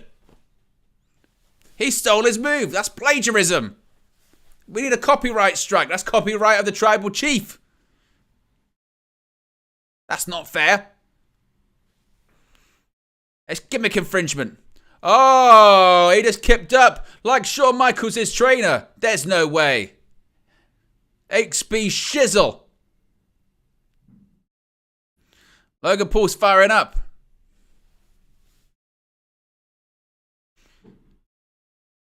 What's he going? He's going to the top rope. Logan's going up top. Crossbody.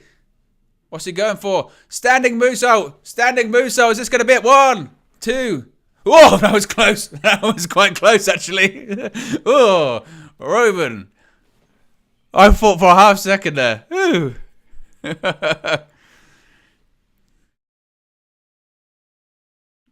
Paul Heyman's going to need more just for men. He's going grey. Look at this. Roman Reigns is very good at kicking out 2 and 3 or 99 100ths. Oh. It was closer than I thought.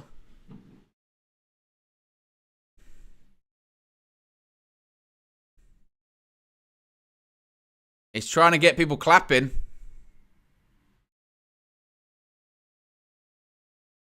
He's going to do Sweet Chin Music. Sweet Chin Music. Is he tuning up the band? Would he? Is he going to do it? Sweet Chin Music. No, he catches it. No, thank you. Oh, rock bottom. Rock bottom. 1, 2. Oh, Logan Paul kicks out at 2. Logan's got beef with Dwayne as well. Look at this. Counters Sweet Chin Music. Grabs his foot. Says no thank you. Goes under. Rock bottom. See you in Hollywood in April, Dwayne.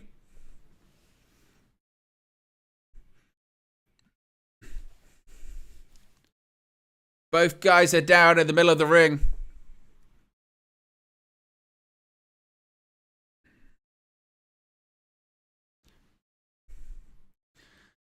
Both are down.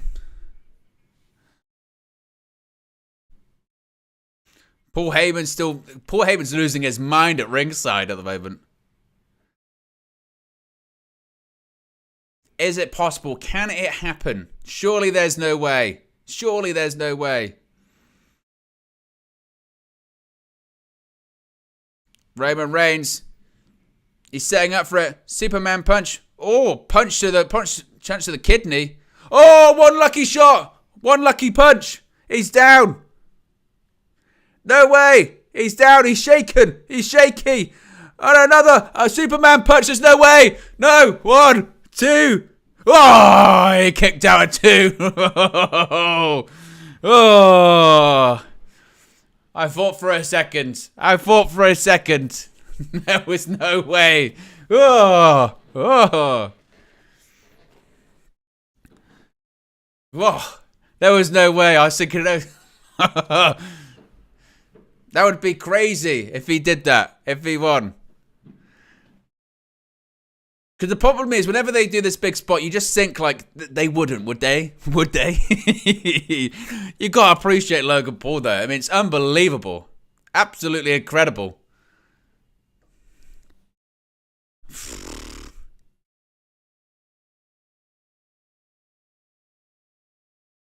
Roman rolls to the outside of the ring. Lil Yo-Yo's in the house. Big up Lil Yo-Yo. Big time supporter on the channel and on United View. One of the good ones. One of the ones. There's Logan Paul's co-host at ringside. Uh-oh. He's clearing the announce table. You know what that means. We could see what we saw at SummerSlam. Remember at SummerSlam, he hit a frog splash through the table.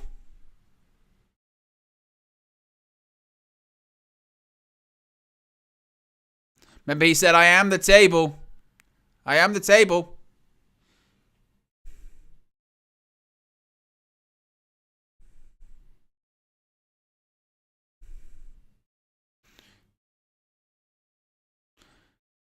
He said you're going to go viral. He's going to go top. Is he going to vlog and hit a frog splash off the top?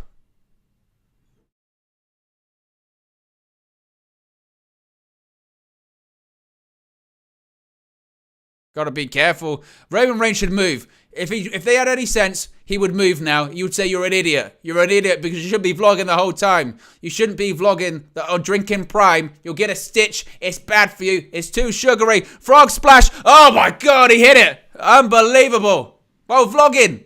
While vlogging. Oh my God. He just vlogged a frog splash from the top rope through the table. That is the damnedest thing I've ever seen. Look at that. Oh my goodness. He just bounced off. He just bounced off Roman Reigns. Oh, the Bloodline are out. The Bloodline are out.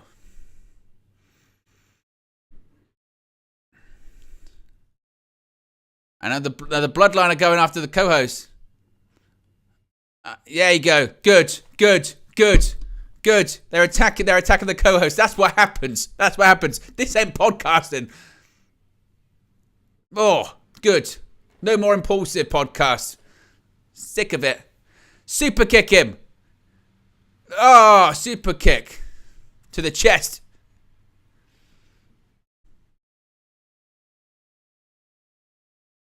Oh. Yeah. Yeah. Good. Good. And his co-host had just been kicked out. Good. Everyone's got a podcast nowadays. The music's playing, which means here he comes. Here comes Jake Paul. Here comes his brother. What is going on? The problem child is here. Why has he got music? Here comes Jake Paul.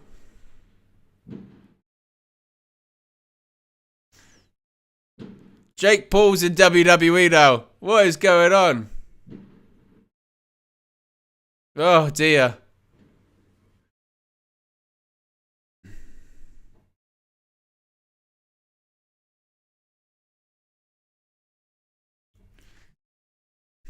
Jake Paul is facing off against the Usos. Oh, and a right hand to Jay. Oh, and a right hand to Jimmy. He's knocked both the Usos out. What is going on?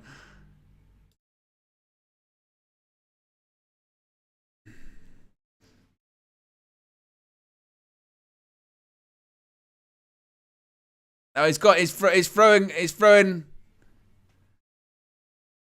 saying, finish this shit. He's swearing. That's not PG, Jake.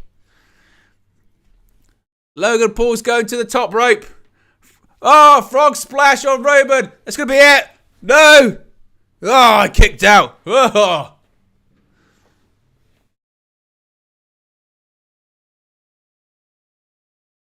Jake Paul saying it was free. It wasn't, though.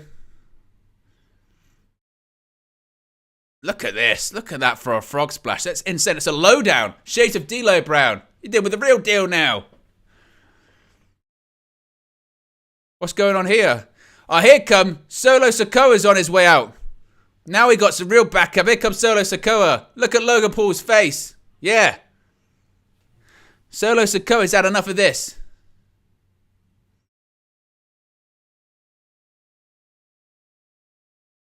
Solo Sikoa's going to face off with Jake Paul. That's what we want to see. Deal with this.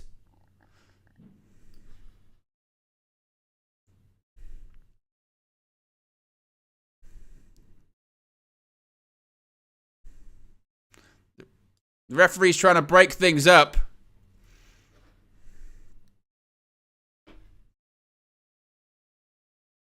The referee, they're saying no. Oh, wait a minute. The Usos are behind Jake Paul. Oh my God!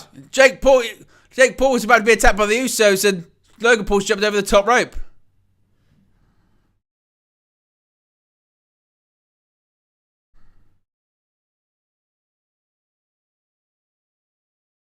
What is going on?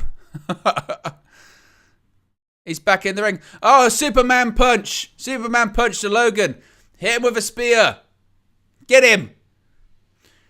Is this going to be a spear? This is going to be it. Spear. Cover him. Game over. 2, 3. Roman Reigns retains. Wrestling survives. I'm feeling pretty oozy. Roman Reigns retains the Universal Championship. Good. Good. Roman Reigns retains.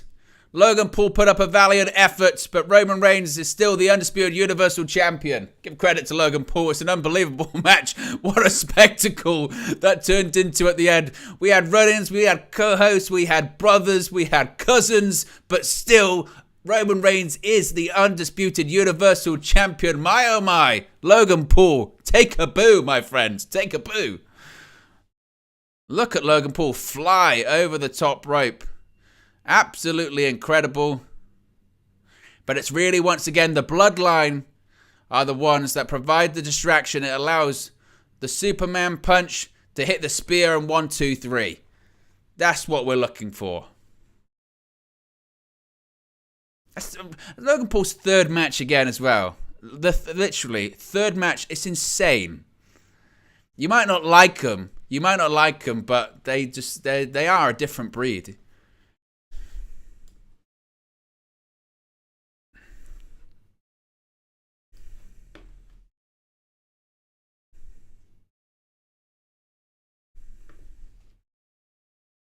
Roman Reigns retains. The Bloodline is still intact.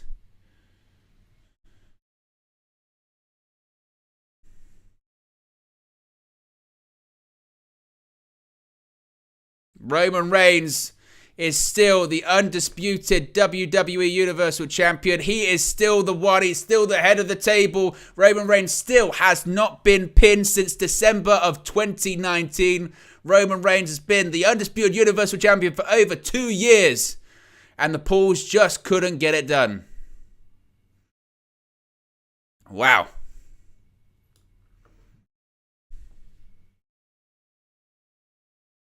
You don't belong here, Roman Reigns says.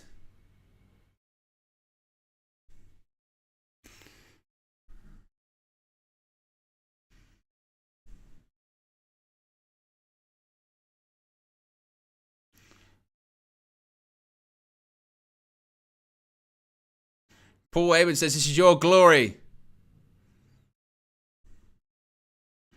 We all acknowledge you, Roman Reigns.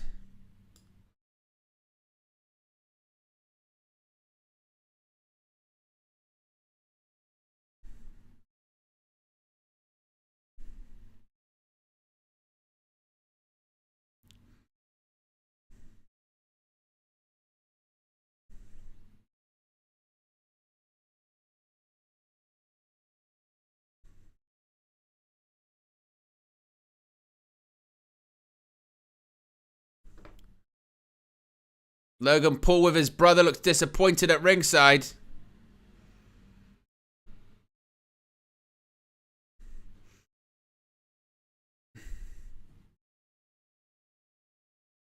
Well, there you go, guys. That's going to be the end of Crown Jewel. But don't go anywhere. You don't even have to go anywhere because this stream will redirect you to the reaction stream. I'll be live in like 2 or 3 minutes to run down the entire show, give you my thoughts, get your thoughts as well. Appreciate you joining me on the watch along. As I mentioned, I'll be back in just a few seconds for the reaction stream, so you won't even have to go anywhere. I'll speak for you again very soon. Peace.